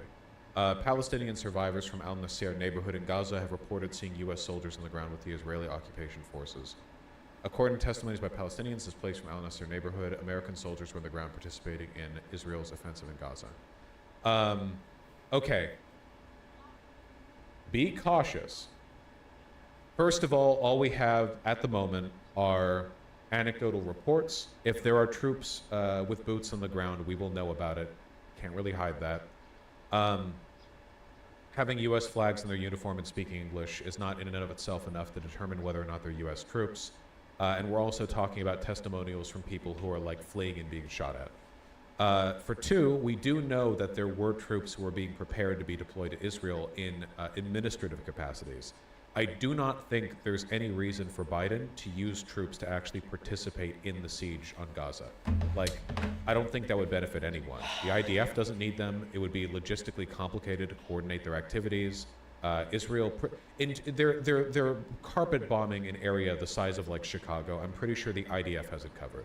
It would be really weird to go like, oh, here we can help on something that's already so politically unpopular when we're already supporting with two naval carrier groups off the coast. We'll see, though. We'll see. We'll see. Unless they're there to be supervisors. We don't supervise the IDF. American soldiers might be there in an administrative capacity, in which case they might be onlookers, but...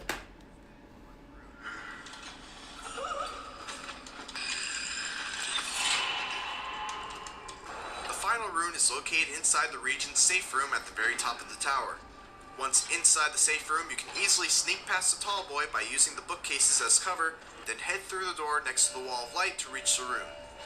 Thanks for watching. Wait, do I actually go inside the tower?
No, it's not in here.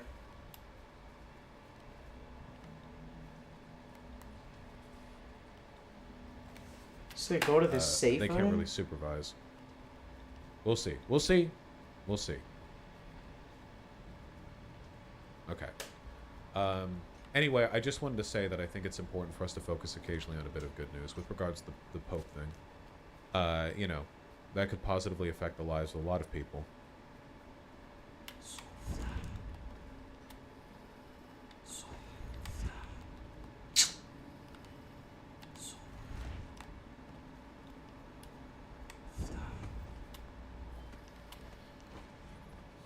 There was something that I wanted to go over, but I'm kind of questioning the wisdom of going over it.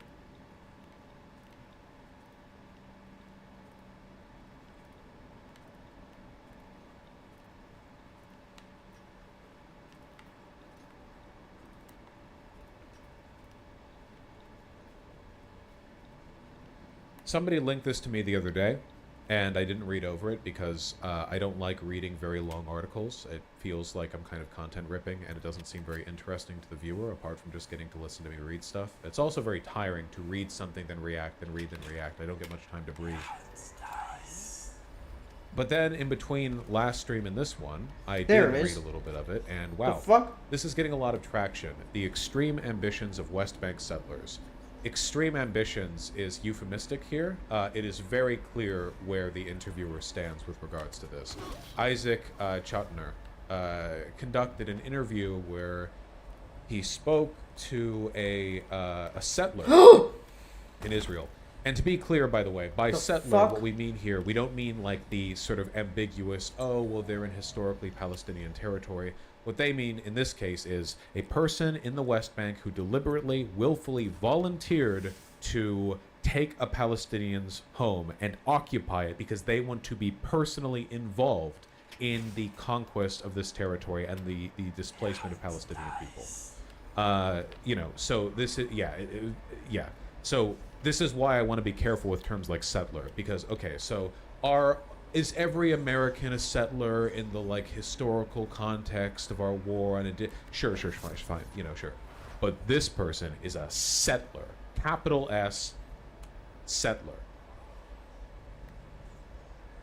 Vosh should be noted that it's a fairly prominent settler, not just some rando. That's true. Daniela Weiss. I think I'd heard, or it's Weiss, or not Weiss, right? That would be like German. It's Weiss, yeah. I've actually heard of this person before. We can take a look at the demon we're about to read about. Looks so nice. So nice. Wow, wow. Wow, wow.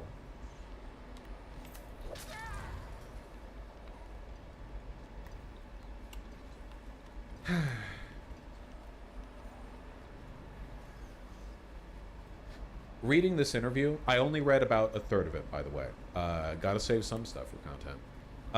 Has given me a lot of respect for the interviewer, so I'm probably going to check out some other stuff Isaac has done in the past, and I suggest you do so as well.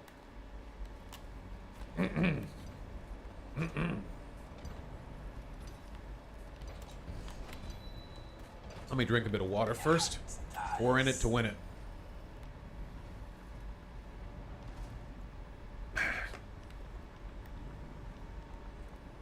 I want to say, by the way, why I'm doing this. Part of it's just because it's plain interesting in a very grim human interest kind of way.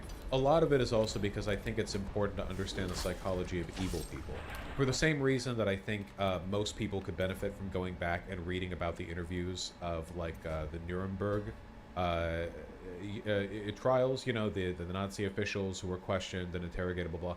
Because I think it's useful to understand how people internally motivate their behavior. The point of this is not to just go, she's evil, because if that was my message and takeaway from this, I would just say that after reading every line from her. What I'm going to be doing instead is trying to read through this in a bit more of a dispassionate way, and if you want, you can insert in your mind me saying, wow, she's evil, after every sentence. You know, like, you can keep that here, so I don't have to say it every single time, okay?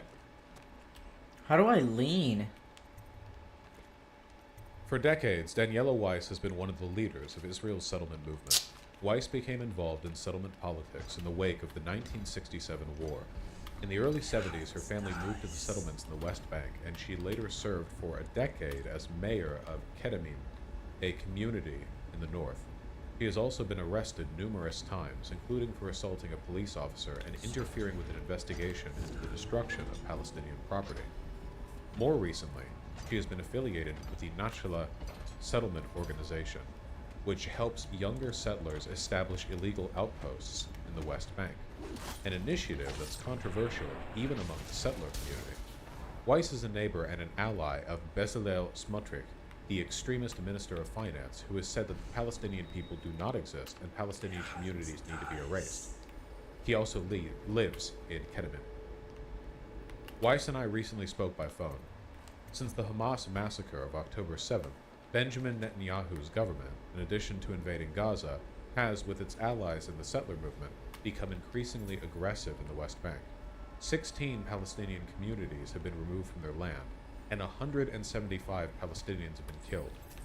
I wanted to talk to Weiss to provide context on this again. Remember how small Israel is, remember how few Palestinians there are. 175 Palestinians have been murdered in a month in the West Bank alone. I wanted to talk to Weiss to understand the extremism of the settler movement and her ultimate intentions for the West Bank. During our conversation, edited for length and clarity, we also discussed how her religious attitudes shape her view of the conflict between Israelis and Palestinians, why human rights should not be considered universal, and why she should not be expected to mourn for dead Palestinian children. Right off the bat, I think the framing being done here in this article is excellent journalism. Journalism is not meant to be dispassionate, it's meant to bring attention to important issues, and her being evil is the important issue here. There's no reason to banty it about.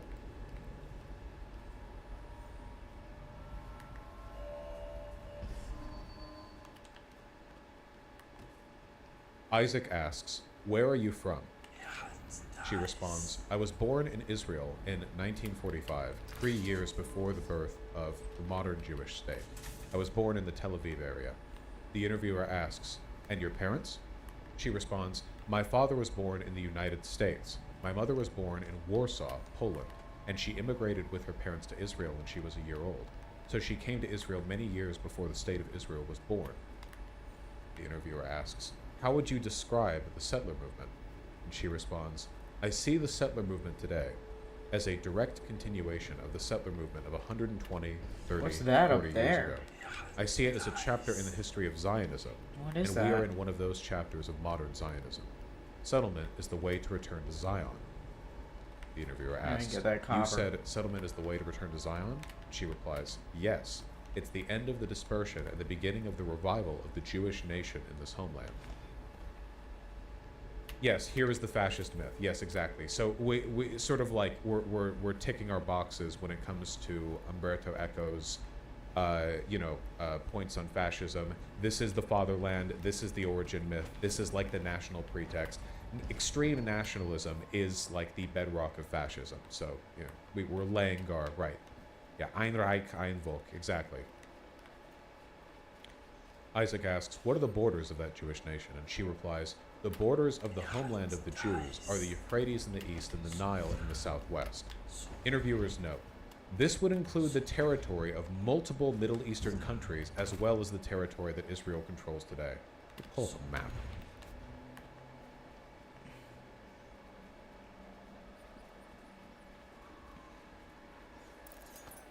Let's get a nice...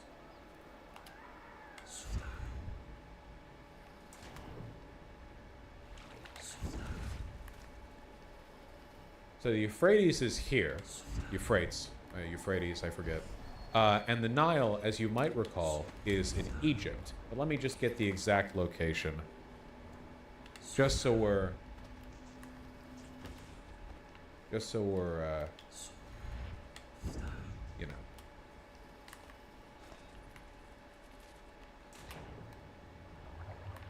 Okay.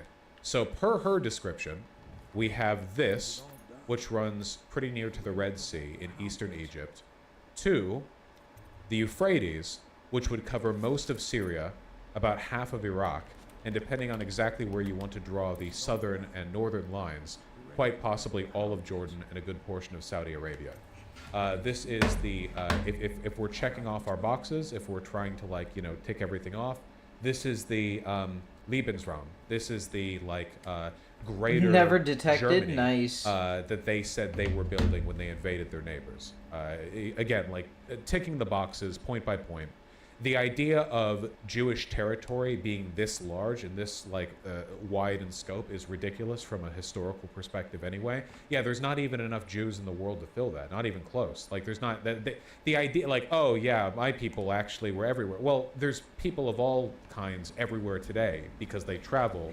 What would you do with that territory? Small fry like me always gets the worst of it. She meant around the earth the other way. Ah, yes, there we go. Oh, yeah, here we go. Greater Israel. This definitely wouldn't cause any geopolitical conflict. Well, anyway, yeah. So again, in addition to the extreme ultranationalism, the founding myth, we also have the we were a great empire that we must return to. Note how it always has to be framed in the context of historical territory. She can't just say, yeah, I want to conquer more territory because I want to have more territory, which would be honest, Instead, it has to be this, it's like blood and soil shit. This belonged to our people thousands of years ago. Therefore, it is ours by right. It always has to be framed that way. Fascists always do this, with essentially no exceptions. All right. Isaac asks, John. There's a Palestinian slogan that has become very controversial. From the river to the sea, which means from the Jordan River to the Mediterranean Sea. It's controversial because it would include all the land that currently makes up Israel. But you're saying from the river to the... She replies, what is controversial? Isaac continues, Palestinians sometimes use the slogan from the river to the sea, but what you're saying is that from the river to the Nile is the Jewish homeland, correct? And she replies, of course. If someone decides to invent a new religion today, who will decide the rules? The first nation that got the word from God, the promise from God, the first nation is the one who has the right to it. The others that follow, Christianity and Islam, with their demands, with their perceptions, they're imitating what existed already. So why in Israel? They could be anywhere in the world. They came after us in the double sense of the word. So, again, in addition to founding myth here, this is also the most conservative and orthodox interpretation of Jewish text and the whole chosen people thing. Vosh, this sounds like literal Hitler shit. It is. This is literal Hitler shit. It is the basic same set of principles and social forces applied to Jews rather than Aryans. That's it. It's otherwise essentially identical. The idea of calling Israel the first people, the first religion, the first nation, this is as laughable anthropologically as arguing that the ancient Aryans were 8 foot tall giants. This is the same shit the Nazis said, where they would make up these ridiculous, ludicrous, ahistorical lies about their ancestry, because it in some way justified their current national ambitions.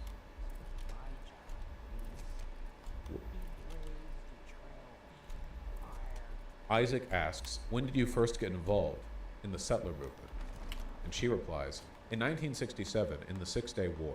The Six-Day War was such a miracle and aroused very deep feelings toward the birthplace of our nation, Hebron, Shiloh, Jericho, Nablus.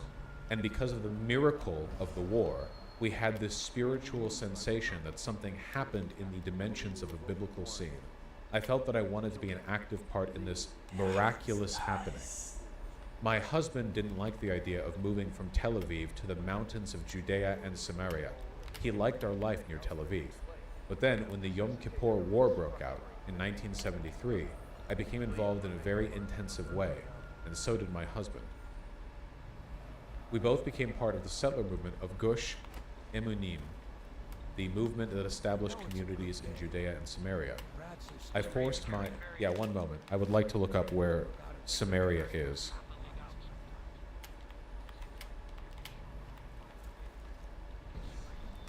Okay, Samaria is in the West Bank, which makes sense. At least it overlaps significantly with the West Bank. Samaria, in reference to Israel, includes a significant portion of the West Bank. So she's referring to going to this area back in the 70s, around the time when this area would have been much more densely populated with Palestinian people, more widely spread.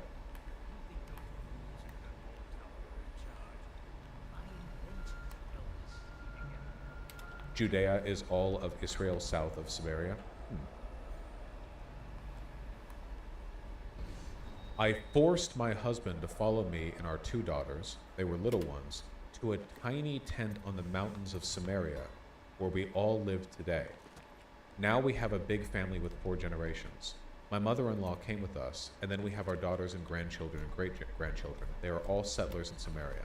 So what she's describing essentially is that she saw the Six-Day War as like a religious awakening He that just fucking encouraged her melted to force her to a husband pile to of move piss. out into the West Bank, Puddle. which she only refers to in historical terms because the West Bank is a modern term I'm gonna that do that acknowledges again. the existence of Palestinian people, and start pumping out as many babies as they could. Fucking melted. Isaac asks, Ah, it was the in shit a lot of already these on the places where floor. settlements have been developed from 1967 to the present day, there have been Palestinian communities and Palestinian families. What is your feeling about where these people should go? And she replies, it's the opposite. None of the communities in Judea and Samaria are founded on an Arab place or property, and whoever says this is a liar. I wonder why you said it. Why did you say that, since you have no idea about the real facts of history? That's not true. The opposite is true. Who got this idea into your mind? There is so much I could say here. Isaac replies, Palestinian communities have been removed from their land, kicked off their land by, and she replies, no, you never read things like that. No, there are no pictures. So that's the level that she's operating on, essentially. She's essentially saying Judea and Samaria are Jewish territory so fundamentally that not only can no other group live there, but also they can't even be removed from these places because they aren't even there. Like, I imagine that she is thinking of Arabs in this area the same way one might think of squatters, where What they like, do to me? they're not even the residents of that land. They're just temporary occupants, like vermin to be shooed out of the territory. She almost certainly thinks of them as vermin to be shooed out of the territory.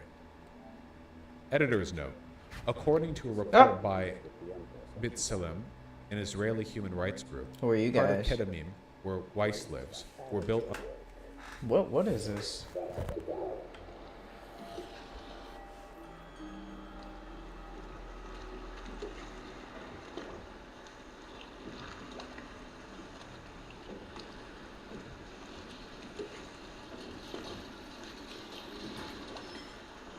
Hey guys.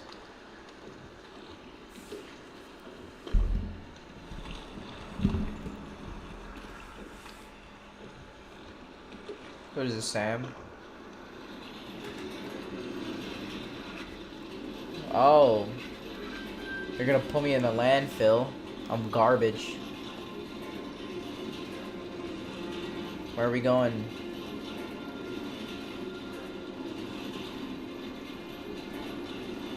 You're just gonna drop me?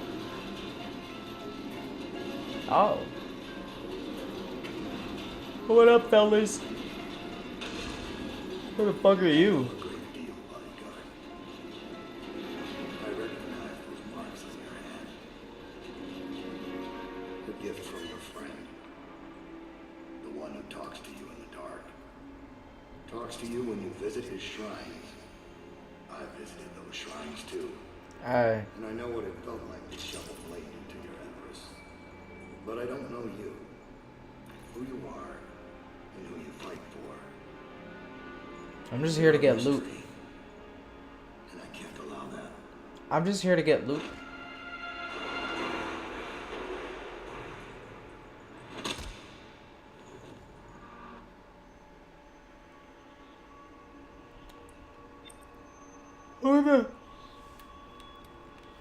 So they got me drunk and what the fuck?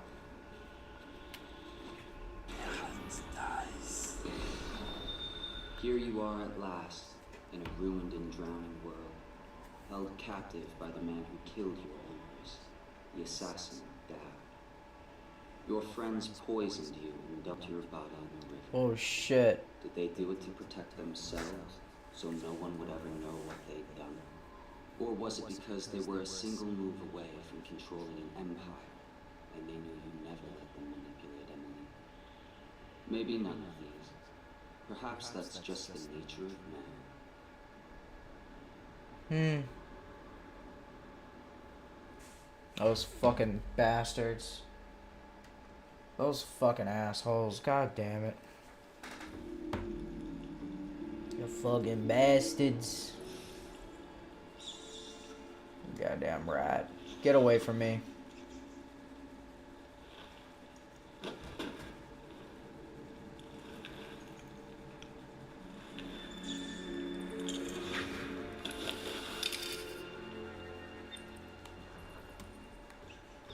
Hello, rat.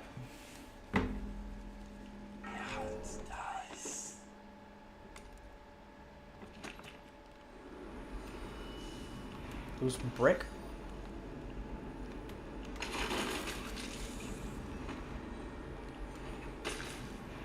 Oh, sorry, rat. Oh, I exploded them.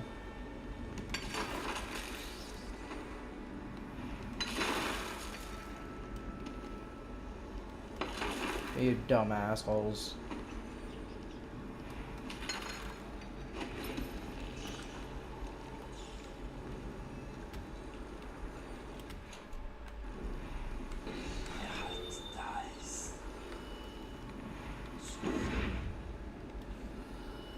On private Palestinian land.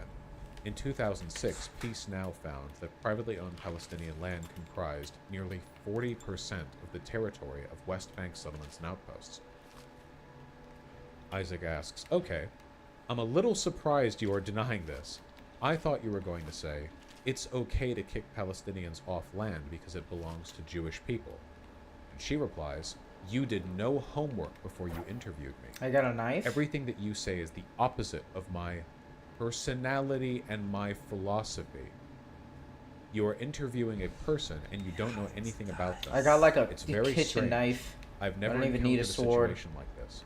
The reason she's responding this way is almost certainly because her orbit, the circle of people she talks to and Oh, we got engages loot with, to get around are her? almost certainly all hyper-nationalist Zionists. They talk to each other in the same euphemistic language that denies culpability for the crimes they've committed. So the people she knows, her family, her friends, the people she engages with, would probably also think of Palestinians as vermin who temporarily resided in historical Judea and Samaria. So when a person comes along and just flat out says this was Palestinian territory and you kicked them off, her response is at first to say, no, you're a liar, but afterwards her indignation more seems to be, how dare you speak to me that way? What the fuck was the point of this little path? Isaac asks, I was trying to understand where Palestinians who live in the West Bank should go. And she says, why should they go? Why should they go? He continues, they should stay where they are, you're saying? And she replies, they should accept the fact that in the land of Israel, there is only one sovereign. This is the issue. So let's not confuse things. We, the Jews, are the sovereigns in the state of Israel and in the land of Israel. They have to accept it. So what they're essentially saying, she's essentially saying that this is like fundamentally, ontologically, ideologically, metaphysically Jewish land, and as a consequence of that, they don't have a right to speak. Isaac asks, if they accept it, should they receive full voting rights and things like that? And she replies, in the state of Israel, they have the right to vote for the Knesset because Ben Gurion gave them this right. He trusted them, and even if he didn't trust them, he didn't have much of a choice. 3 years after the Holocaust, he wanted to have a state for the Jews, and he knew the world would make problems with the issue of voting. So immediately she's framing this as like, yeah, we knew that you, Gentiles would take issue with us denying Israeli citizens the right to vote if they were Palestinian. But in the 75 years since independence, the Arabs in the state of Israel and the Arab members of the Knesset showed in every possible way that their idea is to establish a Palestinian state. They are not working for the interests of the state of Israel. So I think the Arabs in Judea and Samaria have no right to ask for rights or take part in elections for the Knesset. They lost their right to vote for the Knesset. They will never get this right. They will have their own Palestinian authority where they can run their civilian affairs in a logical way, but not as members of the Knesset. No, no, no. So here she's saying that Palestinians who live within Israel should simply accept second-class citizenship. So pretty direct there. Not much like to interpret. She's just saying it. Isaac asks, so rights are not some sort of universal thing that every person has. There's something you can win or lose. And she replies, that's right. Very direct. Isaac says, you've been part of the settlement movement during a lot of different governments. How do you feel the current government of the past year has been treating settlers broadly compared with past governments? And she replies, unsurprisingly, I will say that it's better under Netanyahu. It doesn't satisfy my ambitions and my dreams and my plans, but there are 800,000 Jews, or settlers, if you want. So this gives me a lot of encouragement that from 800,000, we will become 2 million, then 3 million. So, yeah, the Lebensraum.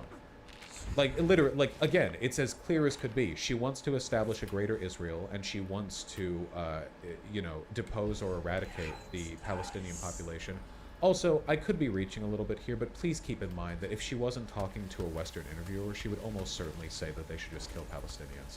Like, we know this from alt-writers. When Richard Spencer goes on CNN and he's like, we're not white supremacists, we're just white nationalists. Like, let's not be idiots here. We know for a fact that he, along with people like him, joke in private about killing blacks or Jews or Hispanics or whatever else. So let's not pretend that she's not, you know, quietly praising and celebrating the murder of Palestinians when she's not, you know, talking to an interviewer.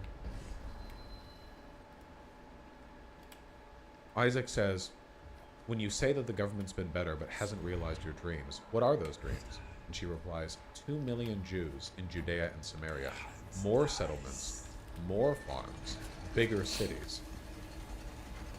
Isaac asks, when you say you want more Jews in the West Bank, is your idea that the Palestinians there and the Jews will live side by side as friends, or that... And she replies, if they accept our sovereignty, they can live here. He asks, so they should accept the sovereign power, but that doesn't necessarily mean having rights. It just means accepting the sovereign power. And she replies, right. No, I'm specifically saying they are not going to have the right to vote for the Knesset. No, no, no. Yeah, so my personal opinion is that here she's lying. What she's saying outwardly is they have to accept being second-class citizens, but what I personally think she believes is just second-class citizenship is the stepping stone in between where we are right now and the complete elimination of the Palestinian people. Her ideology doesn't allow for Palestinians to continue to exist in Greater Israel. She's laid out all the logic for genocide, but, you know, she understandably doesn't want to just say to an interviewer, yeah, I think they should all be killed. Yeah, exactly. She knows that a lot of them would not accept second-class citizenship, thus forcing her to unfortunately have to kill them all. Notice how she said that Palestinians should forfeit their right to vote in the Knesset because they don't serve the interests of the State of Israel. She would look for any possible excuse to go, oh, well, we gave them a chance. They would not accept the sovereign power, therefore I am forced to do this thing. Colonial powers love doing this. Isaac asks, can you talk about the settlement outpost movement and your role in that, especially with young people that you've served as somewhat of an inspiration for? And she replies, a post is a basis for a bigger community. That's the name of the game. Isaac asks, and why is that controversial, even among some settlers? But she replies, I don't know that it's controversial. Some might not know the process. And people say to me, quote, I want you to build a new outpost that will be as nice as the older one. And we see. And I say to them, it was a place with one family and now hundreds of families, so this is how that started. In Israel, there's a lot of support for settlements, and this is why there have been right-wing governments for so many years. The world, especially the United States, thinks there is an option for a Palestinian state, and if we continue to build communities, then we block the option for a Palestinian state. We want to close the option for a Palestinian state, and the world wants to leave the option open. It's a very simple thing to understand. Isaac says, when Israel pulled out of Gaza in 2005, it also closed down settlements in the region. This was under the Sharon government, and there's been talk by some settlers since October 7th about the need to repopulate Gaza with settlements. What are your feelings about what should happen with Gaza? To which she replies, right now I'm on my way to a TV interview where I'm going to speak about our movement's effort to return to Gaza, the entire Gaza, and build settlements. So there you go. She says Palestinians can live under us as long as they're second-class citizens, but Gaza already was packed full of second-class citizen Palestinians, and she's just like, yeah, we should just completely repopulate it and fill it with Jews. So, pretty unambiguous. Isaac asks, so you think it was a mistake to pull out of settlements nearly 20 years ago? And she replies, it was a mistake. The whole world is crying now because of that. The whole world suffers from Hamas's rise. Not my problem, it's your problem. No country in the world said they were going to accept even 1,000 people from Gaza. The world hates them. It was such a big mistake to let them rise. Notice how she effortlessly transposes, referring to the rise of Hamas with accepting 1,000 people from Gaza. To her, Palestinians in Gaza are Hamas. She with no qualification, she just shifts here. Hamas, people in Gaza. They are the same to her. Isaac asks, where should the Palestinians in Gaza go? And she replies, to Sinai, to Egypt, to Turkey. Isaac replies, they're not Egyptian or Turkish though. Why would they go to Turkey? Which she replies, okay. The Ukrainians are not French, but when the war started, they went to many countries. Notice here how she is positively comparing what she's doing to the invasion from Russia. She's shrugging yeah, you know, when people are invaded, they flee. So remember, to a fascist, might makes right. Consistently, this is actually good logic from her. What she's essentially saying is that we're the sovereign, this is our land, we're the strong, they leave when we invade. And the interviewer's like, well, why would they do that? And she shrugs and essentially says, because that's what the weaker people do. And she's correct in that, just monstrous. The interviewer asks, their country was being bombed, so many of them fled west. And she says, and Gazan people are dying to go to other places. The interviewer asks, I think Ukrainians wanted to go to Europe because they didn't want to get bombed. To which she says, and the Gazan people want to get bombed by us? Again, might makes right. It's not even an ethical thing. It's just, this is the ethnic group that I'm defending. We're bombing them. Of course we're bombing them because we're strong. If they don't want to get bombed, they have to leave. Interviewer replies, maybe one option, rather than bombing them, would be to help try and develop a society for them in Gaza, right? To which she replies, no doubt laughing, okay, I wish you luck, go ahead, go for it. Interviewer asks, do you feel that Netanyahu and the people in his government are sympathetic to you and your cause? To which she replies, he's very sympathetic, but he's not as brave as we are. This is what American Nazis said and say about Trump, where they'll say yeah, Trump's totally with us. Trump loves QAnon. Trump loves the alt-right. Trump didn't denounce us after Charlottesville. Trump didn't denounce the Proud Boys. But then they're like, well, he's still a politician, so he has to keep it in check, you know? Nazis love to say this shit. The interviewer asks, what about Smotrich and people like that? To which she replies, they are brave, but the settlers themselves, which I represent in my movement, are more brave than them. Editor's note, Smotrich is also a settler. The interviewer asks, we saw some horrible images on October 7th of what happened to Israeli children, and now we see some horrible images in Gaza of what is happening to Palestinian children. When you see Palestinian children dying, what's your emotional reaction as a human being? To which she says, I go by a very basic human law of nature. My children are prior to the children of the enemy, period. They are first, my children are first. Which the interviewer says, we are talking about children. I don't know if the law of nature is what we need to be looking at here. Which she says, yeah, I say my children are first. So that's about as direct and unambiguous as you can get, and that's at the end of the interview, right there. So that, you know, pretty clear, pretty clear cut. Honestly, so straightforward that it's not even. It feels sort of unnecessary to annotate it with much in the same way that I said, you know, just mentally insert me saying she's evil, and you kind of get that. So I know that people sometimes accuse me of overplaying this hand a bit, but this is one of the reasons why I'm so consistent when I stress on the whole Blitler, Jitler, whatever thing. It's that in the world today, there are more authoritarian governments than there are proper democracies. And historically, authoritarianism is by far the norm. Democracy is the aberration. It's an aberration we have to fight for. When people treat the Nazis as some kind of ultimate, unique, horrible evil that can't be replicated, they're doing the Nazis and people like them a favor.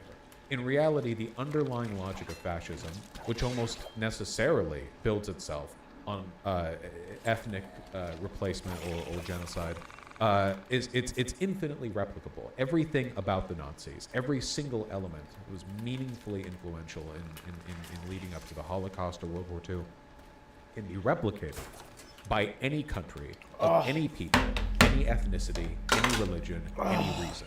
No group is exempt from this. This person is ideologically, essentially just a Nazi with the names, the proper nouns switched around. But I think that what she's saying here and what she's advocating for, the language that echoes in the way the alt-right in America talks is just so chilling, right? Especially to me, the whole Netanyahu is sympathetic to us, but he has to play it cool because he's a politician thing. It's like so on the nose. It's so direct. I'm reading her Wikipedia page, and she really likes assaulting police officers. Under any other context, this would be based, but I think she's assaulting them because they're, like, protecting Palestinian people or something. It's like how a lot of alt-right figures have histories with incarceration as well. Arrested and convicted with respect to rioting by Israeli settlers in the city of Kalkilia. Charged with obstructing a police officer in the line of duty and assaulting a police officer. Obstructing a police officer for what again? Well, what am I to do with that? Then, the year after being released for that assault, she assaults again and obstructs an investigation. That was an investigation into the destruction of Palestinian property, if I remember correctly.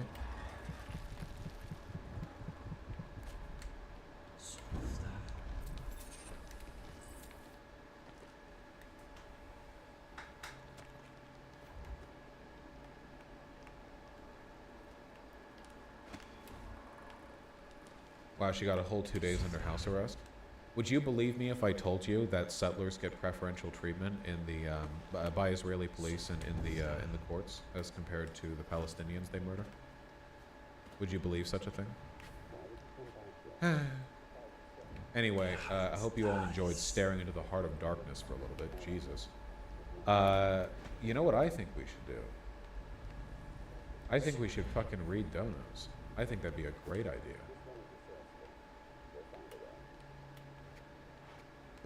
Yeah, I saw the Radical Dino. That's what I said. I said there's no point in arguing about this right now.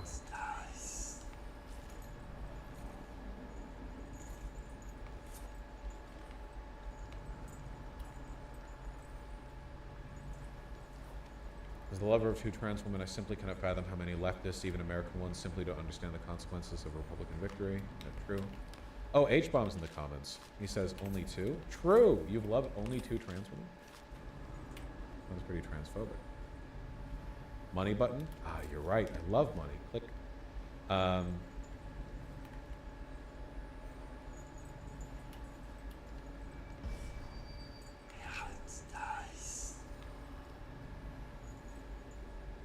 How do I explain why trans people get hormones/surgery if gender isn't what's in your pants or whatever the fuck? I don't know how to explain this in a way a conservative family member might understand. Sure. Gender isn't in your pants, so why do men get, like, hair transplants if they're going balding? Or, like, work out in the gym? Like, oh, it's not, like, oh, you're already a man. Why are you losing weight? It's like a non sequitur. Getting your dick turned inside out or getting tits or whatever doesn't make you any more of a woman, but it might make you feel more like you want to look. Like, it might make you look closer to how you want to look, and that's all that really matters, right? This is why the trans medicalist view on trans people is completely incoherent. The idea of rejecting gender identity but having, like, this arbitrary threshold where after your, like, breast implants, then you become it doesn't make any sense. In reality, the baseline here is a matter of identity, and then from that point, like, you know, a lot of people who identify as women want to have big, juicy fucking knockers. Cis or trans. It's not like fucking cis women don't get breast enhancements sometimes. That's been known to happen.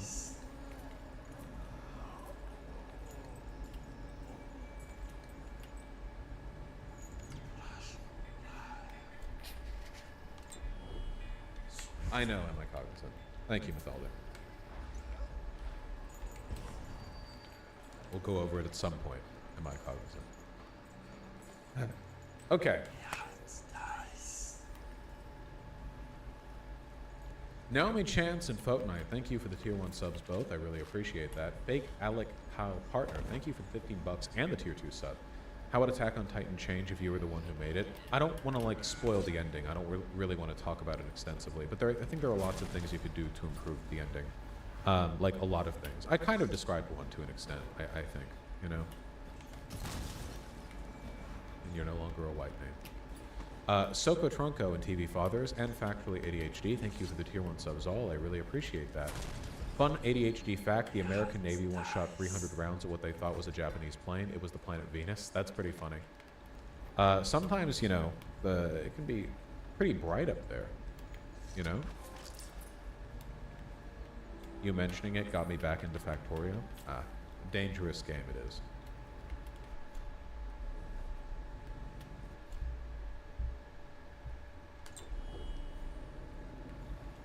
Big Cheese Wheel. Thanks to the tier 2 sub. You should give the PV caller who makes the most phone bank calls a cheese wheel. Chad has not forgotten your promise. Oh, I know. Don't worry, it'll happen. Mars Harbor and Spigalis. Thank you for the tier 1 subs. Happy birthday, Spigalis. Congratulations. Thank you. Excuse me. Welcome to the world, and Mommy is Emery with the $5 both. Really appreciate that. Appalachian Anarchist, thanks to the tier 2 sub. Welcome back to being a sub, my friends. Political action, even political awareness, is not easy. I've only played Cyberpunk 2.0, searching for genitals. Or tolls. The Weary Traveler, thank you for the $5. Just an image link. Do you make this? Fuck, that really does look like me. Vosh finds out the Sims 4 Horse Ranch DLC dropped. Thanks for putting me in a Hawaiian shirt. Olympians the $5. Do you think Hassan was clout sharking off Ethan? No, I don't. Alloy and the Esteton Project, thank you for the tier 1 subs. Ruby Me, thank you for the $5. True. Caratel, thank you for the $10. To paraphrase great words of a Factorio YouTuber / player, quote, as long as you call it your starter base, you can make it look however you want. Yeah. I know that it's a big part of the game. I wonder if Factorio would be a little more fun if logistics robots weren't a thing. Because it seems like a big part of the game... No, that's probably dumb. No, they should still be in. I feel like a big part of the game is managing your belt networks, but past a point, it's easier to just build a billion logistics robots, having solar panels, and just going like, well, here you go. Requester chest, supplier chest, let's fucking go, you know?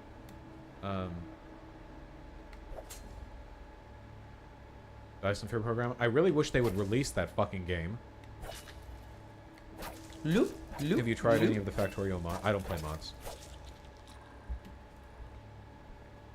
Space exploration has robot attrition that differs per planet, so sometimes you robot, sometimes you must belt. I like that. That's nice. I hear that the space exploration mod for Factorio is huge and apparently might be like officially integrated at some point. If it ever is officially integrated, then maybe I would consider playing it, but I don't like mods. I have not looked into Satisfactory. Look at the GIFs here. The Jiffies.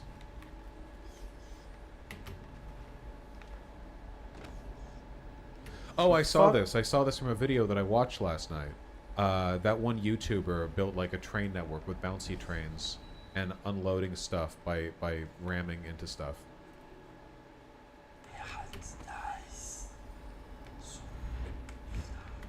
Why don't you like mods? I've talked about this before. It's complicated. It's a personal preference. I like the continuity of experience. I think it's very important. I don't like the idea of playing a game and having it be a different game than a game another person played when you're talking about the same game. I like talking about it within a set framework. It's the same reason I don't like the idea of like AI language models building content in games.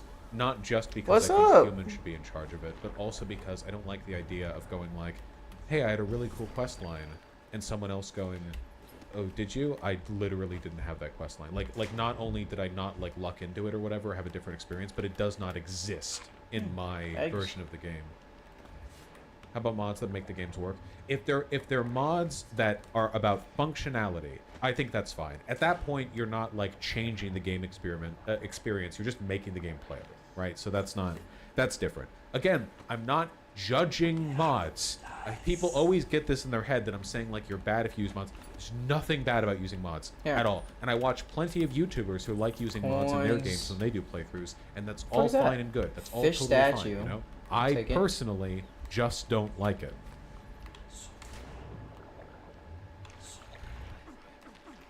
These goddamn fish. Kitty, stop! Get the fuck off my chair, bitch! Get some scratches. Get these scratches.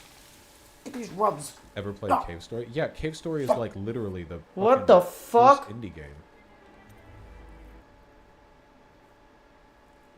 Oh, the fucking fish, Yeah, man. it's Fuck ACNH. this game. People love to say lots of wild shit about me. I've got plenty of videos that would probably address literally anything in the thread. But people, you know, ineptly target me with this shit all the time. There's nothing new to go over. What if mods improve quality of life? Sometimes it's fine. Sometimes...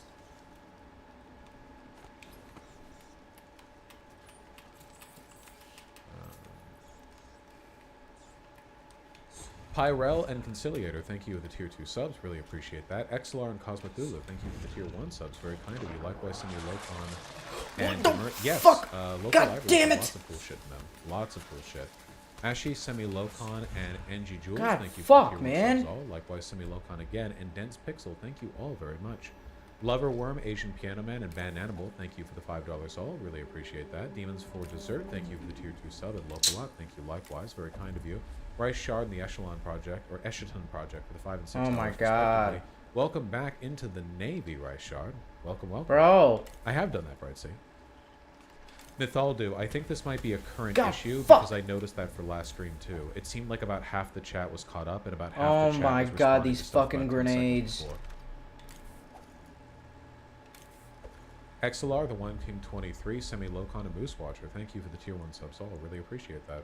Mistress Lynn, thank you for the 2 tier 2 subs. Happy to be back. Seriously, I missed streaming while I wasn't here. Zoff and Elenita Express. Fucking thank you for the finally, 2 subs, Jesus. Really appreciate that. Thanks, Elenita Express. Semi-Locon, Wrestling with the Nuke, thanks to the tier 1 subs. Braden J. Smith, thank you for the $10. Loverworm, thank you again for the tier 2 sub. Grobhan, thank you for the $5. Much appreciated. Hoi Polloi 23, thank you for the tier 1 subs. That's very, very kind of you. My goodness. Ooh. Keldoge, Mutt Plays Magic, and that Roop, thank you for the tier 1 subs all. Natsuko Kotori, thank you for the tier 1 subs. Are you going to cover The Escapist effectively dissolving overnight? I'm still shook because Zero Punctuation was my childhood and poof gone. Yeah, I've been watching Zero Punctuation for a long time, and I was surprised by that. I think that there might have been some writing on the wall, because from what I noticed, The Escapist has been putting out a lot more segments lately from other people. Like, they have the cold takes thing, and there are some other things they've been trying to do to diversify their shit. What happened? Yahtzee Croshaw has left The Escapist, aka the main guy everyone watched Escapist videos for. Zero Punctuation. So he left and he's going to do his own thing. I'm sure he's going to continue to be successful. He's basically like an internet icon. Oh, everyone left? Oh, okay. Maybe it was like a full dissolution thing then. Corpos fired a lead editor everyone there loved because they weren't getting views fast enough. Everyone else quit in protest. Oh, okay. Alright, fine. Yeah, fuck them then. Okay.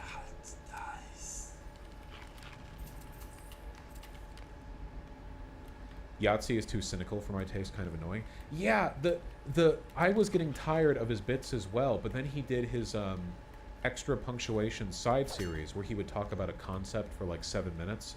He wouldn't like fast mode he wouldn't like speed up his voice, and he would talk about it a little bit more like thoughtfully. And they're actually really good. I think I've like almost always agreed with him on those, whereas he constantly said disagreeable shit with his Zero Punctuation.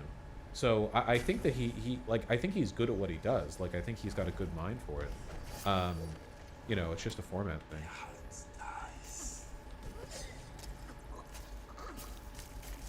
Can the Astronomer and Natsuko Kotori, thank you for the 2-1 subs both. Can the Astronomer, I'm not really sure. There's a place called like Nui in Cap Hill that has really, really good drip coffee. I don't know.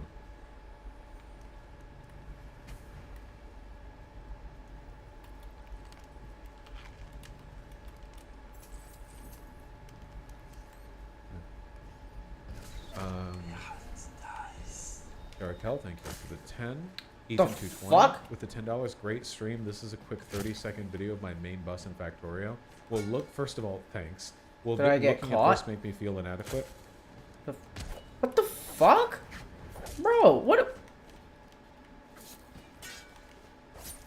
Good lord. Yeah, it probably will.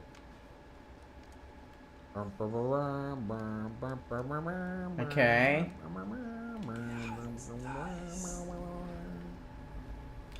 Boy, that's a lot of concrete. Yeah, I don't think this is one of those games that I would enjoy playing like indefinitely. I think I want to play to rocket launch and that's it. Like I'll check out the content before then, but I don't really have an interest in making like an ultra mega super duper ultra hyper giga base. I don't think. Should I give Factorio a shot? It's been pretty fun. I enjoy it. It's a lot more complicated than Dyson Sphere Program, which was the previous game that I played that was kind of like this. I think I like Dyson Sphere Program more, though. It's more fun to play. It's more fun to physically move around the world. There's a bit I more can get it wonder up there. in it. Does Factorio count as a forever game, or is that just like League? No, Factorio has a definite end to a game if you want to end it. If you can, you can keep playing any game forever, right? Why the fuck didn't you I grab think that I'm ledge, having enough Corvo? Challenges, it is science and money. I mostly find the biters an annoyance. OS Crane, thank you for the $10. Really appreciate that. Sake, thanks for the 5 tier 1 subs. Really appreciate that as well. Yeah, they were both trying their best back there. Capbles, thank you for the $5. Hello, I missed this. It was incredibly anti-leftist of you to take time off and go outside. Yeah. Don't worry, I spent plenty of time watching TV inside too. Orson Zed, thanks for the tier 1 sub. Did canvassing for Mississippi governor last week and week before. We didn't win, but it was an amazing experience. Nice. The experience matters a lot, and you did still make a difference. You know, even changing a few people's minds. It can add up in future elections too. Yes, that's true, Mythaldu. But at that point, you're kind of choosing to do that. There is an ending. Beautiful. Same with Dyson Sphere Program. Holy shit, DSP has mechs? You are a mech in DSP, yeah.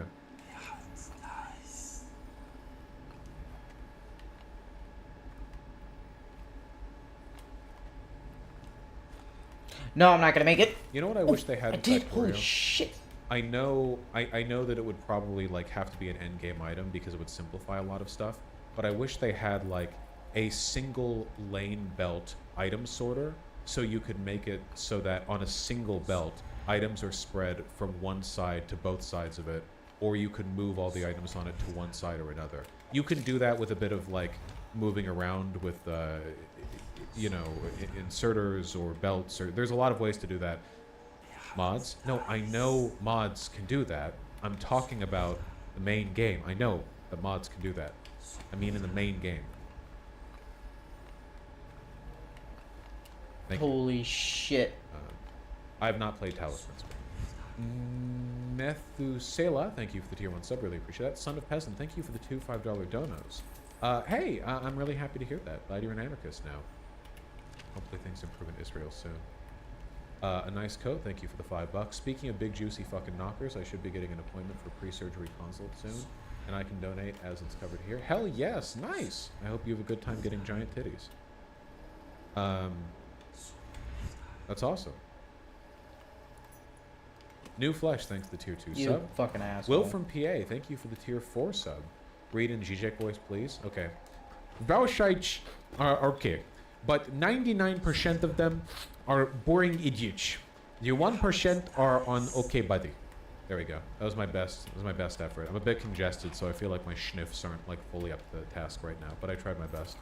Thank you, Will from PA. Joe Croker, thank you for the $5. How important will the 2024 primaries be in pushing the party to the left? Primaries? You think we're getting primaries this year? Oof. Arcanon, thanks to the tier 1 sub, maybe. Fake Alec Kyle Parker with the $15. I mean, how would it change in general? For the most part, I think that Attack on Titan is a pretty good story. I don't think that the problem with mystery stories is that the payoff for the mystery has to be worth the build-up, and there was so much build-up that no payoff could ever actually live up to it. I think they did pretty well considering the circumstances, but I don't really know. Yeah, Is the there a ending chain does down call it there? out. What's down I there? really think the changes that I would want to make would be I to need the to ending. sneak. There was a lot of stuff I guess I just didn't